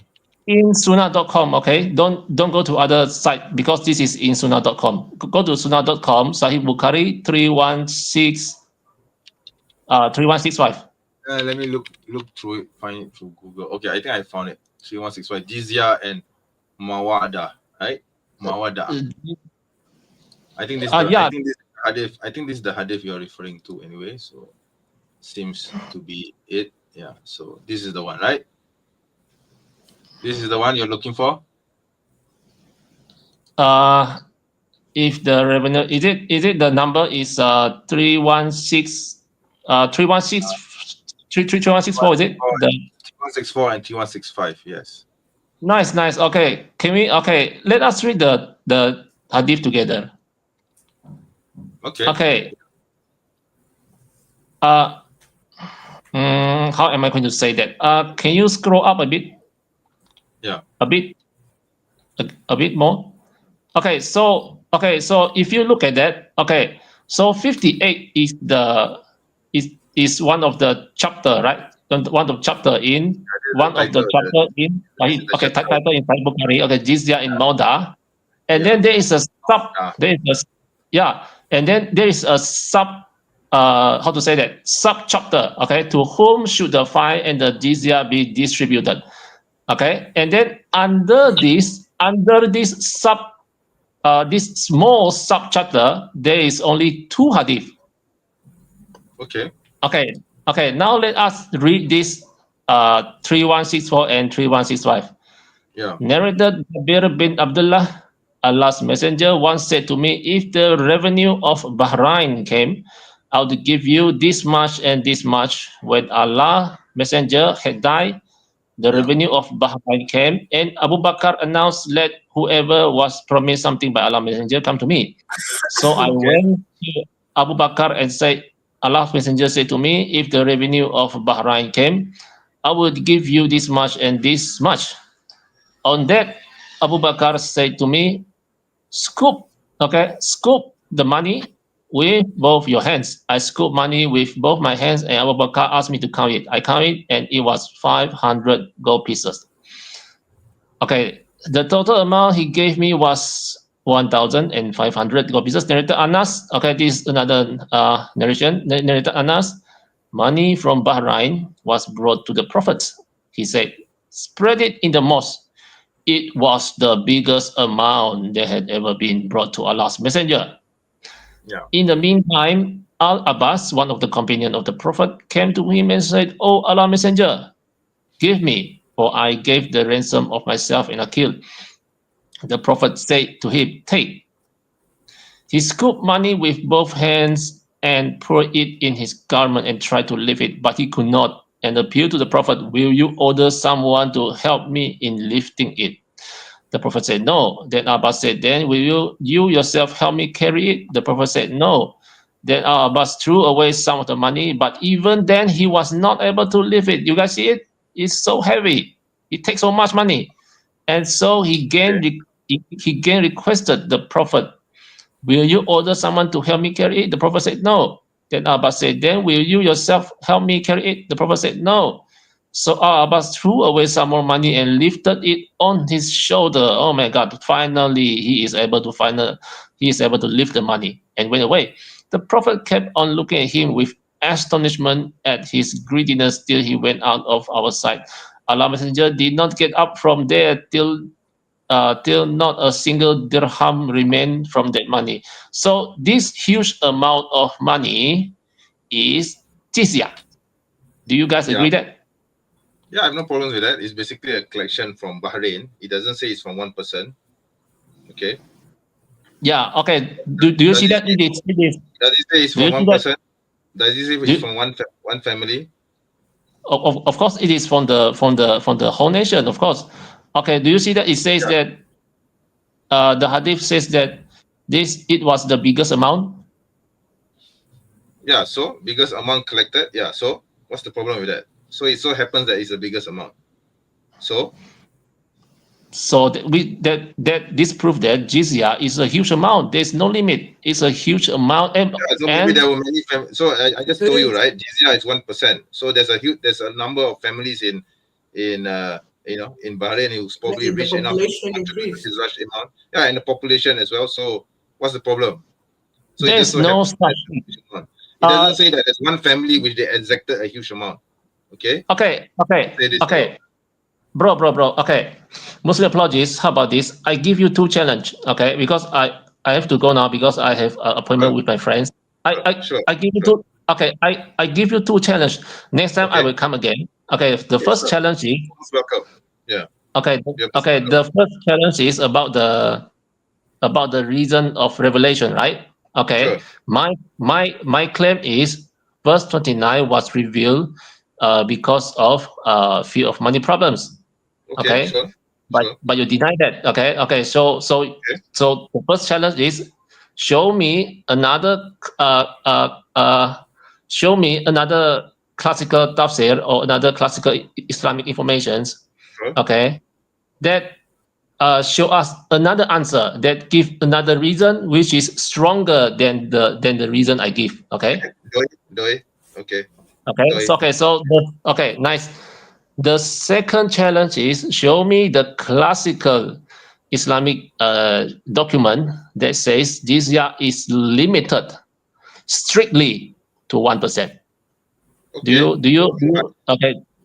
Do you get my point? You speak Mandarin, right?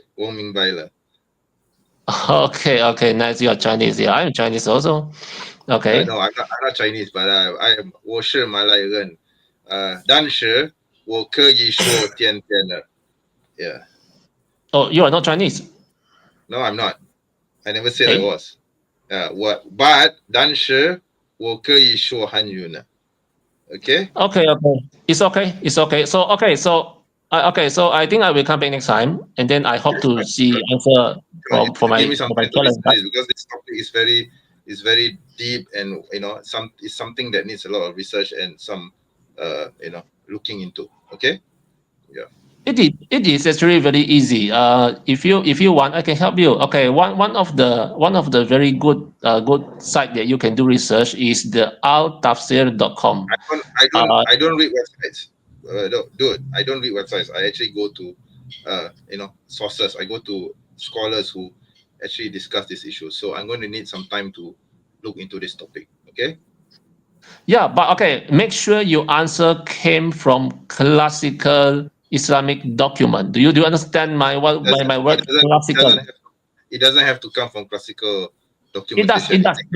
Yes. You know why? From scholars who have studied this. Okay. Do you know why? Because modern scholars get their knowledge from the classics. So when they make a so modern scholars get the information from the classics. So it's the same thing. Yeah. Yes. And the classics, where do they get the information from? From the Quran and the Sunnah. No issue. You can get the answer from the modern scholar, but please show me also the proof. Please show me. Okay, let's say you get the answer. Let's say you get the answer from Dr. Zakir Naik. Okay, which is okay. I wouldn't proceed into this. Come on, please don't. Let's say. Okay. Just an example. I'm not Ahmad Didat and Zakir Naik level, dude. Okay, please don't classify me into those Muslims who only listen to Dr. Zakir Naik. With all due respect to Dr. Zakir Naik and Ahmad Didat, I don't reference their material. Okay. Okay. Whatever. Okay. My point is, the answer has to be coming from the classical Islamic document. Okay. Sure. I mean that's what Muslim scholars do anyway. Even modern Muslim scholars will have to refer to classical scholars. Okay. Yeah. No worries about that. Yeah. Because you know why? Because issue with using classical scholars is the definition of classical scholars. I think a better way is from the people of knowledge. Okay. How about this? I will give you another criteria. Okay. Your classical Islamic document has to be before year 1800. I'll give a limit to that, man. I mean, if modern scholars say something and it is congruent with classical scholars, then I don't see why is that an issue. Okay, it can even be from someone who wrote this in 2024, and it's still a reference to modern. Yes, because they're the people of knowledge. Yeah. There's no difference between classical. There shouldn't be any limit on what reference I should refer to. Okay. As long as person of knowledge is a person of knowledge. Proper references and proper information. Okay. Okay. No problem. As long as you can show me the proof from the classical Islamic document, that's all. If you can, okay. I think I'm not going to quote from someone who made up something this year or last year. Okay, it's going to be reference from scholars of the past. But that doesn't mean that the word reference will be published in 200 AD or 500, 600 AD or something like this. Okay, it can be published in 2024, and it's still going to be referenced to the classical scholars. Okay. Okay, no problem. Okay, I think I have to go now. Okay, thank you for your time. Okay, for letting me to share because all the other debate channel, they keep me away before the finish anything. They just keep me away. I can see why, but I'm different from them. I'm a very patient person, so I think I'm different from them. Right? Nice. Okay, see you guys again. Al Franci. Okay, Claire. Thank you guys. See you again. Okay, bye. Thank you. Okay, see you then. Okay, bye. Bye. Okay, thank you. Yeah. Oh, okay, that was interesting. Okay. Okay, don't forget to add Discord so we can brainstorm together. Yeah, sure. I think we can let's put that aside for behind the scenes, all right, brother? Maybe I can contact you about this guy, and then we can, inshallah, we can talk about it. Yeah, I sent my. So, but anyway, what I want to do is I want to move on, and I want to invite anyone in the chat, because I noticed that this guy called Truth Fire, he's making a lot of Christian claims. If he has a point, please come onto the chat, onto the backstage. Don't be a coward.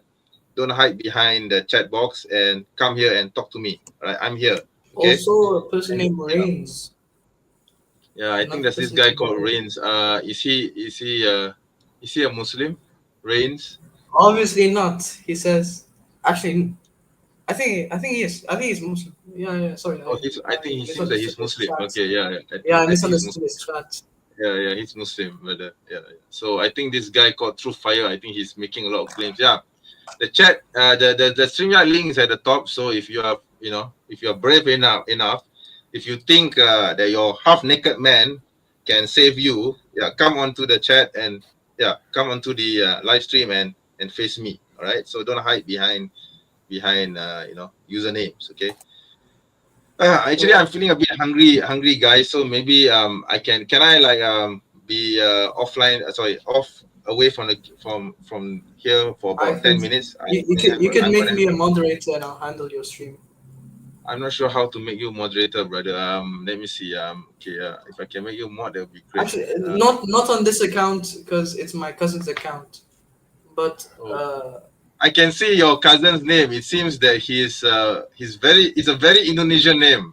Because it's a very, very Indonesian name, mashallah. Is your name like this or it's a bit different? I have a white name. Oh, okay. Yeah, his name is very, very Indonesian, mashallah. Sustaruan, yeah, that's definitely Indonesian. Okay, he's Javanese for sure, I think. It sounds like Javanese, but I'm not sure. I'm not sure what his ethnicity is, but it seems like he's Javanese. So if he's Javanese, then you are Javanese too, right? Okay. Yeah. Are you in Java right now, by the way? Yeah, I'm in Jakarta. Matata, kamu Java enggak? Javanese. Javanese. Bukan apa? Kamu apa? I'm pretty sure you're Javanese, brother.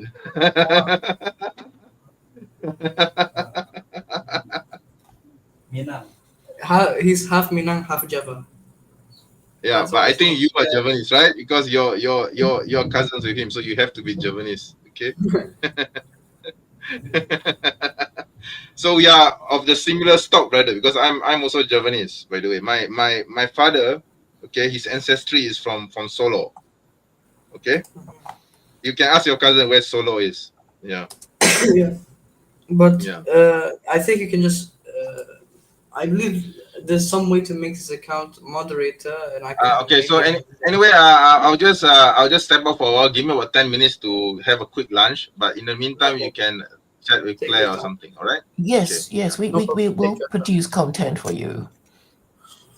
I Just don't check know what into to the call chat. you. Before I go, wait, hang on. I think I saw True Fire. The coward says, "I'm not here to talk to you. I'm here to expose you and tell you how it is." How are you exposing me if you are such a coward that you are hiding behind the chat box? Okay, if you have the balls, you can come here and tell me to the face. Okay, I'm here right now. Okay, you don't have to hide behind a username and make a lot of allegations behind a chat box. Okay, you half naked worshipper. You man God worshipper. You worshipper of a half naked man swinging from a cross. That's my allegation. Now come and face me and try to refute my allegation. Okay. Anyway, I'm going to go on off for a while, and you guys can continue talking. Okay. Yes, have a good lunch.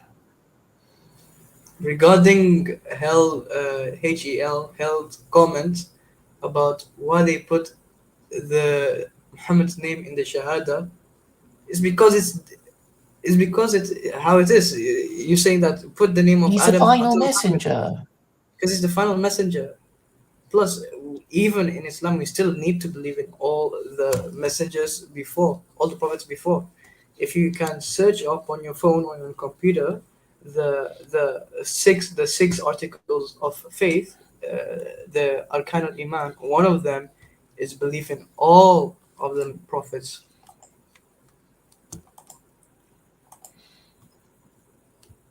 Yes, I don't think they really understand the system, and the thing with Christians is that they are guilty of idolatry, but the Jews are too scared to tell them.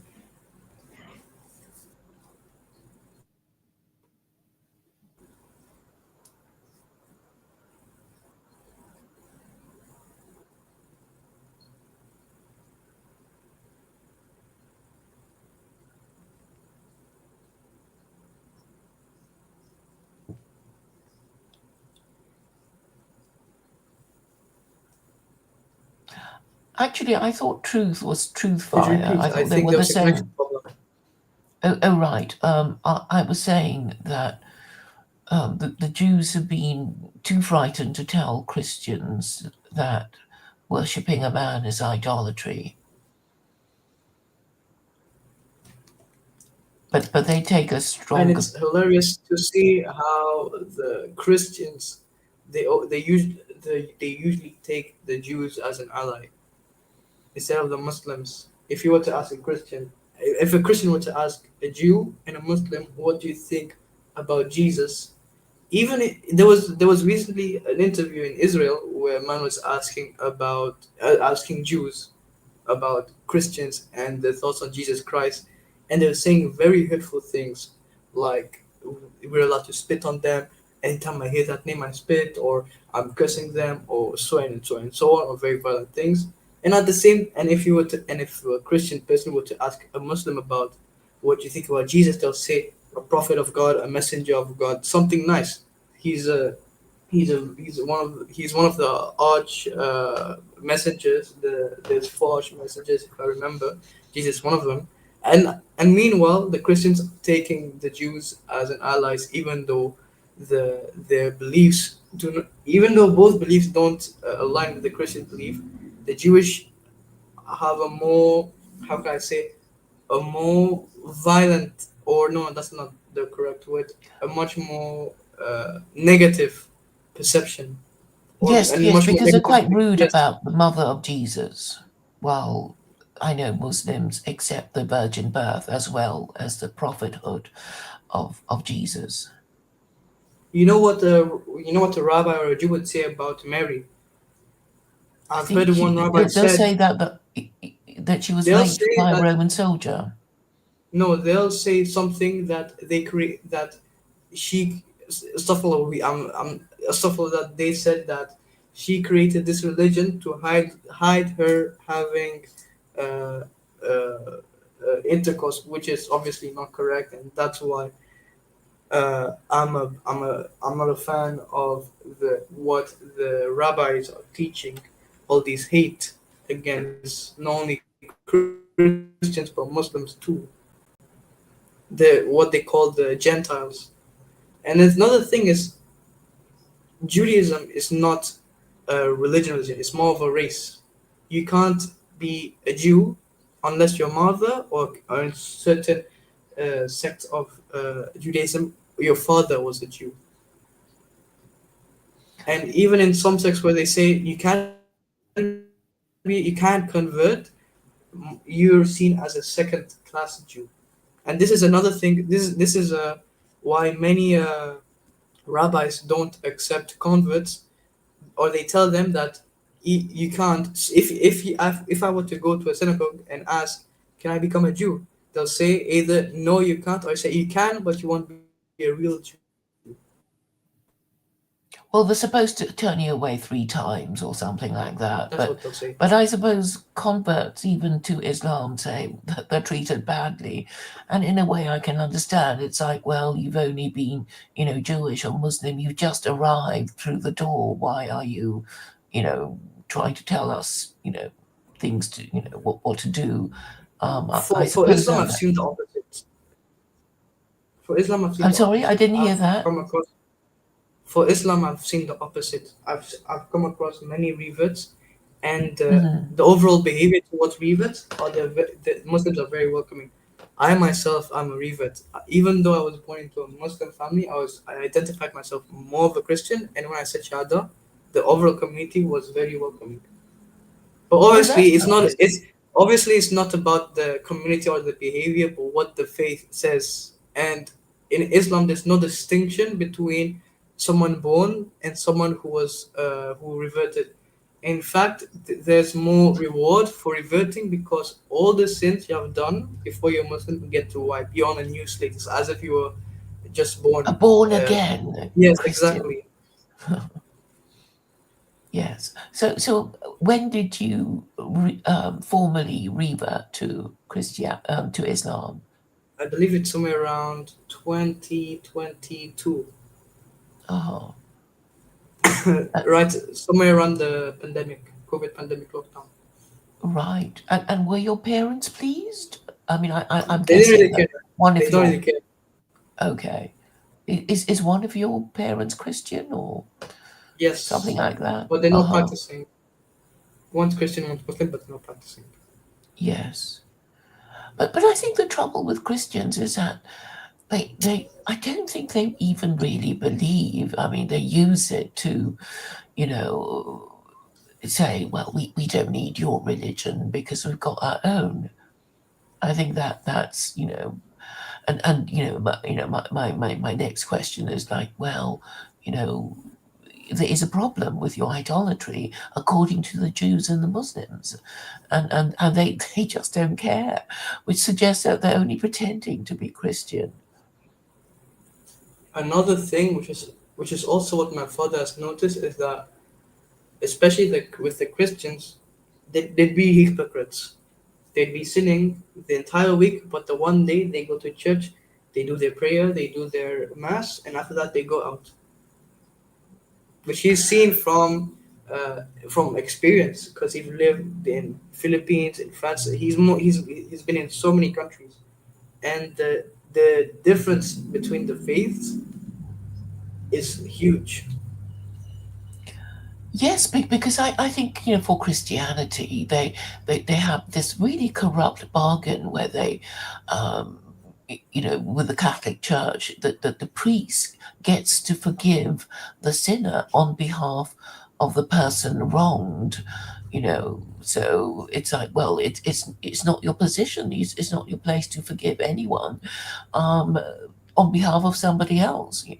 But that's what they've been doing, or they pretend that Jesus forgives everything. As long as they keep saying they believe in Jesus or see him and whatever. And I get the impression they don't really believe. So it is, more hypocritical than other religions. Because, they think, oh, but by saying Jesus is Lord, the sort of showing that they believe, when actually they don't. So they propagate a lie that gets, more It's people into about trouble. showing your faith by your actions and your intentions.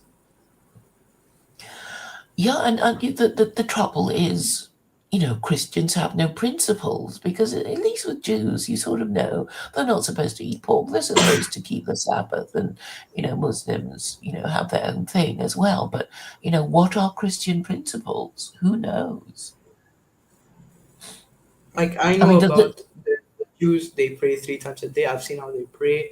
I've seen their rules. They're very they're very, how do I say, they're very traditional and very strict. They have a lot of rules and guidelines about how to practice the faith. But Christians, as much I've seen and I've researched, I've not seen much. It's very, how, I don't want to say, but it's very disorganized. Yeah, I think it used to be run on the basis of, well, just obey the law of the land and come to church regularly to show that you're a good Christian, have your offspring confirmed when they're in their teens, and you'll be a paid up member of respectable society. And that was how it used to be run until it no longer was fashionable to be Christian, and everybody just forgot about all that. One sect or division I've seen that's very practicing is the Israelite Christians, specifically the Black Israelites, because they mostly follow traditions of Judaism, but they implement the beliefs of Christianity. Like, they wear talos like the Jews. They keep the Sabbath, but at the same time they believe in Christ, which I see that as a contradiction, because the Jewish belief itself is not is very negative about Jesus Christ. I mean, a lot of religions have been, excuse me, created on the basis of the story of Jesus and Jews. So actually, a messianic Jew is really a Christian, and a Seventh-day Adventist is somebody who wants to, who claims to be Christian, but wants to observe the Sabbath on a Saturday. So, I mean, the many versions of Christianity, but I suppose that the fact that they worship a man, puts them in the category of idolatry, which they don't seem to care about, and that's really what makes me think that they're only pretending.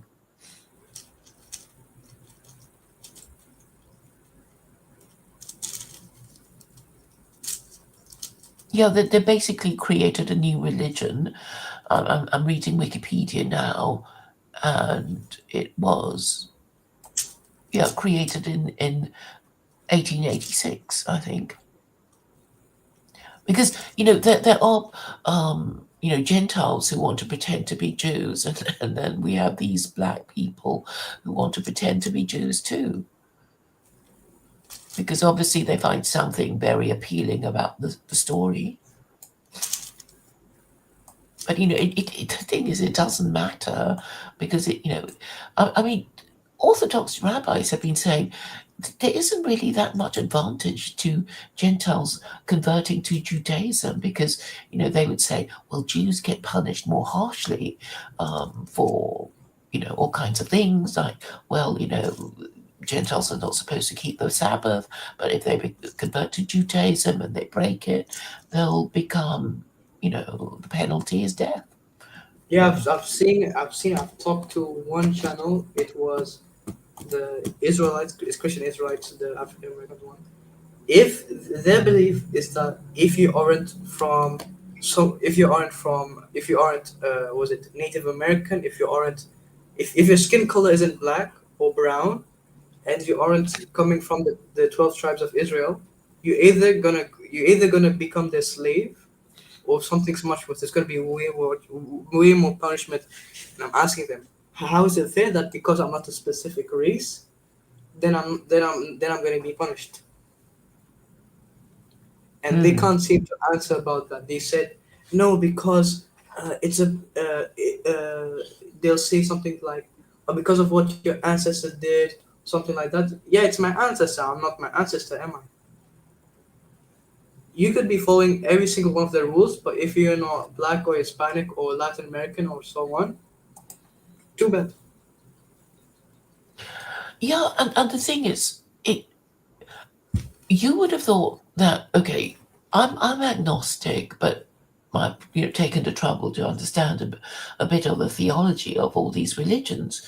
But the few things that I know is basically the Abrahamic God is the most powerful God conceivable, and so if you want to worship God, why would you worship Shiva or Vishnu or any of the less powerful gods? It doesn't make sense. So this means really, if you want to work on this logic, follow the logic of this thought, you'd have to worship the Abrahamic God. And if you're not, if you're not Jewish, then there's only, the choice between Christianity and Islam. And since both Judaism and Islam have a problem with idolatry, then, we need to ask a few questions about Christianity. But obviously within Christianity, nobody, all the way up to the Pope or the Archbishop of Canterbury is going to admit that Christianity is idolatry. I mean, they just have to say that, we believe it, and it's not idolatry to believe in to worship Jesus if he's God. And then they run away before you get your next question, like, well, how is Jesus God? Where did you get this idea from?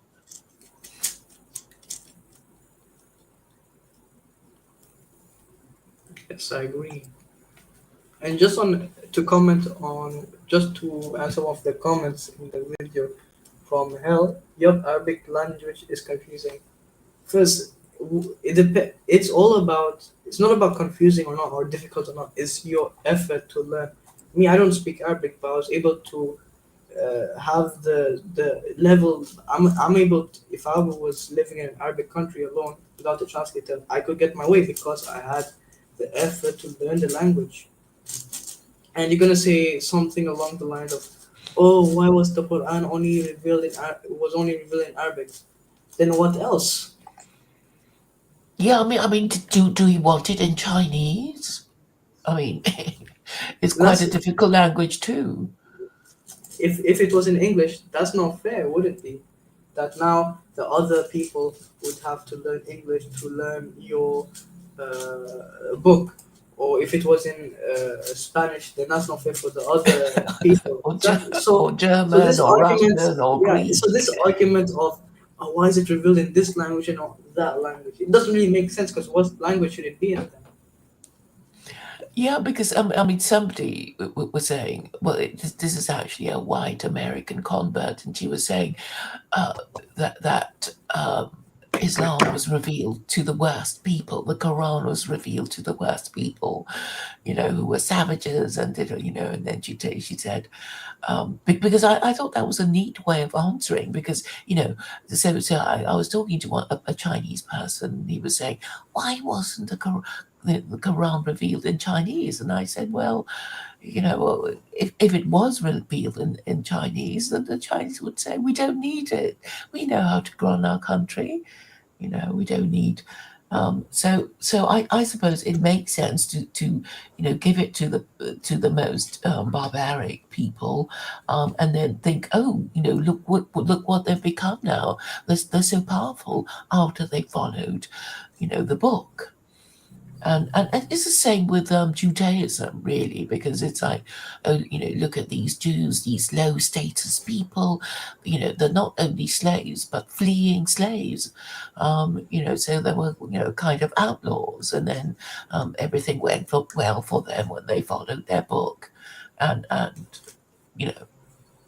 that seems to be a pretty rational narrative. It makes sense to me anyway. Hi guys, I'm back again. Oh, Papa. Hello. Yeah, hi again. Yeah. So What did you have to eat? Oh, I had some nasi lemak and some I don't know what you call it in English, but it's called pulut. Okay. Just as dessert. Okay, so yeah. So I'm pretty much Enak banget stuffed. ya. Yum. Yeah, I think the brother should know because he's Indonesian, half Indonesian. He should know what those are. I'm pretty sure you know what nasi lemak is, right, brother? Yes, I know. Yeah, thank God. Okay, you're truly Indonesian then if you know what nasi lemak is. Okay. Pulut Okay, is so glutinous rice. glutinous rice. Not sure whether that's the right translation for it. Yeah, it sounds so weird when you translate it, Claire. I would just prefer if you Check call it it. just nasi lemak, right? Yeah. Yeah, you're Malaysian, right, Claire? Yeah. So you're Malaysian too, right? Yeah. I mean, but pulut is glutinous rice. Oh, you mean pulut? It's sweet, sticky, sweet, Yes, waxy yes. rice. Glutinous. Mm. Yeah, I guess so.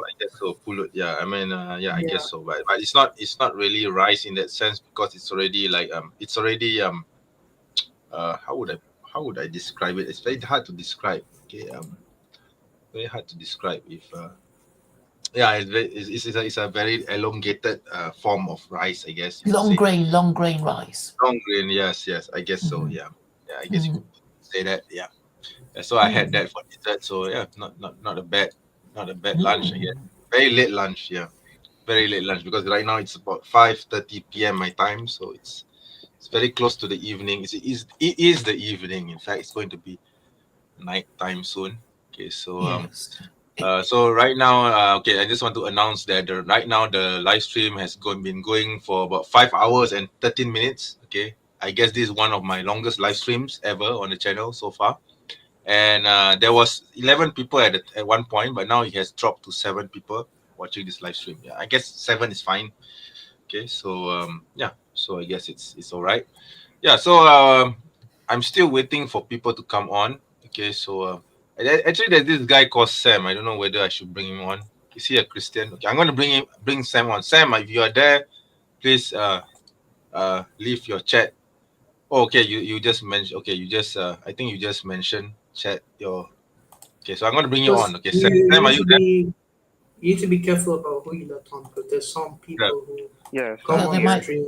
porn bomb If he's you. don't worry. If he's trying to sabotage the channel, I will just ban him. Okay, so we have had history of those who try to sabotage the channel. But I hope Sam is not like that. Hello, Sam. Are you there? Yes. Yeah. So I just want to know where you're from and maybe you can introduce yourself. And For my safety, yes. For my safety, I like to keep that on the DL for my safety. yeah, I mean, okay, that's fine. But maybe you can state what Yeah. your religion is and what's your background. Just a brief background. I don't have to know the details. Okay. Well, I am I was in between Christianity and Judaism. But Okay. then I was like, there's something in Judaism that I don't think that the Jews are telling Christians because I've been studying for a while. Something's All right. off. Okay. So Okay.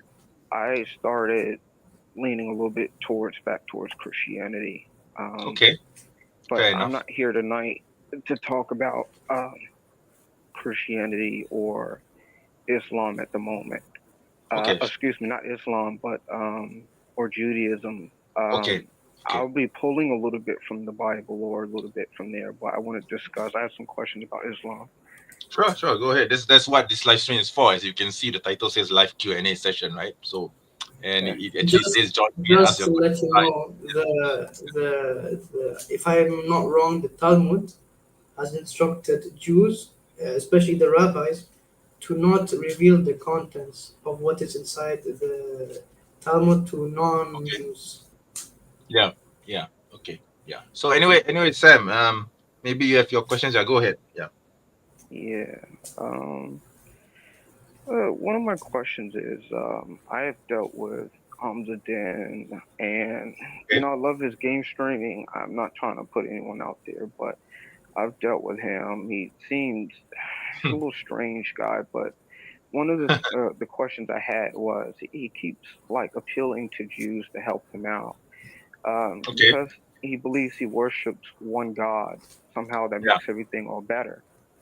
Okay. My thing is, in a Jewish view, they don't believe in Muhammad as a prophet. They Right? don't. They believe, Yeah. yeah, Yeah. they believe he is like a false prophet or whatever.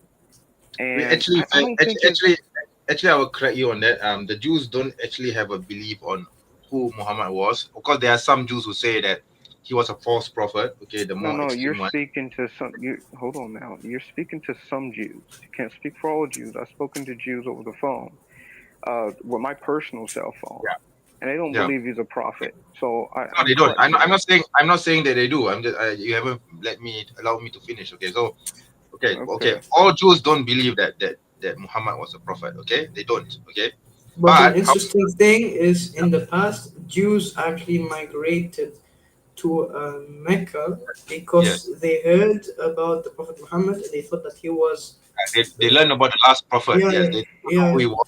Yeah. They didn't know who he was, but they wanted to. They know that he will come from that region. Okay. But that is a separate issue. Hmm. Okay. So anyway, Yes. I just wanted to clarify something to Sam here. So I'm not saying that all Jews believe that Muhammad was a prophet. I'm not saying that. I'm just Hmm. saying that some Jews are a bit extreme in saying that Muhammad was a false prophet. At the same time, there are also some Jews who, although they don't say that he was a false prophet, they say that he was a great sage. Okay, there are some Hmm. views like that. And there are also Jews who say that perhaps Muhammad was indeed sent to the Gentiles, not a prophet, but someone who's wise enough to be sent to the Gentiles, okay, non-Jews basically, to teach them the worship of the one true God. Okay, there's so many varying views about the Jews. Okay, but they don't. Of course, I'm not saying that Jews believe that Muhammad was a prophet. Of course, if they were to say that, then obviously they would be Muslim. Okay, yeah. So anyway, Sam, just continue. Yeah, go ahead. Yeah. Yeah. So, for that, I I will have to respond to that first, and then I'll go back to my original point I was trying to Okay, make. go ahead. Go Was ahead. that Yeah, sure. there are Jews, Messianic Jews, in Christianity, Yeah. and I always like, yeah, Muslims say, well, we don't believe that to be all this, what they believe to be inspired and all this other stuff. So I don't think it's really relevant. I like to, just because there's a Jew in this specific religion or there's a Jew in that religion doesn't make the religion true. So if I really, it's really irrelevant to me. But back to my point is, I don't think it's about the monotheistic view. I think I think it's about that, but I also think it's about biblical truth as well. And the question is, does God really want to sit and lie? Because most Jews, they will tell you that, well, because they believe in one God, it's fine. You can stay where you are. You can believe whatever you want. They believe in one God. We partners. It's okay. It's good. That's how I take it. But I don't see that as being true, because I know who my God is. He says, "Remove all falsehood from your midst." In the book of Proverbs, he says that, well, if any prophet come in my name and speak a word that I did not tell him to say, that prophet shall die. Well, they don't believe in it, and they know these texts, but they keep saying that they all you got to do is believe in one God, and that is simply it. Does what is the seven abominations that God hates? Well, one of them is a lying tongue. So even if you guys believe that this was true, I said, well, I believe this religion to be true. I was, that's great. Well, you're not telling a lie is with the intent. You know you lying, but the question is, does God want the lies spreading? Well, no, He doesn't. He doesn't really want those lies to be spreading out there like that. That's what He says. You'll all know me from the least to the greatest, because He wants us to know exactly who He is. So when someone appeal to a Jew and says, "Well, a Jew said this, so therefore it must be true." Well, what does the Bible say? That's really all boiled down to me. I don't really care about that. I just think that it's more about biblical truth, just as it is about the monotheistic view. So I don't. That's why I came up here to tell you. When Jews and Muslims say, well, we're on the Jew side, and it really isn't relevant to me, because they're Okay, not sure. following Okay. biblical what's Okay. taught in their Bibles anyway. And I So just what woke up, what so I'm a little tired. So yeah, nice, fine. All right. So what time would that be in your time zone right now? oh no, I'm fine. I just woke up, so I may sound a little funny. Oh, all right. Okay, yeah, it's all right. Yeah, I mean, you sound like you're American, though. Are you from the US? If you don't mind me asking. I'm not in the U.S. at the moment. Yeah, but I was born in the U.S. I could tell. Yeah, you're definitely Yeah. American. All right. So, anyways, yeah. So what would be your biblical truth? What would be the most appealing to you that you find in Christianity that would make you be more inclined towards Christianity rather than Judaism? Because you say that you are looking into Judaism, right? And then you find that the arguments of Judaism is not convincing enough for you, so you find that you gravitate more towards Christianity. So what is it in Christianity that makes you find it more appealing? Well, it's not so much that they're teaching something that's wrong. I think, Jews are not. If you get to really strange discussions with them, they Okay. don't want to talk about it. So let's just say if we were to not talk about Jesus, let's just look at him as like a false prophet or not the real Messiah, if you want, or just a Jew that was living in the first century. That's fine. Well, so we're going to scoop him aside for a little bit. The question I always ask Jews is there are a couple verses Okay. in there that seems to Sorry imply to, that God, sorry to interrupt, but I gotta go. Bye. Okay. okay. Just So Inshallah, I'll okay, talk see to you you later. okay, I'll talk to you on okay. All right. Discord. All right. Yeah. Okay. Inshallah. Yeah, Assalamualaikum. All right. No problem. Salam yeah. sejahtera. I sent. Selamat petang. Walaikum salam. Selamat petang. Okay. Bye. Okay. Okay. Okay. So sorry Okay. about that. Continue. Yeah. So there seems to be some verses out there that seems to imply. The first thing I ask is, what is the role of the Messiah? And they will tell you, well, the Messiah will end all wars, bring in the universal knowledge of God, bring Okay. in peace, etc., etc. So we always ask what the role of the Messiah is. Okay. And that's exactly what they'll tell you. Okay. But when you start to read their stuff, you start to understand that um, it is God the one that's going to come, and He's going to go to war in a literal sense and go to battle. I'm like, well, if Yes. He's already here, why not just bring back the preserved of Israel, you on earth? If we look to Job, we go to Isaiah chapter 19, we go to Okay. Zechariah chapter 12, we go to Zechariah chapter 14. If you read it in this context, you'll understand that it is God's feet who stands on the Mount of Olives. If you look to Isaiah 19, you understand that He's going to come to earth. Mm-hmm. Go to Job. This is in a literal sense because when Job is talking, he's not really talking as if God didn't come to him through a divine revelation, something through a divine revelation, or through a dream or anything like that. He's just talking to his friend or probably talking to himself. He's like, "Look, God, my Redeemer. I know my Redeemer lives.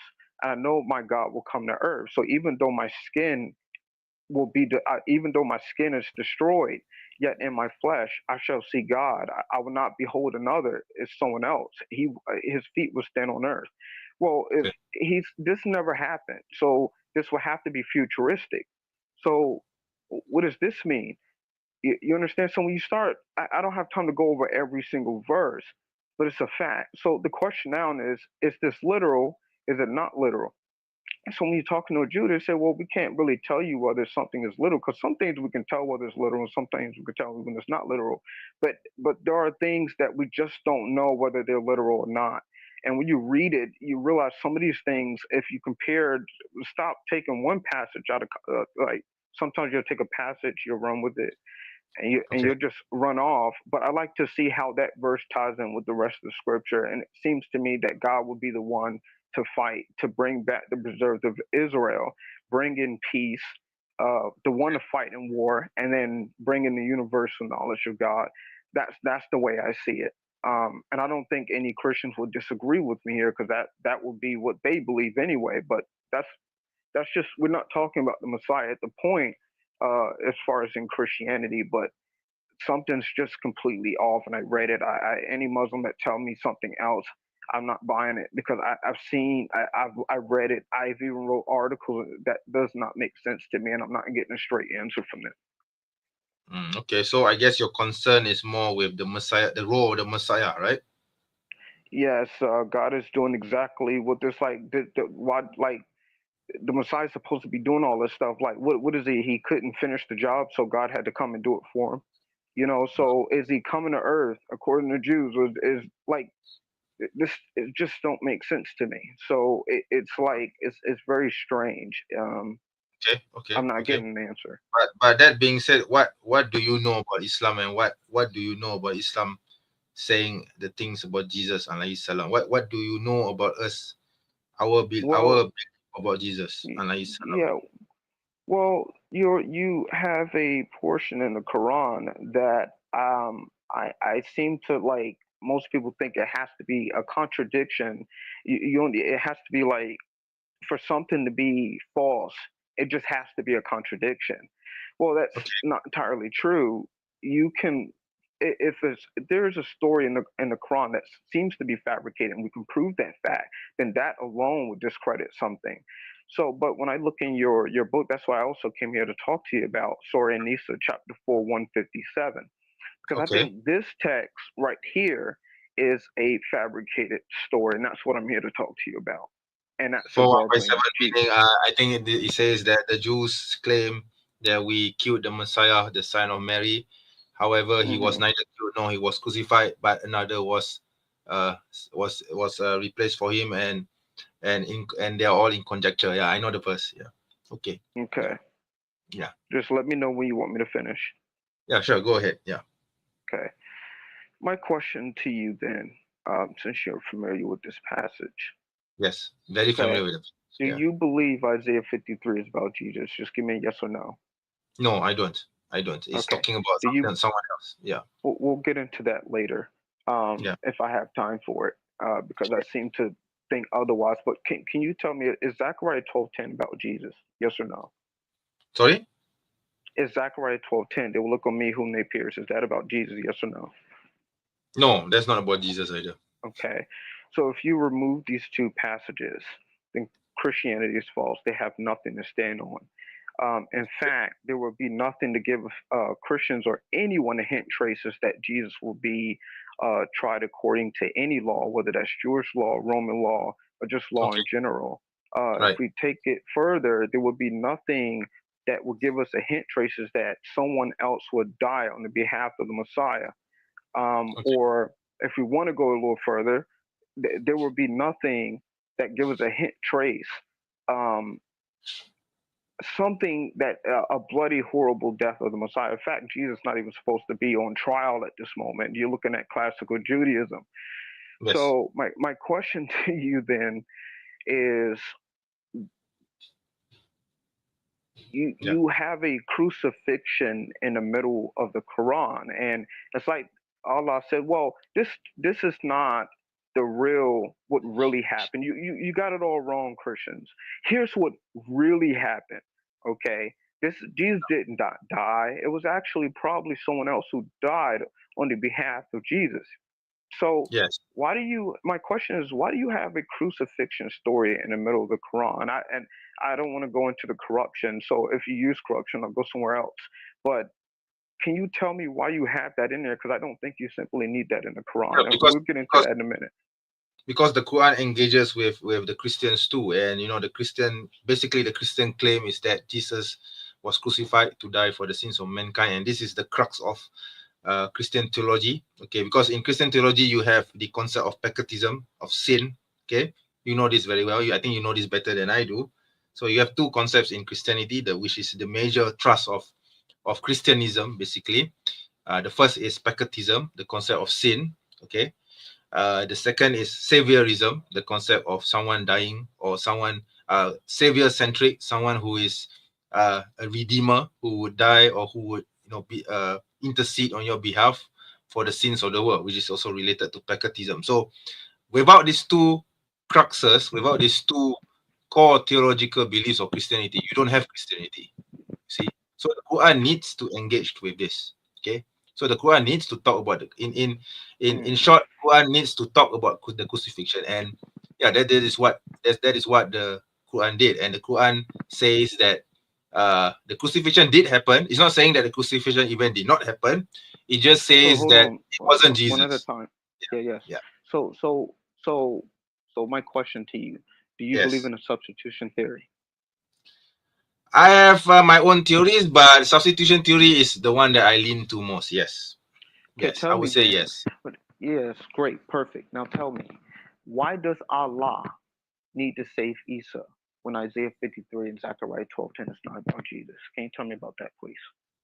Yes, of course. I mean, we can only give educated guesses because we are not exactly why Jesus was saved, right? Why Jesus, out of the so many prophets that the Jews killed, because in the Quran, God also talks about other prophets or from the children of Israel who were killed.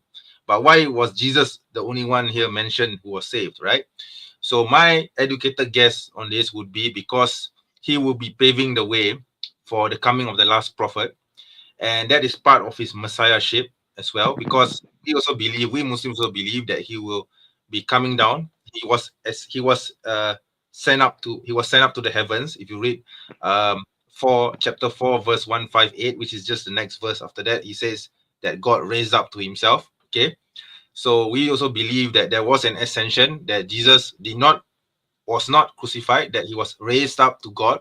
And in the hadith, you will find that Jesus would come down at the end of the world to save mankind from the Dajjal, from the Antichrist. You call it the Antichrist, we call him the Dajjal. Okay, so But so see, we what's believe that not? this is part. Yeah, Yeah, go ahead. yeah. But So this we is what's believe not that. working out. It's. Yeah, I'm very respectful guy, and I yeah, love sure. it that you give me a voice, but it's not a prophecy. So the word crucifixion, in fact, Mm, 2,000 years ago, yeah, okay, there was no crosses, and yeah. I say this very kindly to you, and I understand, because this is the problem we have with Hamza. I'm a very, very nice guy to talk to, but when you Okay. start questioning him, he can't seem to answer those questions. He wants to mute everyone he doesn't All right, agree with. all You right. can't just do Okay. that. But So there was no crosses, what's huh? your issue with the verse in question actually? It's not a it's like that verse is trying to fix a NT. It's like the Quran is not prophesied in Isaiah. It's not prophesied in the Old Testament, and the New Testament is not that crucifixion story narrative that they have. According to Muslims, it's not even found in the OT. Yet the Quran knows this and still tries to fix a story in the NT, having someone to die on the behalf of someone else. No one, the Messiah is not supposed to die. None of these, he's not supposed to stand trial. None of these things are supposed to happen. Yet Yeah. the Quran has it. And I'm asking you, where did you get your crucifixion story from? Where did you actually get that? Because we're working with something much later. I don't think, because you can mention, oh, well, it's corrupted, that come to me, it kind of sounds lousy. Yeah, because Where did you get the story from? yeah, like I mentioned, the Quran engages with the Christians. The Christians came to the Prophet. They talked about the crucifixion, and then the Quran gives a response. So this is the response of the Quran. Yeah. Yeah, So yes. Where did we you don't get we the don't need story? we That's don't my we question. don't need, yeah, we don't need to have the stuff. We are not, because you see, you have to understand that Quran is not a biography. It's not a genealogical I book. didn't. It's not. Yeah. Listen. I'm not saying a biography. I'm asking you, where did you get the crucifixion story from? Your Yeah, version of the it was crucifixion. revealed Where to you the get it Prophet from? from God. From God. That's what we will say. Yeah, it's Okay. Well, revealed everyone claims they got some divine revelation from God. That doesn't make it true. because the whole Quran is Deuteronomy says, revelation. if any, Yeah, the whole Quran is well, a you got to revelation. prove it. That's where we have to prove that. And so Of far, you course. have not proved it. You just went to a source and said, "I am from God." Well, Hinduism claim what they have is from God. Of Many course, you have to prophets prove in it. Deuteronomy, hold on, in Deuteronomy 18, it says, if any prophet shall come in my name and speak a word that I did not tell him to say, or they claim they had a divine revelation from me when it didn't come from me, that prophet shall die. Why is that he said that? Well, many people claim they were from God. Many people believe in a monotheist and yet speaking on the Okay. behalf. Okay. This is a problem. So I want to know, you mentioned this divine revelation. Of Can course, the you whole tell Quran is me a where you revelation. got this story from? Yeah, like I said, the Quran is a revelation. It's from God. So God revealed to the Prophet or the stories in the Quran. And if you want to test the truthfulness of the Quran, obviously there are criterion to determine whether the Quran is telling the truth or not. Okay. So it's not just the Quran is not just one verse talking about the crucifixion. It's also talking about other things. So you need to examine the Quran based on other evidences as well. Yeah, that is how you determine whether the Quran is telling the truth or not. You see, so that is where you know, the concept of, you know, the facts in the Quran, where what the Quran talks about the world, about the science, about history, about you know, about history, about science, about human life, whether all this is congruent with what we know about the world. So if it is congruent with the world, if its facts checks out, then obviously this has to be a revealed text from God. Okay, this is how we determine as to whether the Quran is speaking the truth or not. Yeah. So if we can determine that the Quran speaks the truth, sorry, let me finish this a bit. So Yes, sir. once we have determined that the Quran is indeed talking about truths that no one could possibly know, then obviously whatever it tells you has to be the truth as well. See, even though we may or may not know whether this is, you know, current. Like, for example, the concept of the Quran talks about a being called Ad-Dabba, which will appear at the end times. Okay, but right now we don't know whether this being is actually going to come at the end times. So how do we know if this being is really going to come at the end times? You look at the other evidences from the Quran, and if you can prove that the other evidences is true, is consistently true, then obviously this story of the Ad-Dabba, the being that will come at the end of time, must also be true as well. So this is how you connect the dots together. So it's the same thing with the crucifixion as well. We don't have any evidence to prove or disprove the crucifixion. Okay, we don't know whether that it was really Jesus on the cross or whether it was not Jesus on the cross. Okay, Okay, I think I can prove that. Okay, so yes, I can prove that. So my question is, my first question to you before we get into that is, do you believe it was Judas who was crucified instead of Jesus? I would say that it could be either Judas or it could be Simon of Cyrene. Yeah, it could be either one of them. Yeah, it could be either one of them. Of course, like I said, this is an educated guess. I'm not saying that this is firmly set in stone because we don't know. Okay, we're not told, but this is my educated guess. Okay. Okay. Now here's where it's going to get deep. Okay. Did Judas ever claim to be the king of the Jews? No, he never did. Yeah. Okay. Did Judas claim to be a prophet sent from God? No, not that I know. Okay. Did Judas ever claim did Judas ever do any miracles, do any of the things that Jesus was supposed to do as a Messiah? He didn't do any of those things, correct? Of course not. Of course not. He was just a disciple. Judas? Yeah. So then, why is Judas dying on the behalf of Jesus? And could anyone die for the sins of another person? So the question. Yeah. So the name. Okay. Sorry, you were going to say something. Go ahead. Continue. Yeah. Sorry. So according to Muslims, according to you guys believe that no one can die for the sins of another person. This is the reason why you reject the New Testament, because obviously Jesus is dying on the behalf of the sins of other people.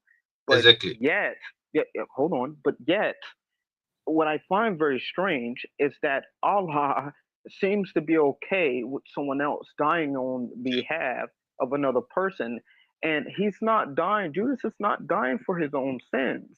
He is dying for Jesus' mess. Jesus is the one that claimed to be the king of the Jews. Jesus is the one who claimed to be a prophet. Judas is the one Jesus is the one who did all these things. Yet he seems to be dying. That's the reason for the face change. This is the whole reason why you have this whole thing set up.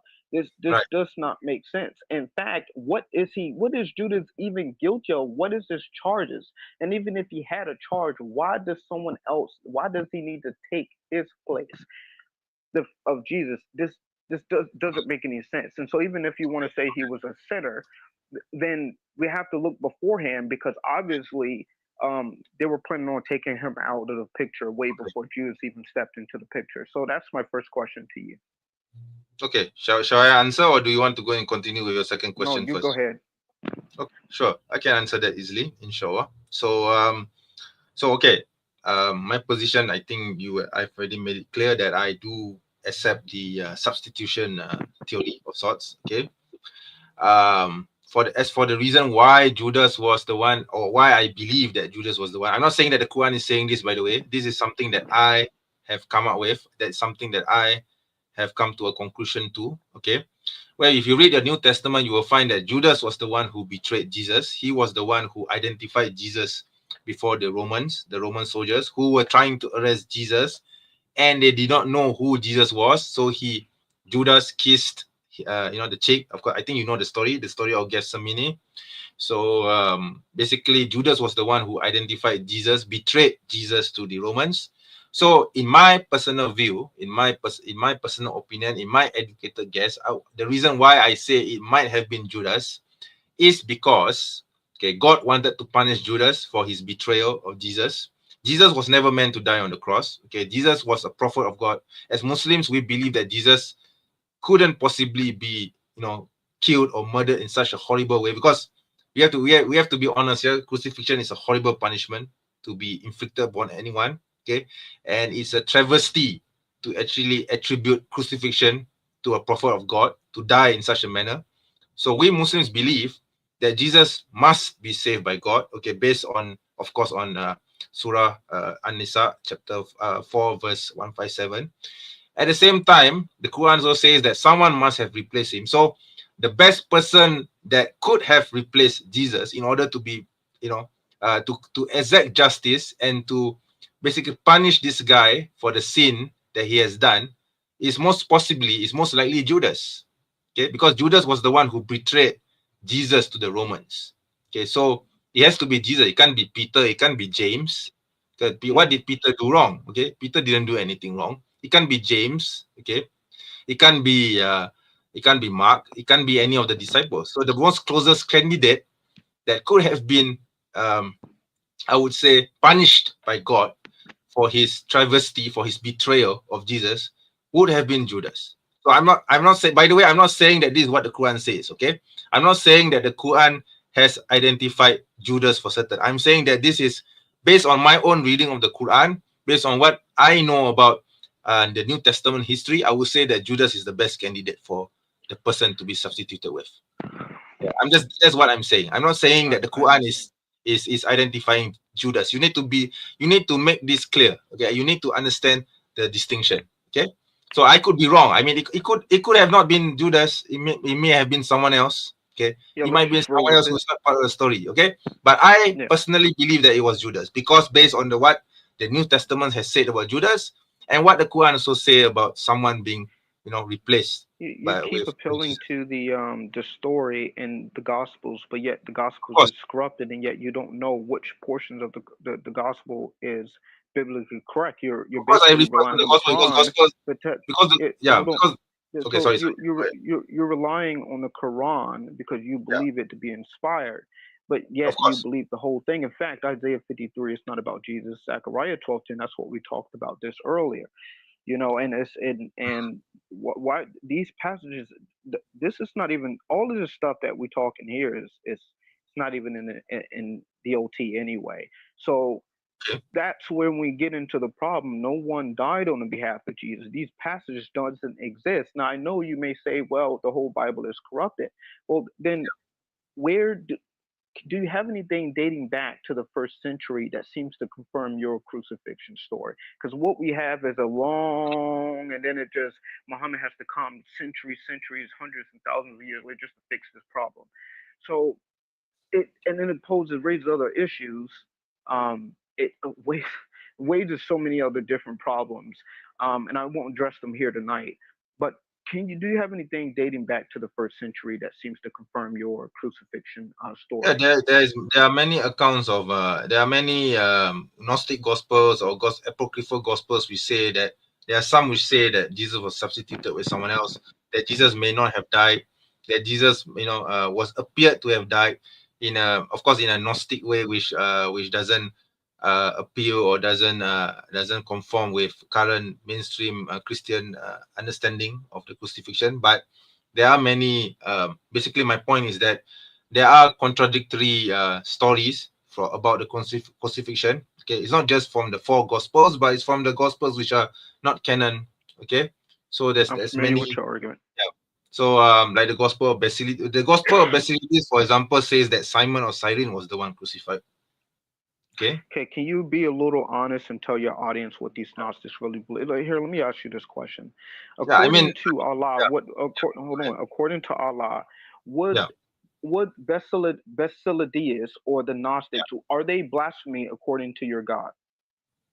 I wouldn't. I don't know. Honestly, Okay, I wouldn't. so I wouldn't say that. I mean, because we don't know what you Christians believe in the first century. Because so uh, there's so many uh, competing beliefs. Okay. okay, according to Basilides, okay, the God of Abraham, Isaac, and Jacob, he is a Gnostic. According to God of Abraham, Isaac, and Jacob, Okay. okay, he is an angel according to him, and there is someone above the God of Abraham, Isaac, and Jacob. In fact, he rejects the God of the OT. Okay, so he's not all supreme. According to Allah, according to the Quran, God is the most supreme. There is no Of one course. before him. Yet, Of according course. to Basilides, there is Yeah. someone before the God of Abraham. His name is Abraxas. So Jesus was sent not by the maker of this world, but by the above name Abraxas. And Abraxas is another god who seems to have sprung from Egypt. And then he Okay. is the one who sent Jesus down to earth. And that's when this big switch take place. So he's not even in alignment with the OT. Now, the Yeah. question is it historical that these people were running around saying that Jesus wasn't crucified? Okay. Probably, yes, you can argue that. But now we run into another problem. Why should we be able to trust anything this man says if he's not in alignment of what came before him, meaning the OT or the Septuagint, which dated to the 4th to 3rd BC? He's not even in alignment with any of this stuff. All right. So now we're supposed to trust him about what he says about Jesus' crucifixion. So if Okay. you can change God's position to a angel and lower his position, then what can you do with the crucifixion story? That means you can change that too also. So my question, I don't see it as proof or evidence of anything he's saying. So the question is, when people call him a heretic, I would say, what is your proof? Why are you calling him a heretic? What evidence do you have to say that he was here? What did he say that made him a heretic? Well, show your evidence. Well, it says here that Jesus Christ was crucified. He's saying he wasn't, and he comes up with all these other things that does not seem to fit what's found in the OT. So my question is, I don't think it's much reliable, and I think this is a problem for blogging theology too as well, that he's not being Mhm. consistently honest with his viewers and his listeners. Mhm. This cannot be used, and it's blasphemy according to be according to Allah, because God's position is lower, and I don't think Allah will stand for that. So I guess Allah will be seeing him on the day of judgment. That is Okay. totally against the Quran. Okay, so Okay. whenever Hamza wants to use that, that's what he needs to tell his audience, because he's not telling them that. Okay. So, well, we are not saying that the gospel of Basilides is uncorrupted. Okay. It's just that if it's congruent with what the Quran says, then I have no problem accepting it. Okay. So it's not just the gospel of Basilides. There's also other Gnostic gospels or gospels which are apocryphal, which also say the same thing. Okay. So it's not just I'm not just basing this Which on apocrypha? there's this let me remember this, try to recall it. There's this gospel called, I think it's called the Acts of John, if I'm not mistaken, which also talks about something similar. It says that Jesus was substituted. Okay.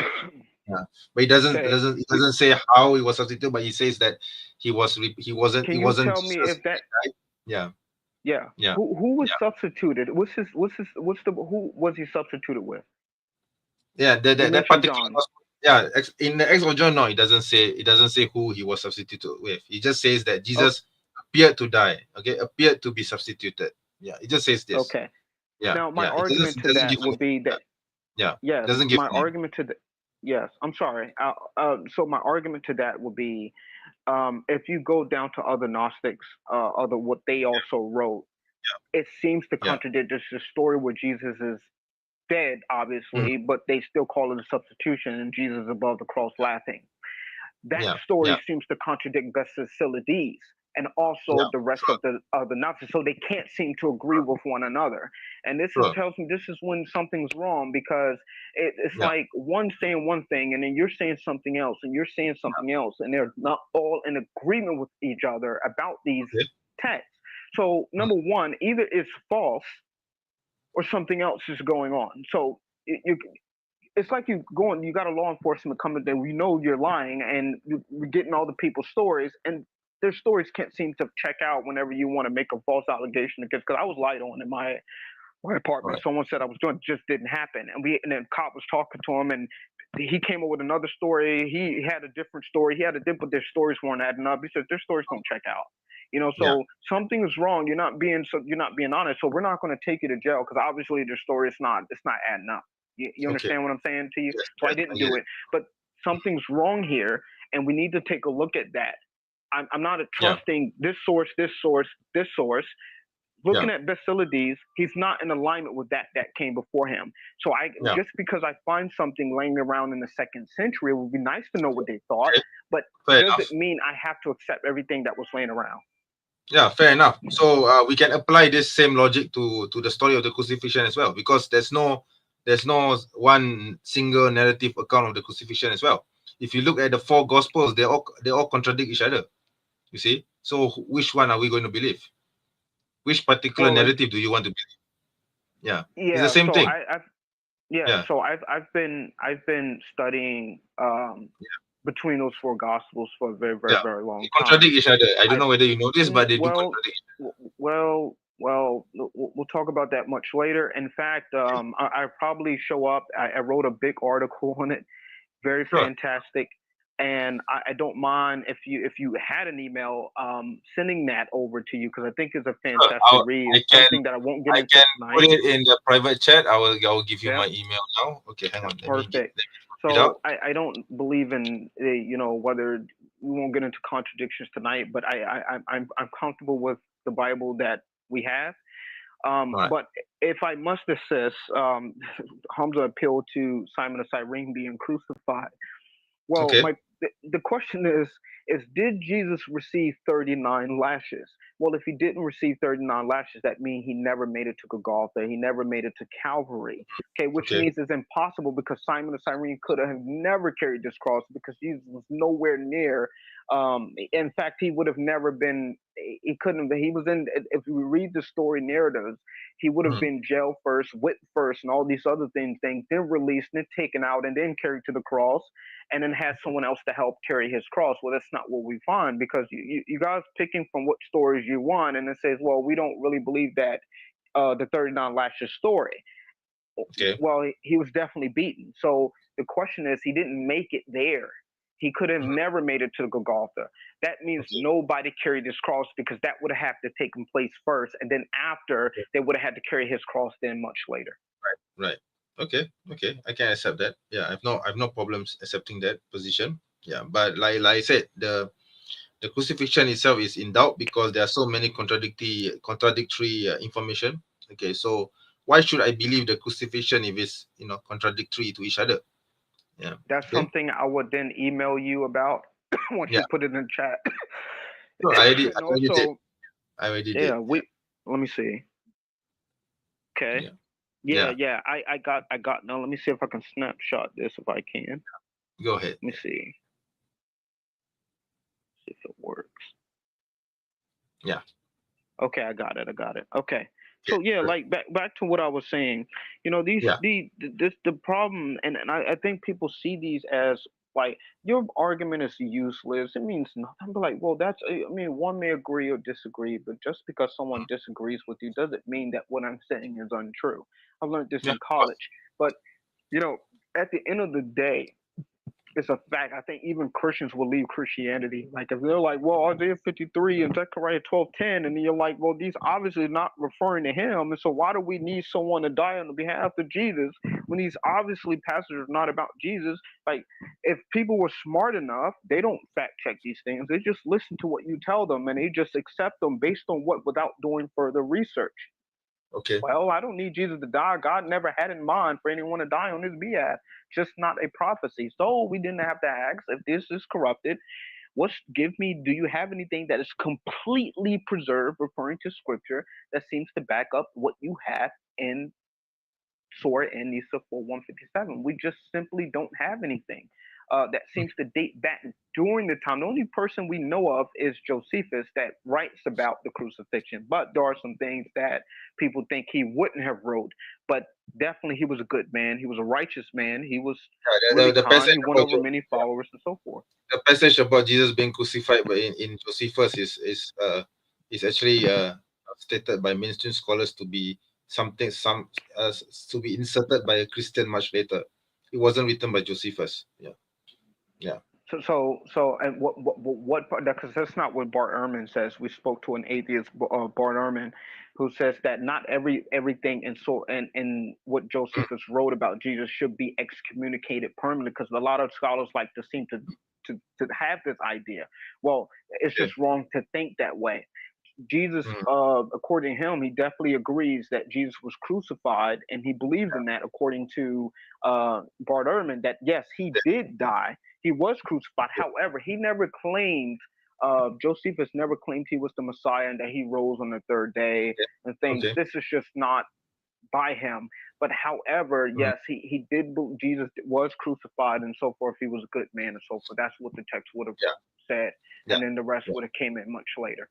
So, yes, that's right. Okay. Yeah, I'm okay with that as well. Yeah, no contention for me on that point. Yeah. Like I said, the Quran clearly says, if you read verse 158, it says, 157, even 157 says that it was made to appear so upon them. So yeah, people who have probably seen Jesus as though he was crucified on the cross, but it was made to appear so. So the Quran is actually challenging all these narratives. Yeah. Well, yeah.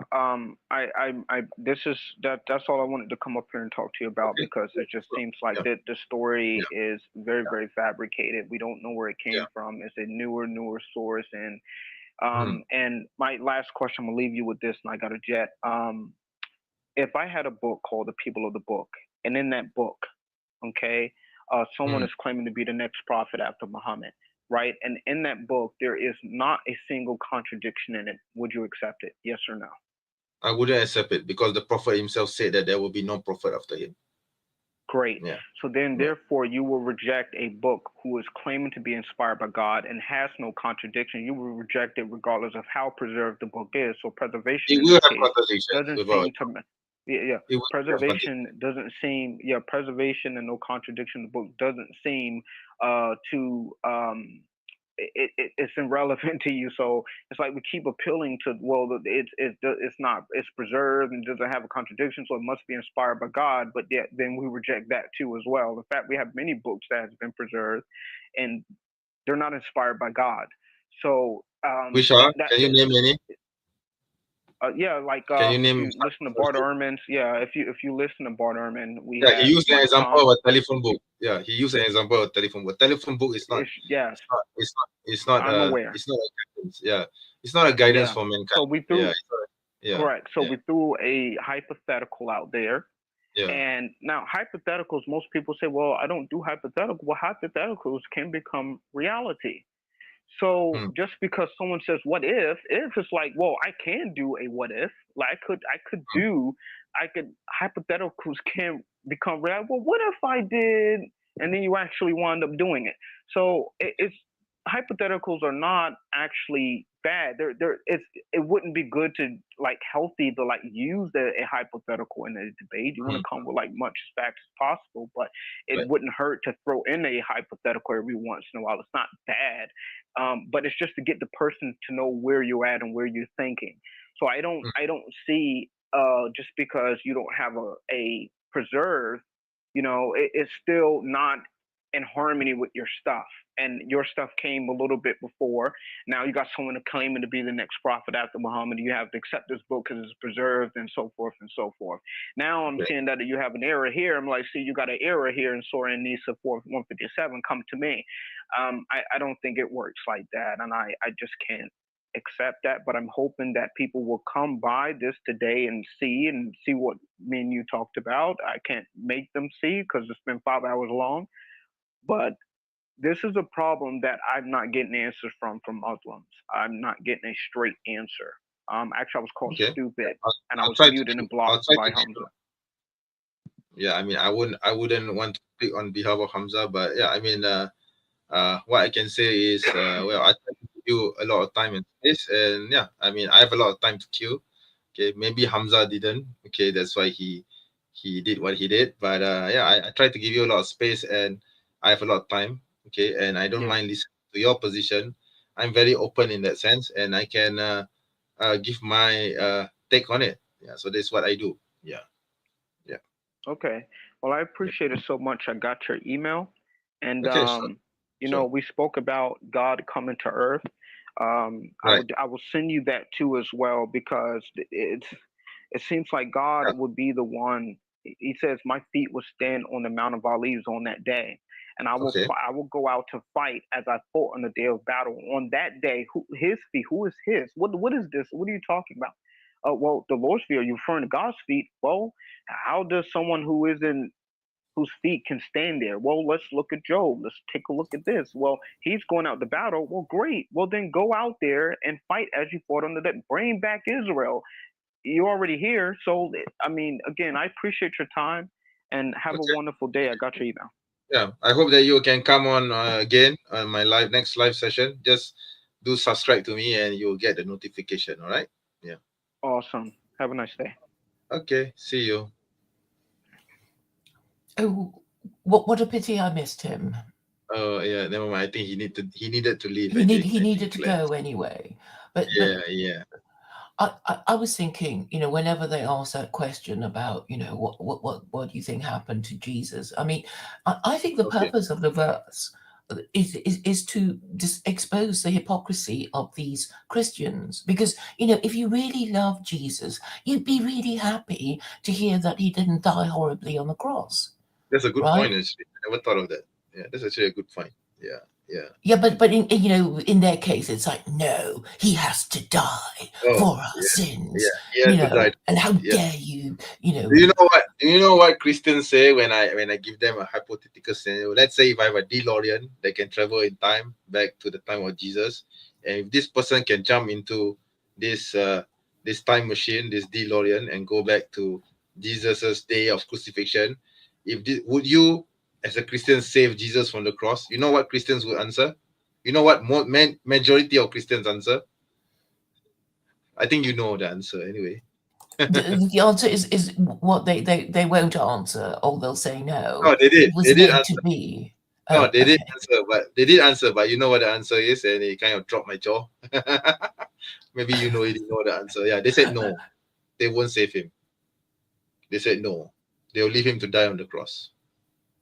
Yeah, this is hypocrites. This is the answer. Yeah, this is the answer. And what was the reason that they give? Like, aren't you supposed to love Jesus? Yeah, Isn't being crucified a horrible way to die?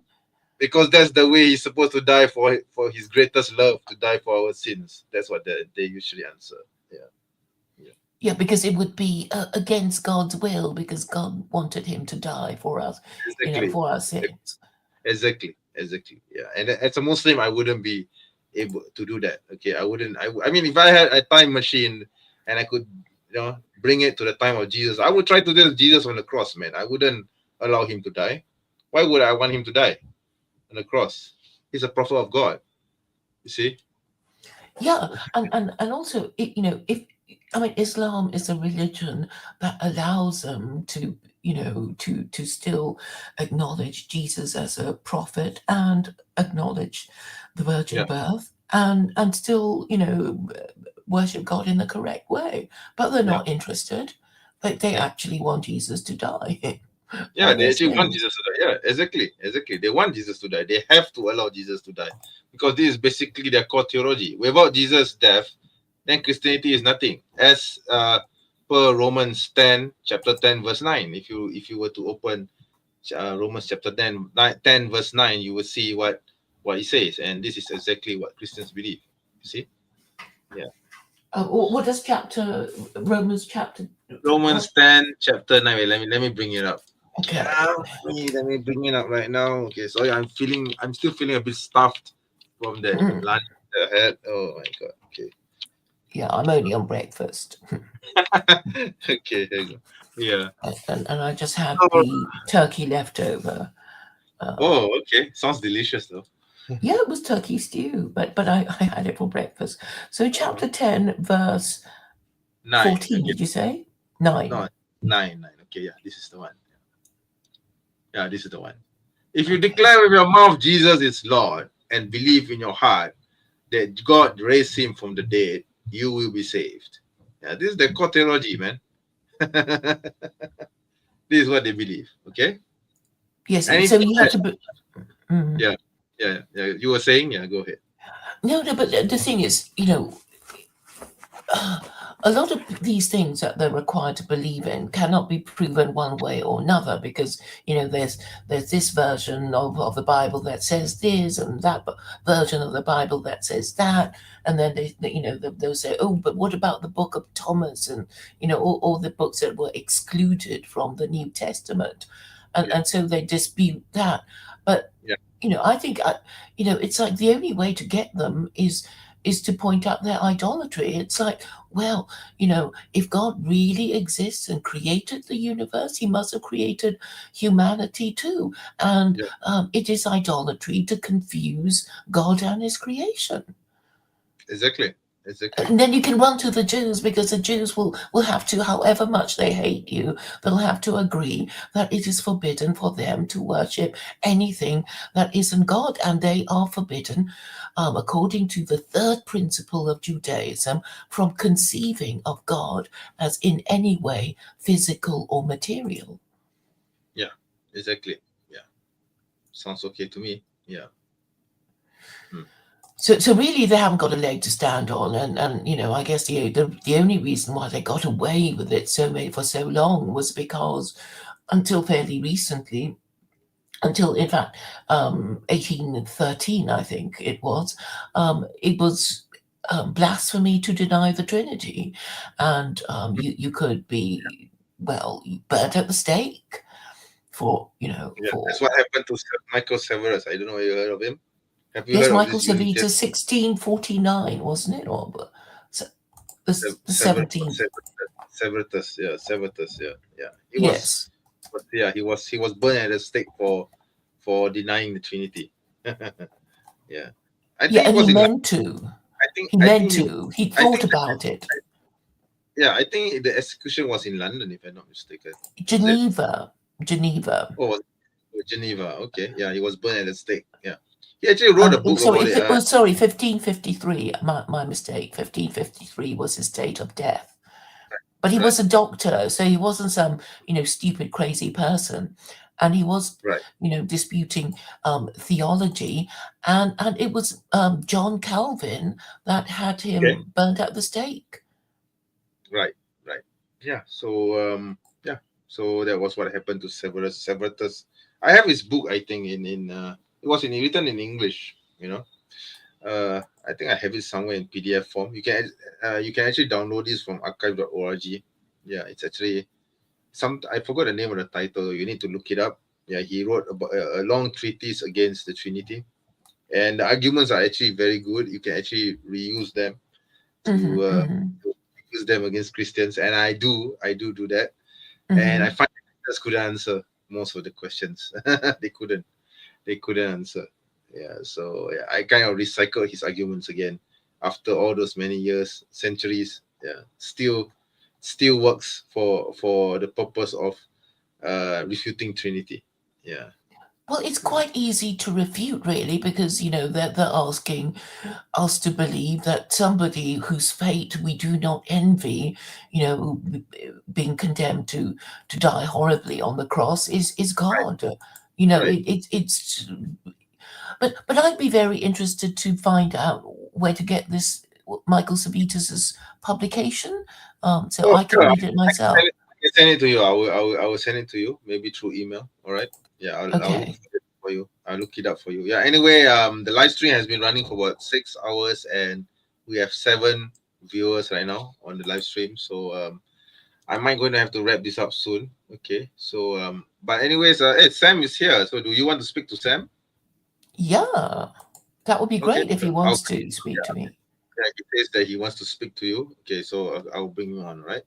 All right. Okay, Sam. Yeah. Hello, Sam. Hey, how you doing? I wanted to make myself clear. I said what I said. I don't change anything about it. I've seen in comments where people is like they don't do hypotheticals. I made it very clear that hypotheticals are not a good thing to use in a debate, but just wanted to make a point by using a hypothetical. First of all, you mentioned you're citing sources from whether that be Romans or some other passages in the Bible that seems to imply to you that Jesus can't possibly be God. Again, that's just something I'm going to write an email, very well thought out email, and it's going to be very impressive. Again, we asked, what is the role of the Messiah? And that's what we have to go based on. What is the Messiah supposed to do when he is born according to Judaism? Well, I mentioned what he's supposed to do according to Judaism. Well, we have to then ask the question is, why is God, the Almighty, doing exactly what the Messiah is supposed to do? So the question is, will he be doing this through the Messiah, or will he be doing this himself? Now we have to find evidence and prove that it will be God the one to do this. Is it possible that he is the one to be the Messiah, the one to come to do these things? So it's more than just looking at all these other texts. You have to ask yourself, whose feet is this on Zechariah standing on the Mount of Olives here? Why is Job speaking in a literal sense, saying that the God of the Jews will come to earth, literally, and stand upon the earth, that he knows his Redeemer lives?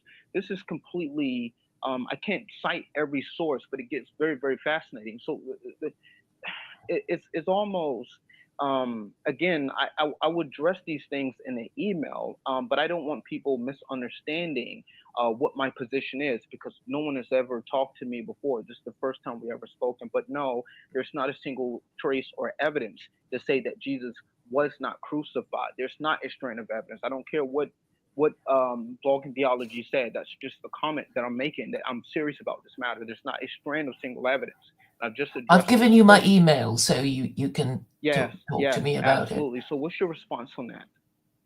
Sorry, if you could just summarize it in one question, in one sentence, I might be able to try and answer it, because you said a lot of things.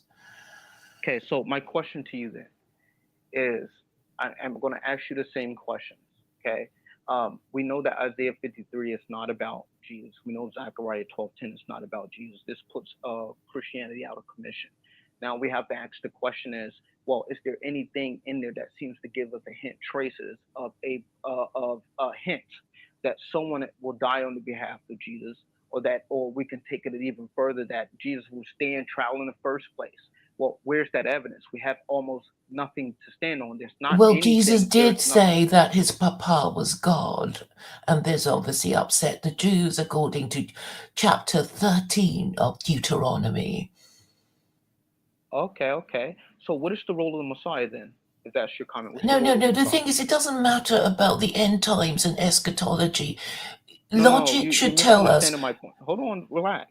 So you're misunderstanding my point. No, because you're going to give me a 5-minute lecture about, okay, go ahead. Well, the Messiah, what I'm saying to you is that the Messiah is supposed to come, be born, die, raised from the dead. He is God. He will come and do X, Y, and Z. So that's what Christians say. What's the role of what is the role of the Messiah? That all of this stuff isn't relevant to me. What is the role of the Messiah? Why is you just quoted it yourself? Why are you saying it's irrelevant to you? If it's so irrelevant. I asked you, what is the role of the Messiah, for a good, pretty hefty reason, because obviously you think the Messiah is separate from God, and that God is not going to be the one to do all these. It's the same person. God is the Messiah. That's what we're saying to you, and you don't seem to understand that. Yeah, I don't believe it, because you are expecting people to worship an executed blasphemer.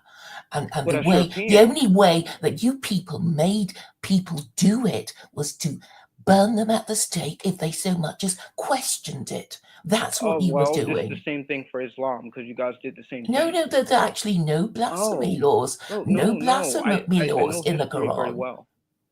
Well, forget the history. Nobody will. Wow. We all know that Muslims do not interpret their book completely correctly. But it is very easy. Yeah, I just want to clarify that. Claire is not a Muslim, okay?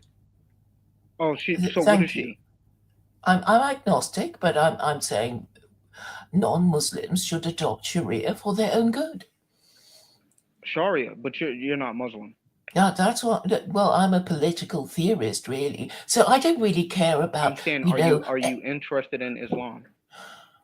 Because it's a source of laws. No. I'm saying, are you interested in Islam? Yes, I am, because I based my legal system on the Quran, and it's called secular Quranism. And if what you believe is false, then what could you say to those who died through Sharia law?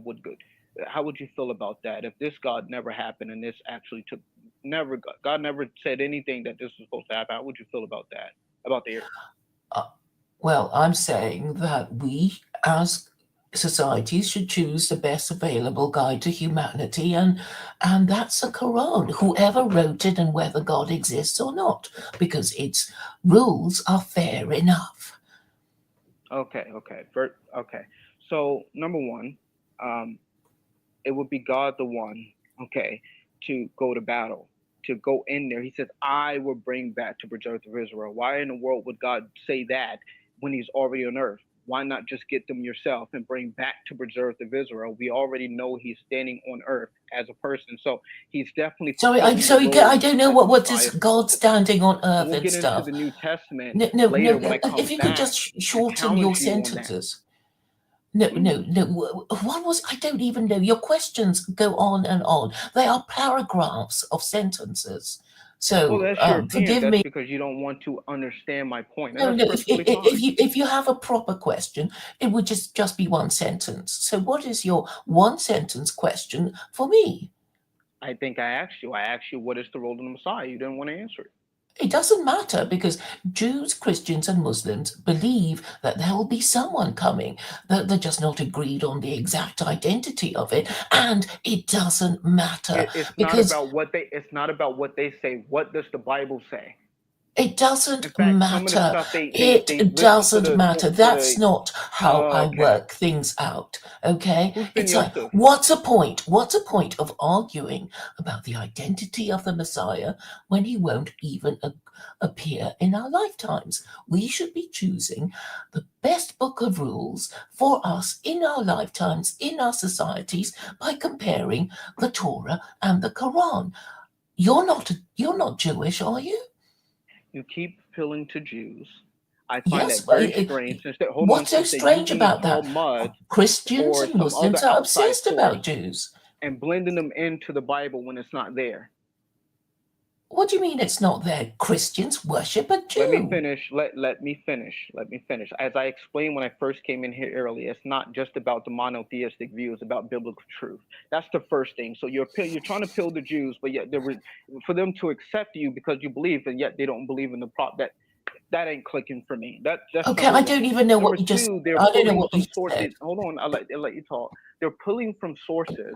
For example, whether you want to say the Talmud or something else, and trying to blend it in and say, well, it's Ben Yosef, the one that would die in battle, according to Zechariah 12:10. Well, where's okay? I don't care about these stupid prophecies. I don't care about them. I'm just saying. Well, no. Why don't you just shut up for a moment and listen to me instead of just talking at great length and in a way that nobody can understand. So I'm saying, I'm only responding to comments. You're not making any sense, and I have to. I never asked you about Isaiah or Zechariah or any of that, because I'm not interested in any of that. So I'm saying the Quran, as far as I'm concerned, is the best available guide to humanity. What's your proof?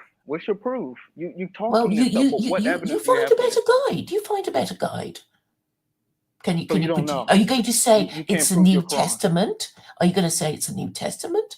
The New Testament is not from God. Quran, which came centuries later. Oh, so what has the time of the publication of either got to do with it? Something could be published earlier and be rubbish, or published later and be better. Did you just hear my arguments that I made with the Muslim apologists? You should not have a crucifixion story in the Quran, period. And now my question to you is, where did you get your story from?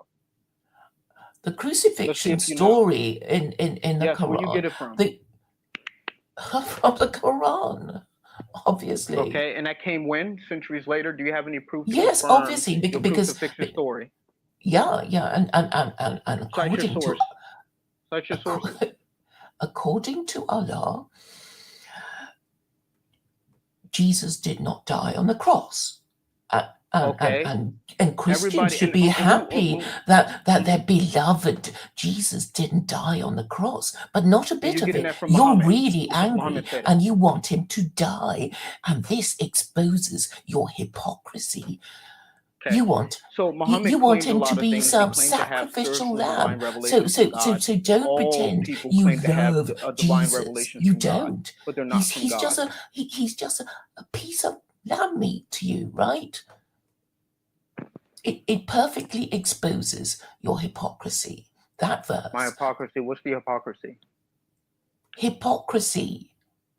Yes, I know what the hypocrisy is. The definition. You Christians claim to love Jesus, but they want him to die horribly for their sins. Well, I don't think you love when there Jesus is a religion that allows them to not practice that idolatry of worshipping an executed blasphemer. If I love Jesus, I would have told you where I got it from if I was a Muslim. Why can't you tell me where you got your story from? Story about what? About the crucifixion. Where did you get it from? And just saying Allah. It's from the Quran, obviously. It's lousy. It's lazy. It's from the Quran. Are you calling Allah lazy? Don't you know that you are insulting God, who is also Jesus, according to you? I said, according to you, you have a lazy argument. How is it lazy? You would have heard that. How is it lazy? Do you even understand it? Half minute, and you didn't understand nothing I just said to you. Yeah, not because you use too many words. So you don't believe Isaiah 53 is about him. You don't believe Isaiah 53 is Zechariah 12. Well, the Jews don't agree. Jews don't think Isaiah 53 refers to Jesus. You're on your own there, mate. I'm gonna grant you that. I'm gonna grant you that for a second. So now then tell me, why do you have a crucifixion story if you know these two passages are not about Jesus? Why do you have a crucifixion? Jesus is not even supposed to stay in trial according to the Jews.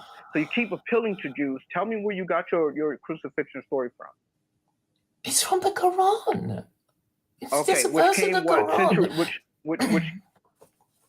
Let me make it clear for you. Do you have anything dating back to the 1st century that says that Jesus wasn't crucified to confirm your story? And that is a good question. The Quran says, and it's a word of God. I guess, if you believe in that sort of thing. Listen, y'all can make any statements about me when I leave. I'm not here to defend myself. So far, you cannot answer the question, but simply say, well, then don't rage quit. Sum up your question. Sum up your question in one sentence. Later. Have a nice day, buddy. I'll talk to you soon. Sum up your question in one sentence. Most of your questions are based on straw man. I gave you my question. My question was simply, where did you get the crucifixion story? What do you mean sum up my question? From the Quran. I think Claire, what you're asking Claire is where she got it from, and she's just saying from the Quran. Do you know what the verse actually says? Yes, I know, and I've read it. Well, can you tell me what the verse says? Can you read the whole verse? Can you read the whole verse? I don't have the verse in front of me, but I can tell you what it says. It says that obviously they boasted that they killed the Messiah, but they neither killed nor crucified. They only thought they crucified him, but they didn't. It was only made to appear that way to them. I don't see how me reading it. No, keep going. Do you know what he says after that? Do you know what he says after that? I don't have it in front of me at the moment. That's okay. What he says after that is they do not know for sure, and all they have is conjecture. So what the Quran is saying is, it's irrelevant. Let me finish. Because you said the Quran has a crucifixion story. All it says is they did not crucify him, neither did they kill him.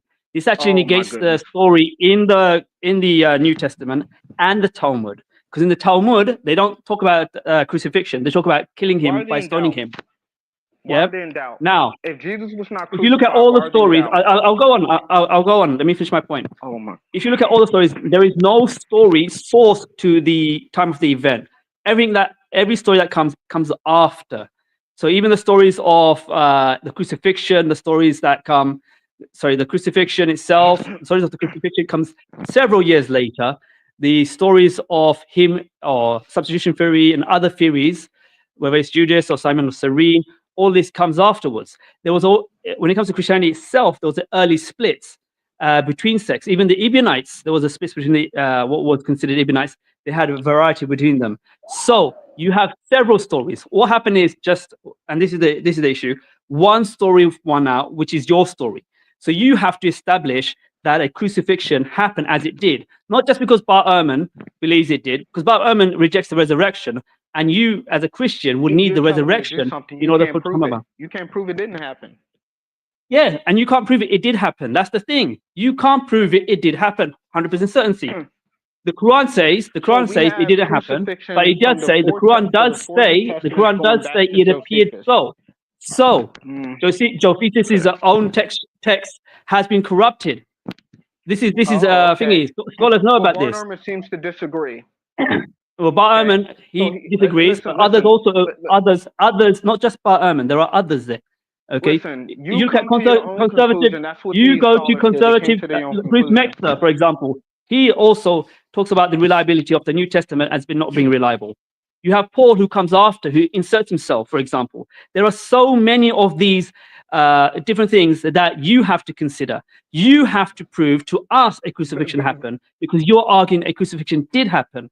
We, on our side, we say the Quran says, we say the Quran says that the crucifixion didn't happen, nor was he killed. This is based on our belief that the Quran is from God, not because we believe about the crucifixion situation. So our criteria for this is actually different. But there is no crucifixion story. All it says is this did not happen. It just says the Jews boast they killed him. Sorry? Why are they in doubt? What are they in doubt about? The doubt about the events that happened. That he was crucified. And that is proved by history, because that is proved by history. Okay. Yeah? What part of history? What part of history? Be specific. Well, are there many crucifixion stories? Are there many crucifixion stories? Are they in doubt about whether they crucified him or not? Because this is taking place during the time of the first century. So, during the time Jesus it says they are in doubt. It doesn't say what they're in doubt about. It says also they only have conjecture. What does conjecture mean? Okay, well, I spoke to your imam. And the you spoke to an imam, or because I have there are several imams. You spoke to an imam, yes. They're in doubt. They're in doubt about whether they actually crucified him or not. So they have whether some think it was Judas, some think they don't even know. They actually think it was Jesus. That they think, they think it was someone else rather than Jesus. They can't even figure out who it was actually crucified. Okay, they don't know. Do you know what it means by conjecture? Some think it's Simon, some think it's something else. Yeah. Do you know what conjecture means? Enlighten me. Tell me. Nothing needs to appear that way to any of them. They don't need to doubt about anything. Conjecture on that cross in the first place. I'm going to give you the dictionary definition. An opinion or conclusion formed on the basis of incomplete information. Okay, and as a verb, it means formed an opinion or supposition about something on the basis of incomplete information. Okay. Why would they have? Why would it be an opinion? If it says the Quran says, so the Quran itself says they're in doubt and they only have conjecture. So it doesn't matter what I think happened. For example, MENJ, he leans towards the substitution theory. But that itself is conjecture, because it's his opinion based on incomplete information. Do you believe in a substitution theory or something else? I don't take a position, because all I will be doing is basing my information on incomplete information. This is why I don't have a position. There's no position. There's no position for me to take on this, because the Quran itself says that all you have is conjecture, and that's the case. If you look at all the history, you look at the four Gospels. They came several years after. It wasn't directly after. They're not by eyewitnesses, nor can you prove they were by eyewitnesses. And all of these date to a supposedly crucifixion happened. Many crucifixions happened under the Romans. Okay, if you look at historically, there was, I forget which gospel it is. There is a story about being asked who to let go, Jesus of Nazareth or Jesus Barabbas. Who is Jesus Barabbas? Do you know? You're taking the story out of context. I know exactly who that is. Who is Jesus Barabbas? Barabbas is the prisoner that they wanted to let go instead of Jesus, but they didn't let him go. They let Barabbas go, and they hold on. They let him go, and then Jesus was crucified. So go through with the whole story. Don't take. I'm not. You're jumping ahead too much. Who is Jesus Barabbas? Who is the person? Why was he in prison? Why? A riot. He was causing an upstir in Jerusalem. What was the cause of the riot, and why was he causing that? I haven't read that. You spent my time for the last 2 years in the OT. Remind me of that. I'm familiar with the story. He's causing uprising against I haven't read that. So he's causing uprising against the rulers, who are the Romans. Do you think the Romans would let such a person go when historically there's never been a case of them doing such a thing with anyone who's causing riots and problems for them, who's trying to overthrow their rule or cause people to uprise against them? My response to you is I wasn't there 2,000 years ago, and it's possible. We can't say it didn't happen. We can't say it because we weren't there 2,000 years ago. As you just How likely is it? We weren't there. How likely is it to happen when the Romans have been known it's irrelevant historically not to allow people? Likely. The question is, did it happen? And were we there 2,000 years ago? Can you give me a videotape to prove that this man wasn't released? That's the same thing I can say about the crucifixion of so-called so you don't know. So case closed. You don't know. Okay. So now the question, the argument you just used, I can use that with the crucifixion. I just let you. You understand? You don't have. Hold on. You don't have a video. You wasn't here 2,000 years ago. You don't know. Okay. So let me finish. I was fair enough to let you talk. You don't know. So I'm going to go ahead and throw that to the side because you don't know. Number two, you mentioned that I asked you a question. I said, what are they in doubt about? Why would it, if you want to take the position to say, well, no one died in Jesus' behalf, well, imagine me being in India somewhere on another far country, and I have a day to be execution. They're about to ship me off, but somehow I disappear. Yet my execution is supposed to take place in Jerusalem, but I never make it there. But yet they're all in doubt and all thinking that nothing needs to appear. I was never there in Jerusalem to be in the first place. I'm not there. So if you're going to say that no one took Jesus' place, then who was it on the cross? I mean, obviously it doesn't make any sense. It's fabricated. So now if you want to appeal to a substitution theory, we can tackle that too. Because Jesus, no one's supposed to die on the behalf of Jesus anyway. You keep appealing to Jews, but that's not even a prophecy. So I'm asking you where you got your story. You did not give me anything. I don't care what any of your Muslims say in the chat. You have not given me any evidence to say that Jesus wasn't crucified. You just appealed to the Gnostics, which I already knew about. And then I'm later being told by other Muslims, Barnabas is a forgery. So far you have given me absolutely nothing. I don't care about them. They're not here to learn. You didn't give me anything. I care less about their I don't have to give you anything because your argument is based on a straw man. You have to prove the crucifixion didn't happen. From your side.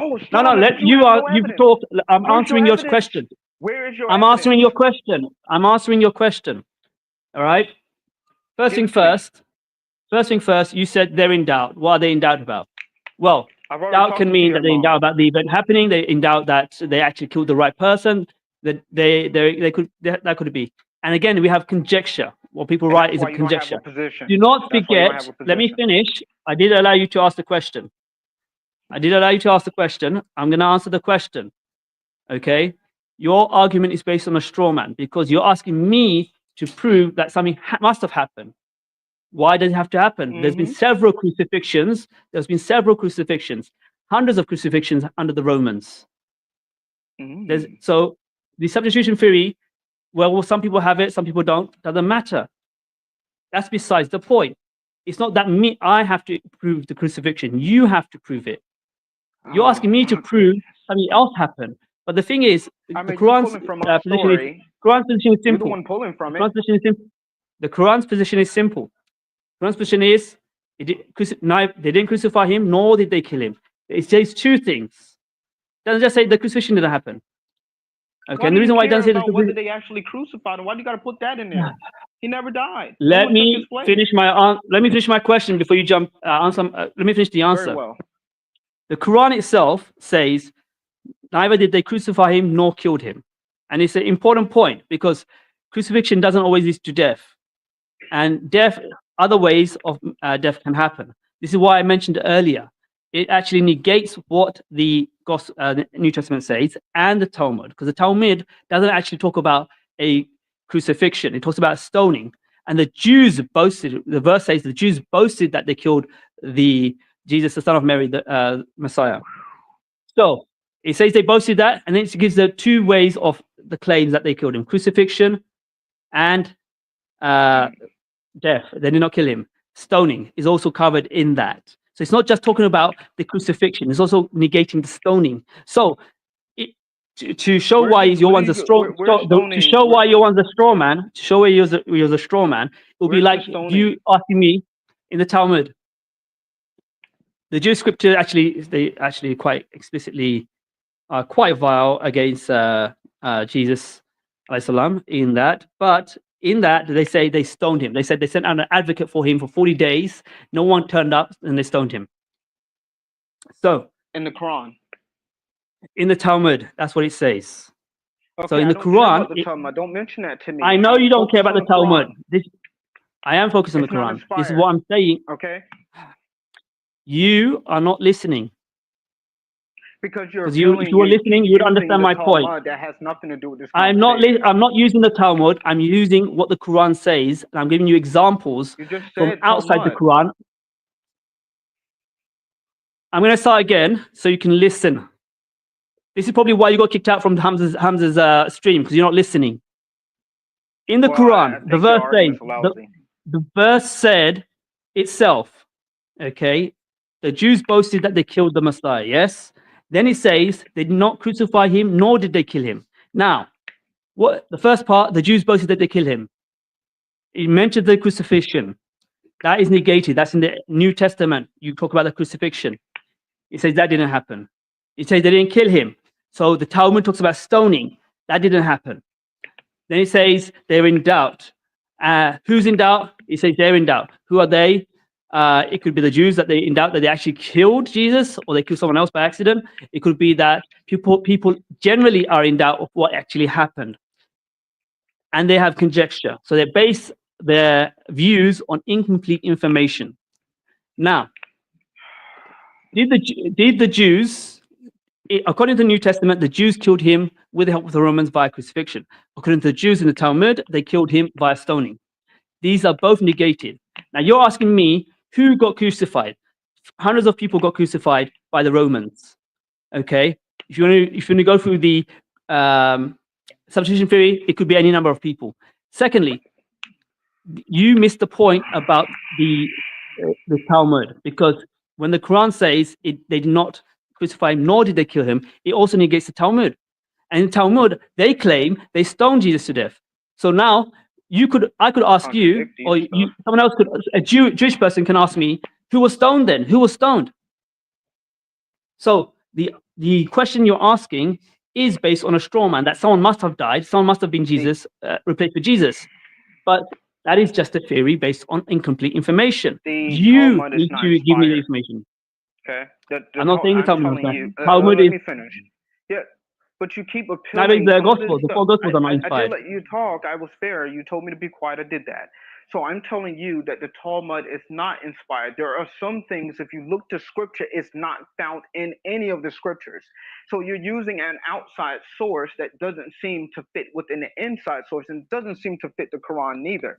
And I can prove many different things that it's not inspired by God. I think Michael Brown even knows it's not inspired. The only people that you think that is inspired is probably some Jews who believe that the Talmud is inspired, or sometime the only way you can understand the Bible. I never said the Talmud was inspired. I didn't say you said that. I'm saying that it does not. This is not inspired. So I'm not. When you want to appeal to that to help your argument, I'm not buying it. Okay, that's number one. Now, you missed the point then. My question isn't relevant. My question to you now is: it's relevant. When they say they boasted that they killed the Messiah, can you explain what that means?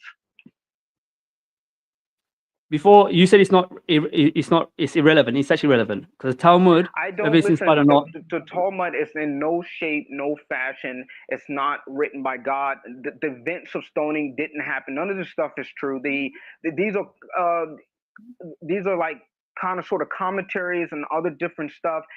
For example, I if they say understand that. like, I understand yeah, that.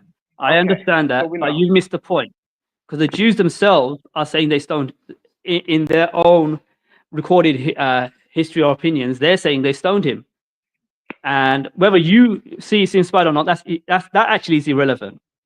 What is relevant is that the Quran actually negates that. In that actual verse, it negates that from happening. It negates what the Jews are saying, whether it's the crucifixion or the stoning. So it is Was relevant Jesus within sitting this. in a pot of hot oil or whatever in the Talmud? Hot oil, do you mean what they believe about what was happening to him afterwards? Yes, yes. They sprayed his ashes over Yeah. the sea. He was burning. Did that ever happen? Do you think that's? Cause, listen. Do I According think that to happened? Judaism, hold on. According to Judaism, that's actually no. I don't think that's impossible because you're not allowed to speak on the behalf of the dead. But it sounds like they're talking to him, and then Jesus responded, but he's already dead. So I mean, we know this is fabricated. It's not. I mean, I get your point, right? But we're talking. We asking you. Okay, number one, I already don't believe that you should have it. I already gave my points. It's nowhere prophecy. So according to Jews, we're both out of the game. So my question to you is, what does it mean when they say they boasted that they killed the Messiah, and why? What does that mean to you? I don't care about the Talmud. I already stand by. I get your point, but can you tell me what that means when they say they boasted that they killed the Messiah? Boasted as in they killed him. Yeah, so what does or that they got mean? rid of him, calling him the Messiah in a mockingly way. And okay. When we, So what do you mean by boasted? so As in, like, why they're boasting, or what does the yeah, word like what boasting is mean in this context? yeah, like what does that mean when you say you bolster? You're bolstering. Like, can you bolster about your accomplishments? Like, what are they boasting about? What does that even mean? Can you explain that to me? From their point of view, it will be them boasting that they killed a false Messiah who claimed to be a Messiah. And They according to rejected your Jesus. Quran, right? Yeah, according to us, and I believe Got according to you guys, that generally they've rejected Jesus, didn't they? Yeah, of course they did. But we believe he was Yeah, crucified on our end. But okay, so I yeah. got So yeah, your understanding. So why then would they need to boast about whether or not they actually crucified the Messiah? If I mean, you keep appealing to like other texts that, for example, the New well, Testament within has our corrupted. within our own theology, we do believe that the Jews have killed their own prophets before. So this wouldn't be something new. No, misunderstand my point. So if you talk to certain imams or spoken to all different that believes in all many different views, if you talk to a certain imam, he'll tell you, well, it was Judas who was crucified. I asked him where you get that from. He says the Bible. I said the Bible is corrupted. Why do you want to use it? Well, then they will say, well, it was Simon of Cyrene. I said, well, where did you get that from? The Gnostics. Well, I've already said why it can't be Simon of Cyrene. So that's that. Number one, he's not in alignment with any of the scriptures that came before him. So he's like, you already got a text out there that's dating before them, but he seems to switch it up. So God is not even like God anymore. You understand? So why should I believe him in the first place if he seems to be changing over here? Now you expecting me to believe that Jesus wasn't crucified, but you sitting over here changing that. Somebody's going to play with my stuff. You think I'm going to believe anything that you're saying after that? Okay. So now they appeal to Judas to say, okay, well, I think it was actually Judas who was actually crucified and instead of Jesus. And well, you either would have gotten that from Barnabas, or you even would have got that from the New Testament. That's the only two reasons. Barnabas is a forgery. From here, you're saying it's Judas. Well, the Bible is corrupted, so you get to choose what you want and what you don't like, and it's not even found in anywhere in the Hebrew Bible, and we don't have any evidence stating to say, well, Jesus wasn't crucified. I think that's my whole point here, and yet somehow somebody has to die on his behalf for absolutely no reason, and we can't fact check that or back it up with anything else. That's what I'm saying to you. So it's not about well, well, do you have any evidence for Moses? I can care. What do we have now? Is it in there? Well, no, we don't have anything that says that Jesus wasn't crucified. There's not a strand of single evidence. Now, you can look to the Quran and you can say, but all 4 Gospels says he was crucified. Now, you can talk about whether who carried this cross some later, but all 4 says he was crucified. All of them say that. Not one never says he wasn't. All of them says he was. You can argue that there's things around it that seems to, for example, I'll give you an example. If I said this guy hung up, I took him down and I buried him in a tomb. We held a funeral. Well, somebody else comes up with a story, says, well, no, it was 5 people there, but it was only me. But now someone's saying, well, no, it was 5 people there. And we all took him down and took him off. We laid them in a tomb. And then someone says, well, no, it was an angel there. And they add to the story. But that doesn't subtract from the guy being dead on the cross and then being later taken down from the rope and then buried in a tomb where we had a funeral. So I don't see how that proves your point that Jesus wasn't crucified when all 4 sources says he was. Okay, that was quite long, a bit rambling. First thing first, whether the Jews boasting they killed the Messiah, whether they actually killed a person or not, or whether it just appeared to them to kill someone, or someone that got killed that they thought was coming to be Messiah. This is basically everything that can happen is conjecture. The Imam you spoke to is pretty much taking an opinion, what we call Israeliyat, which some people using other Christian sources or that were around to say this is one of the possible things that could have happened. So from Islamic point of view, we don't actually have a position. Some people have opinions, like MENJ, he gave his opinion. The Imam probably gave his own opinion. But the Quran itself doesn't say what actually happened or who was that. That is what we might say in our religion, God knows. And if God says if God didn't really reveal it, it's something that we will call knowledge of the unknown, because we were not there to experience what actually happened. And you yourself said we were not there 2,000 years ago with a video seeing what happened. Yes, I agree. Yeah. Yep. Yeah. So this is why I said I don't have an opinion, because any opinion I have is just conjecture. Secondly, but you whether shouldn't have the Imam word say, crucifixion in there, period. Like it don't Now, you don't need it. There's no crosses 2,000 years ago. We looked at it, no one was died on that day. No one was going to go to trial for that date. No one wanted it. It's not found anywhere. That's why we keep asking you, what do you have to say that this was that you're confirming your story? You have not given me anything. This is what I keep going on about. I've been in Hamza's channel. They threw Barnabas to me, and I knew about Barnabas, but that's a forgery, but they kept spitting all these different verses, and I had to go back and do the research, then come out only to find that after coming to my own conclusion to find out that no, he should not be used as evidence to say that Jesus was crucified. You can claim that he thought he said what he said, but he's a heretic. There's a reason why you call him a heretic. What's your evidence that this man is a heretic? What evidence do you have? What did he say that made him a heretic? That's what I want to know. Is he in now? If we did not have the Septuagint, if we did not have any of these things, then I can't really. You're making different points, something that comes before them. You're not making a coherent point. You're going a bit all over the place. Explain to me why. Because you just talked about something that happened in Hamza's den, Septuagint, Barnabas. I'm trying to keep a focus on what I'm actually talking about. Yeah, that's what I'm saying. I'm saying to you, I'm just making a point that you don't have anything to say that Jesus wasn't crucified. Yeah, you actually didn't mention the 4 Gospels before when I was replying, because I didn't finish replying. You mentioned the 4 Gospels, because I said secondly, and you cut it. Yeah, secondly, you mentioned the 4 Gospels. The 4 Gospels were written several years later. They were written after Paul wrote his letters, I believe. The authentic letters that are considered authentic. Some of them have doubts, some of them are considered forgeries. We have fragments of things dating back to probably the 2nd century. Hold on, but then we have other things. No, let me finish. Let me finish my point. Confirm what we have in the stories of the Gospels. Yeah, let me finish my point. So this was around 30 years. You have different Gospels, different communities having these Gospels. These 4 Gospels were not kept as they are now. They were different communities that had these Gospels, that believed in these Gospels. Paul, I believe, in his letters talked about his own gospel, and he talked about, if I believe it was in Galatians, when he was, is it Galatians, maybe, or Philippines, one of them, where he talks about if someone came with another gospel. So he had his own gospel, whatever that is, or whatever he was preaching.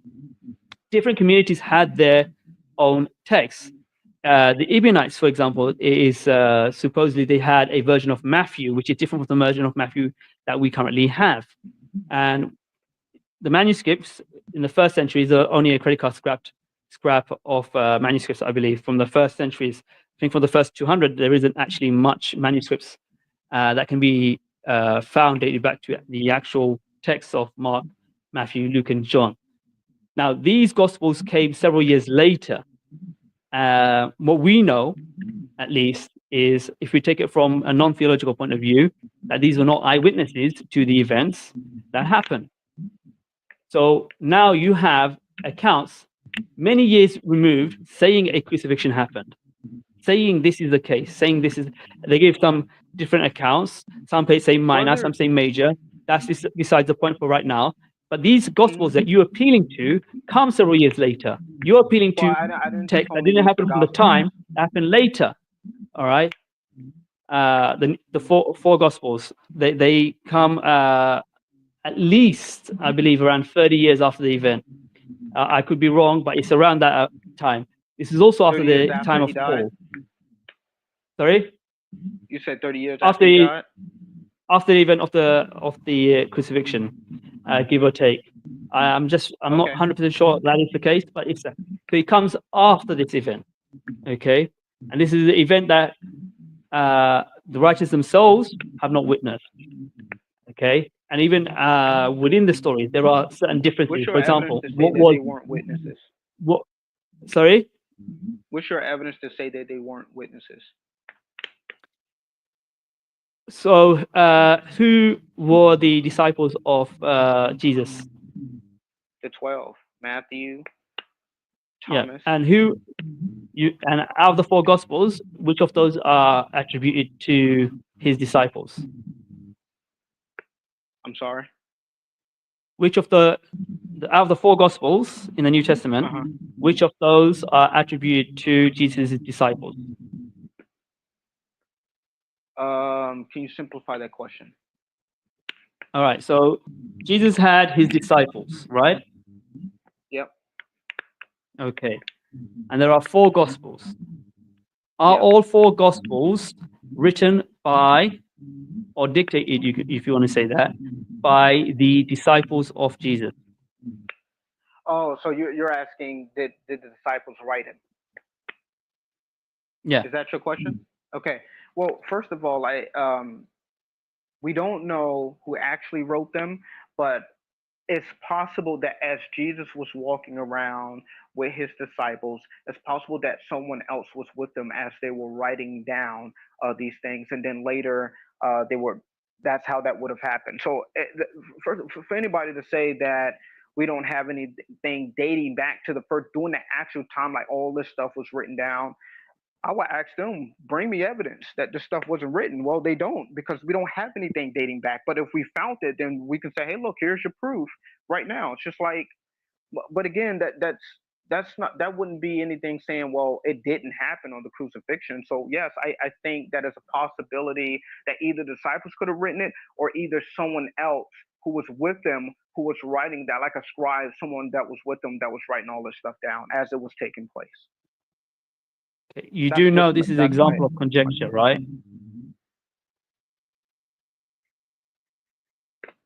Well, I mean, at the end of the day, whether you want to say conjecture or not, I'm saying to you, and I stand by my position. I'm saying, like, this is the example of it.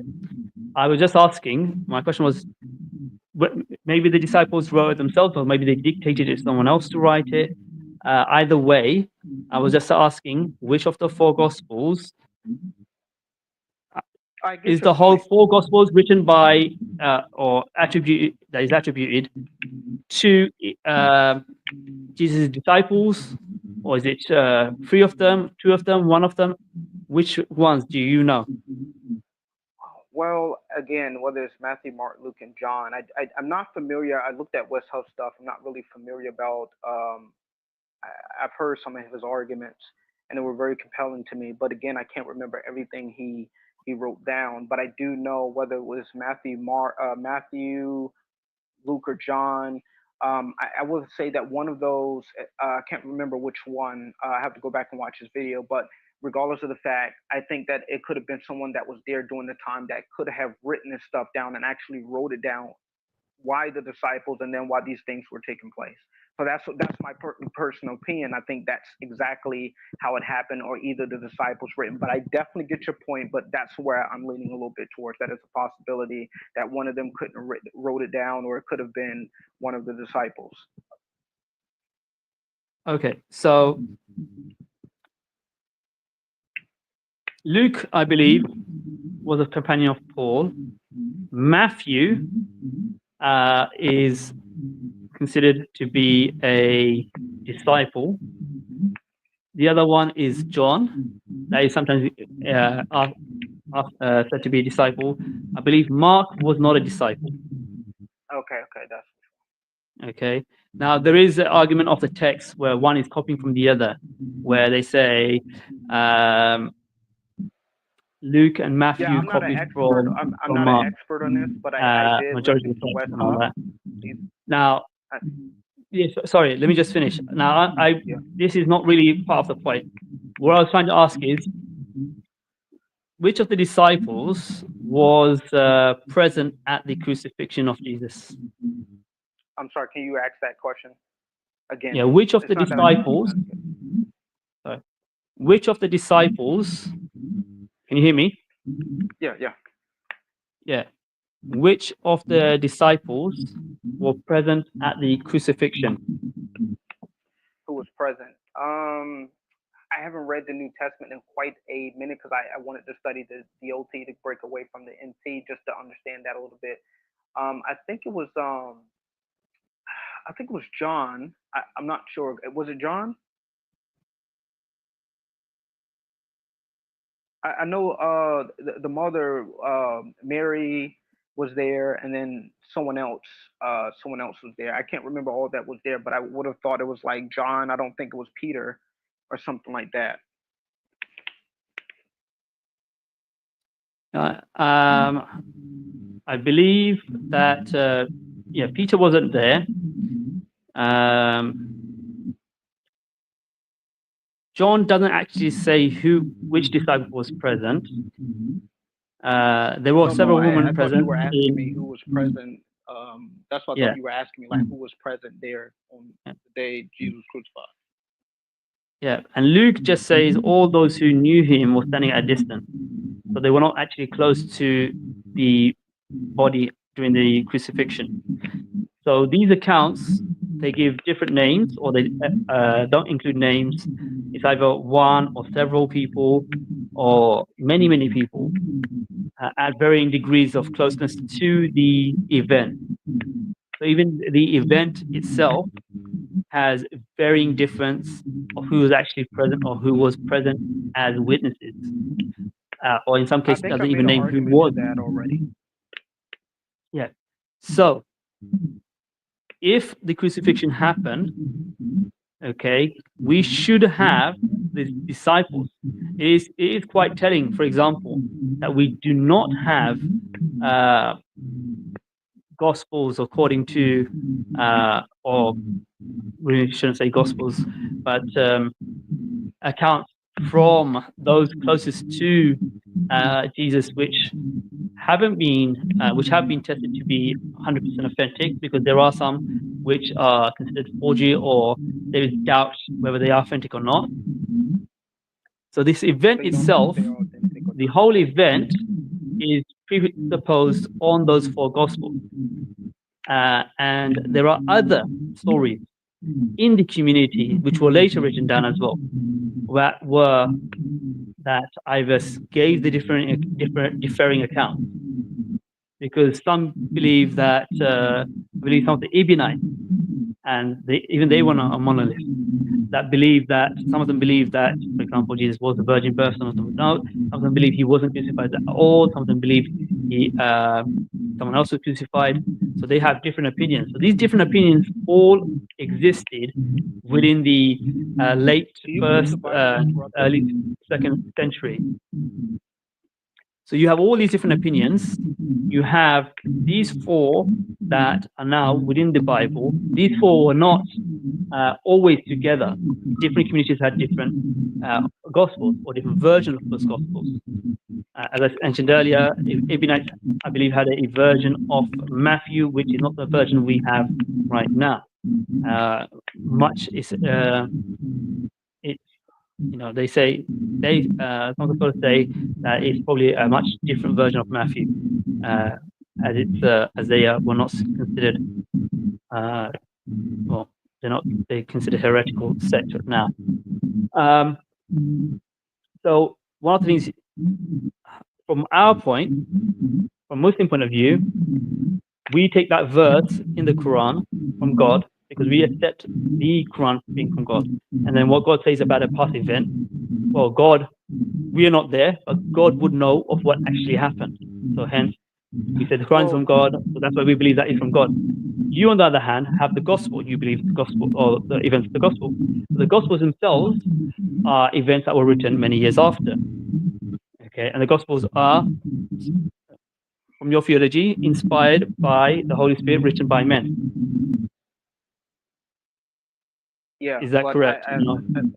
Yeah. So again, it's inspired by God, sent down. But at the end of the day, why I came here?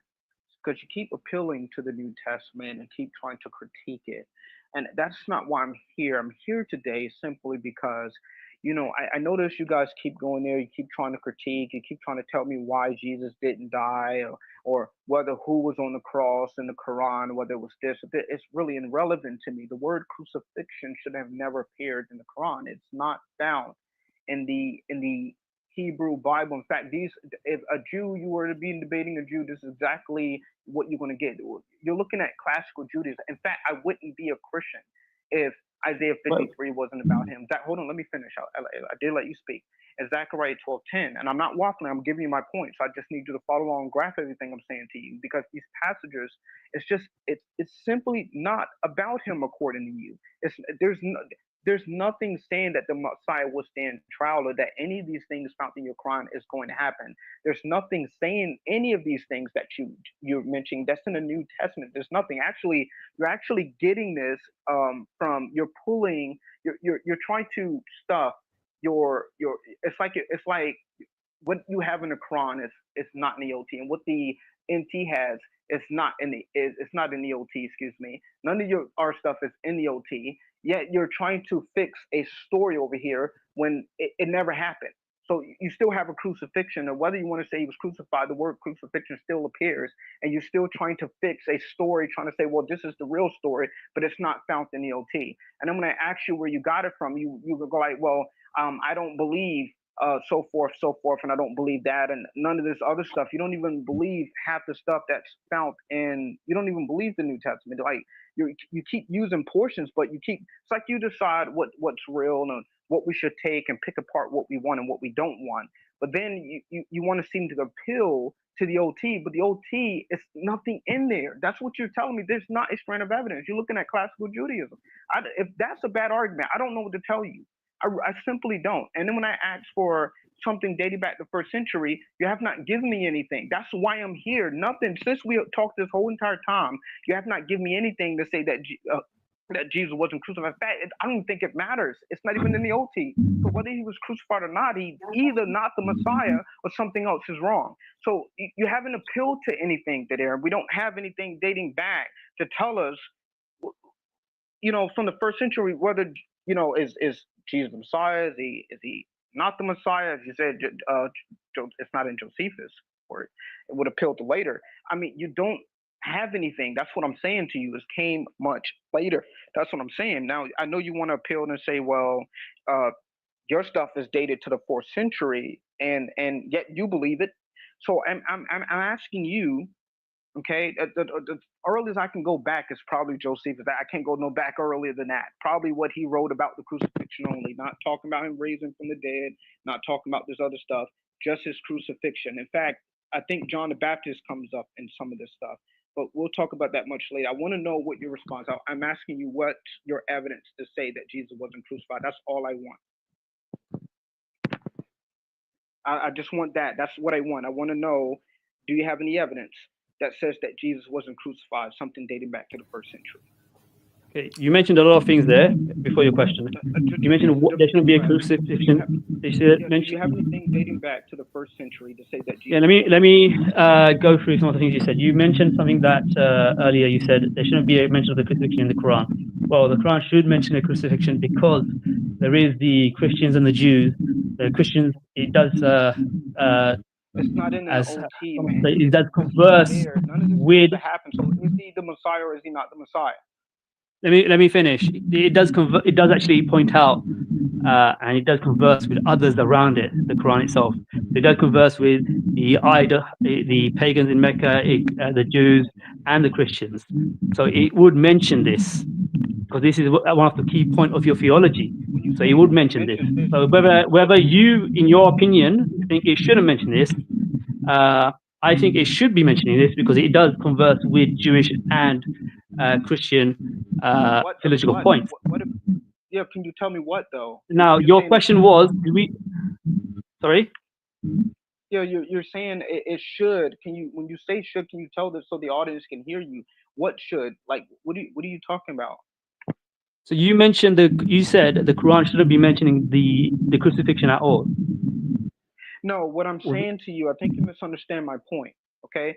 So okay, go ahead. Whether the crucifixion is happen or not. Okay, let's just say you have a crucifixion. Well, in the OT, all right, it's not a prophecy. The Messiah is not. I made it clear. Please listen. In the OT, Isaiah 53. I made this very clear. It's just not. You admitted to this. Zechariah 12. No, I haven't spoken. I haven't spoken about the OT at all. No, but you just said I made this. Just listen. It's not. I don't care what Hamza. I don't care what anyone says. I don't care what the people say in the chat. It's not a prophecy. Any of this stuff you got is not a prophecy. You're claiming that what's in the New Testament that Jesus supposed to die is not a prophecy. Yet your Quran seems to fit a story that's not found anywhere. So that's why I keep asking you: do you have anything dating back that seems to support your story? And I'm still not getting that. I'm being very clear. I don't know how clear I have to be with you, but you're not giving me something that seems to support what you have in the Quran. You're not giving it to me.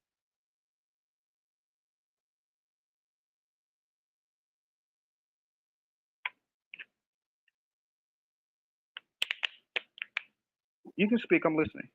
Just give me a second.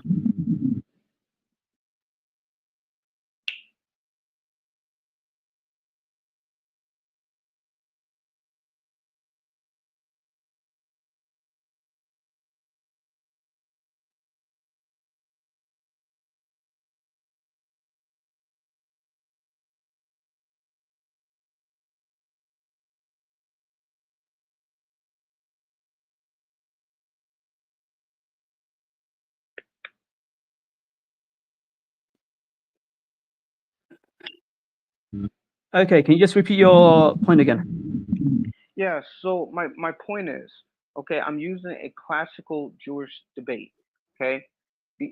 I'm agreeing with you. I wouldn't agree. I'll take that back. I'm granting you that these two passages are not about Jesus the Messiah, these two passages. There's nothing saying that Jesus will stand trial, that somebody else will die on his behalf. None of this stuff is actually mentioned anywhere. It's not even a prophecy. It's just that's the reason some Jews won't come to Christianity. This is exactly why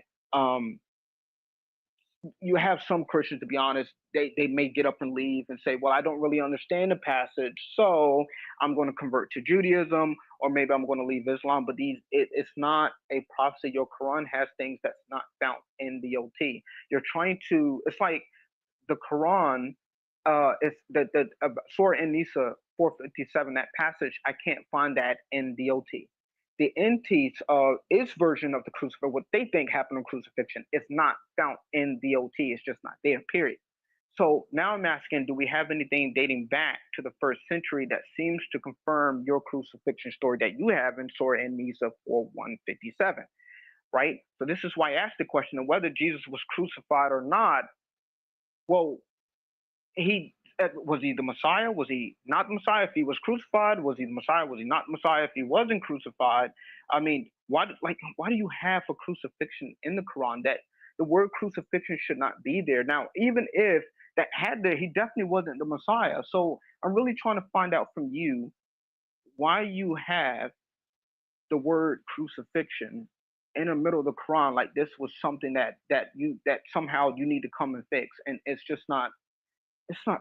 Listen, it's not prophesied, man. I'm sorry. I don't have to change that, and I feel sorry for you. I pray, but it's just not there. Okay, it's just not there, and we don't have anything that seems to confirm your story. I just don't have anything to confirm it. It's nothing there to confirm that. So I don't believe in that. I don't care about blocking. I past that. It's just nothing there. What if people So I understand. the word of God is not good enough for you. I'm sorry. Yeah, so I understand what you're saying. The word of I God is understand not that good you. enough for Sam. There's 2 people talking.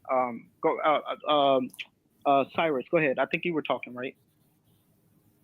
Yeah. I was So just I was making gonna the say, point that the word of God is not good enough for Sam. Okay, guys, sorry, I need to interrupt because I'm going to have to end the live stream soon. So if there's anything else you want to say, you can wrap this up I'll for come 5 back minutes. up with Then this I'm going to have discussion. to end. No, it's okay. We'll pick this back up later sometime when you guys are available next time. But again, I just wanted to make a point that I listen. If I wanted to be a Muslim, I promise you, I'd never lie to you. I'll be sinning to God, against God. I will lie. It's I don't know where you got your story. I'm not saying what you have, and I'm just saying it's just very, very strange to me that we keep trying to make this crucifixion thing work. It's just not there. You know, it's not. You're looking at classical Judaism, and we don't have anything to confirm your story that seems to back up your story that this was supposed to happen. So even if it's corrupted, maybe we can find something that's dating back that maybe we can say, well, the Quran is actually right. It seems to support what we have here. That's Facilities, the Barnabas, and all these other, they don't seem to agree with one another. They keep contradicting. But anyways, we'll pick this back up later, and I appreciate it. I pray for you. I'll talk to you soon. Take care, guys. All right. Yeah. Okay. Thank you, Sam. Yeah. I was just gonna say that we don't actually appeal, well, I don't appeal to the Old Testament. The Jews themselves don't see technically the New Testament contradicts the Old Testament. Right. And the problem with the Christian position is that they believe in the New Testament and the Old Testament. But if the Old Testament, if both are true and the Old Testament contradicts the New Testament, then the New Testament is false, based on the logic that they will apply. I haven't appealed to the Old Testament at all in this. This is why I was trying to correct him several times that he's making he's talking to a lot of different people, and he's kind of compiling a lot of these into one point. But he's not realizing that he's spoken to you about one thing, he's spoken to Claire about something, and he's spoken to me. And when he's speaking to me, it was different. I was trying to focus him on the point. Like the word crucifixion, the reason why it's in there is because the Quran does dialogue with the scriptures that the Jews and the Christians have. And we do know within the Bible, it says that they lost the scripture, or the scripture's been corrupted in several places. So it does say that within themselves. So even the word corruption or additions or changes, these are known historical facts within the Bible and outside. It's not just like a Muslim claim. But what I wanted to tell him was that the crucifixion story, or the crucifixion mentioned in the Quran, it should be mentioned. It should say because who would be the witness to the event? No one is the witness. Even the gospel writers were not witnesses to the event. Historically, if you take any learned scholar who is being unbiased amongst the biblical circles, they all say they're all anonymous, not eyewitnesses. And these do include past, scholars. I think Bruce Mexer is one of them. Bar Ehrman was a evangelical Christian for a long time, even when he was writing these stuff about the New Testament. Yep. He actually left. He actually fell out because of the problem of evil. Many people don't know why he went from evangelical Christian to an atheist, basically. Yeah. Problem of evil. Yeah. So these are things that he's making too many jumps one point to another. He needs to focus. He needs to see what the actual Jews say about their religion, about those texts. What Christians look at the Old Testament through the lens of the New Testament. So Isaiah 7:14, for example, the word is the Alma. I believe in Hebrew is actually young maiden or young woman, but because of the Greek that was used, I mean virgin. They see that as virgin, and they try to think that as the prophecy of Jesus. But if you read the all of Isaiah 7, you can see within the context, it is not about Jesus. And well, this Jew certainly don't think so, and it's there in scripture. Matthew makes a point about this, and you can see Matthew misquoting the Old Testament.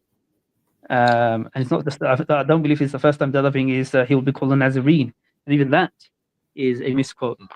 Okay, brother. Ultimately, it's they have to prove the crucifixion actually happened, but they don't have any accounts. You don't from the need time to talk about that. I mean, done. it's just that if you keep accusing them of idolatry, they have nowhere to run. They have nowhere to hide. Because they have to prove Jesus is God, and there's nothing in the New Testament that even says Jesus is God. And if they can pick something out of the New Testament, it's like, well, who the hell was John? You know, the nobody. We know nothing about them. No prophet ever taught to worship a triune God. It was just something cooked up by Athanasius at the Council of Nicaea, because he I think anticipated how the Jews would argue, because the Jews would be saying, "Oh, hey Christian, you worship Jesus, don't you?" And the Christian would have to say yes, and the next thing that the Jew would say is, "You worship Jesus because you think he's the Son of God, don't you?" And the Christian would have to say yes. And the next thing the Jew says would be, well, the father of your Jesus is the God of Israel, who is more powerful than your crucified Christ. So we win. And that's the reason why the Trinity came into being, because the Trinity requires Christians to worship Jesus as a co-equal of God, co-eternal, co-substantial, and co-equal. And that was it. Yeah. I'll leave it here. I'll catch you guys later. All right. So sorry, I was suddenly kicked out from my own stream. So anyway, I was going to say that we have to end it anyway. I think it's already too long. Okay. I know. So I know. So anyways, I guess we broke a record, guys, because right now my live stream is at 7 hours and 18 minutes. Okay. And people are still gagging for more. Yes, but I'm afraid that we are going to have to wrap it up. So anyways, any last words from either of you or both of you before we end the stream? It's been interesting. I don't think I've been on a stream a few times as I've been on here, but I think I've been most on your stream, brother MENJ. You have. It's been interesting. I'm not really a person for dawah. I don't really remember verses, and I've never came to be anything myself. I'm not doing dawah either. I'm doing apologetics. I'm not I'm not expert in this, but like some of the arguments, they've been a bit all over the place. I do like that you give them time to speak and make the arguments. Sometimes it's a bit the other person might be rambling, or they're building a house of force. I always give them time to speak and let them say what they have to say. Unless if they are rude or anything, then of course I'll kick them out. Yes. We did have some Christians who were in the chat, didn't come up, or made some very stupid points, which was interesting to deal with. But it's been interesting. We can see basically some people come with a moral argument, and moral arguments don't work. Some people come with a theology argument, but they have to kind of. From Sam, I think he's just seems to be all over the place. and it's kind of too fixated on the crucifixion for anything to kind of see the bigger picture. This is not. I'm not trying to diss him. I'm hoping he listens to this. But sometimes he was saying something that you say this, and I did not mention anything about the Old Testament myself. But anyways, it was nice to be on. Sorry for keeping you up, brother. I know you are probably. Are you the same time as China? Yes, I should be in the same time zone as you if you are in Shanghai. Yeah, it's 7:37. Yeah, it's the same time. Yeah. So we're in the same time zone. All right. Definitely. I mean, That's it's why interesting. up now. Yeah. Usually I won't have this much time, but I had so much time. But thank you. I'll hop off. Assalamu alaikum. Bye, Claire. Inshallah, I hope you Bye, will come and Cyrus. join us in our future live stream, right? Yeah. Inshallah. Yes, Assalamu alaikum. Happy New Year. Okay. Yeah. So Claire, any last words that you have? Just I mean, I've noticed. I mean, I follow these discussions between Muslims and Christians, and the thing is, I keep trying to tell people, keep it simple. Don't let them, quote this verse in Isaiah and Zechariah and Jeremiah. Just go straight for the jugular. You're idolaters, aren't you? And it's like, ooh, what? It's like, yeah, and that's it. Just keep going on, and they have nowhere to run because they can't prove Jesus as God within the New Testament. They can't, and if you make it easy for other people understanding without boring them to death with all these quotations from whatever, the point will be more quickly made. And I think there is a certain urgency now because we don't want World War III to break out because they're so evil now, aren't they? Yeah, of course. Yeah. Thank you for having me. Sure. Hopefully you will join me in a future live stream. So the next live stream, by the way, should be about. I'm making sure that I do my live streams monthly from now on the last Saturday of every month. Yeah. Okay, that's easy to remember around this time. Yes, around this time, the last Saturday of every month. Yeah. Okay. Well, thank you for having me, and Happy New Year. All right. Same to you. All right. Yeah. Okay. I'll see you, Claire. Right. All right. Bye. Yeah. Okay. Oh wow. Okay, that has been a very long live stream, guys. Okay. I didn't feel the need to interject because I think Brother Cyrus and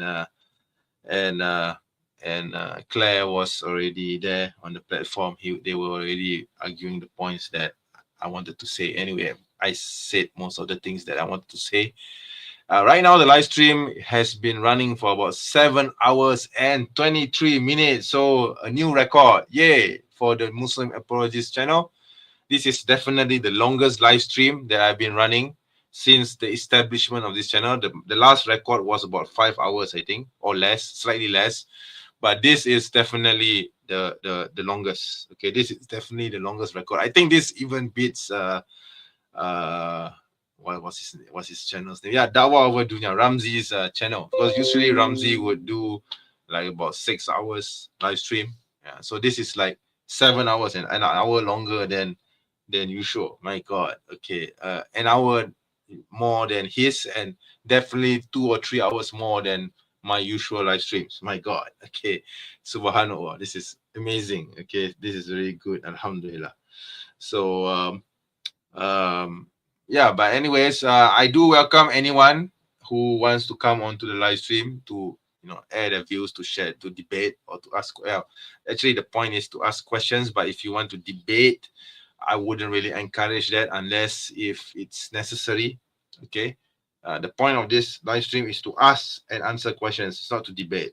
Okay, I don't do debates, not on this particular session. Okay, not the sessions where he says live Q&A, join me and ask your questions live. Okay, so I think that's quite clear. All right, I hope that's clear. All right, I hope that's very clear. And I like to give people chances to ask their questions or whatever it is that they want to, as long as they're not rude or condescending or even just plain down arrogant and hypocritical. Okay, so I'm not those people who are on other channels. Okay, I won't mention names.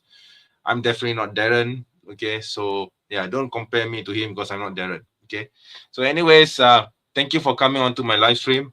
I do appreciate everyone's presence here. So just announcing the last count. So right now the live stream has been running for about 7 hours and 25 minutes, and 8 viewers are watching this live stream. So this is, wow, this is good. Alhamdulillah.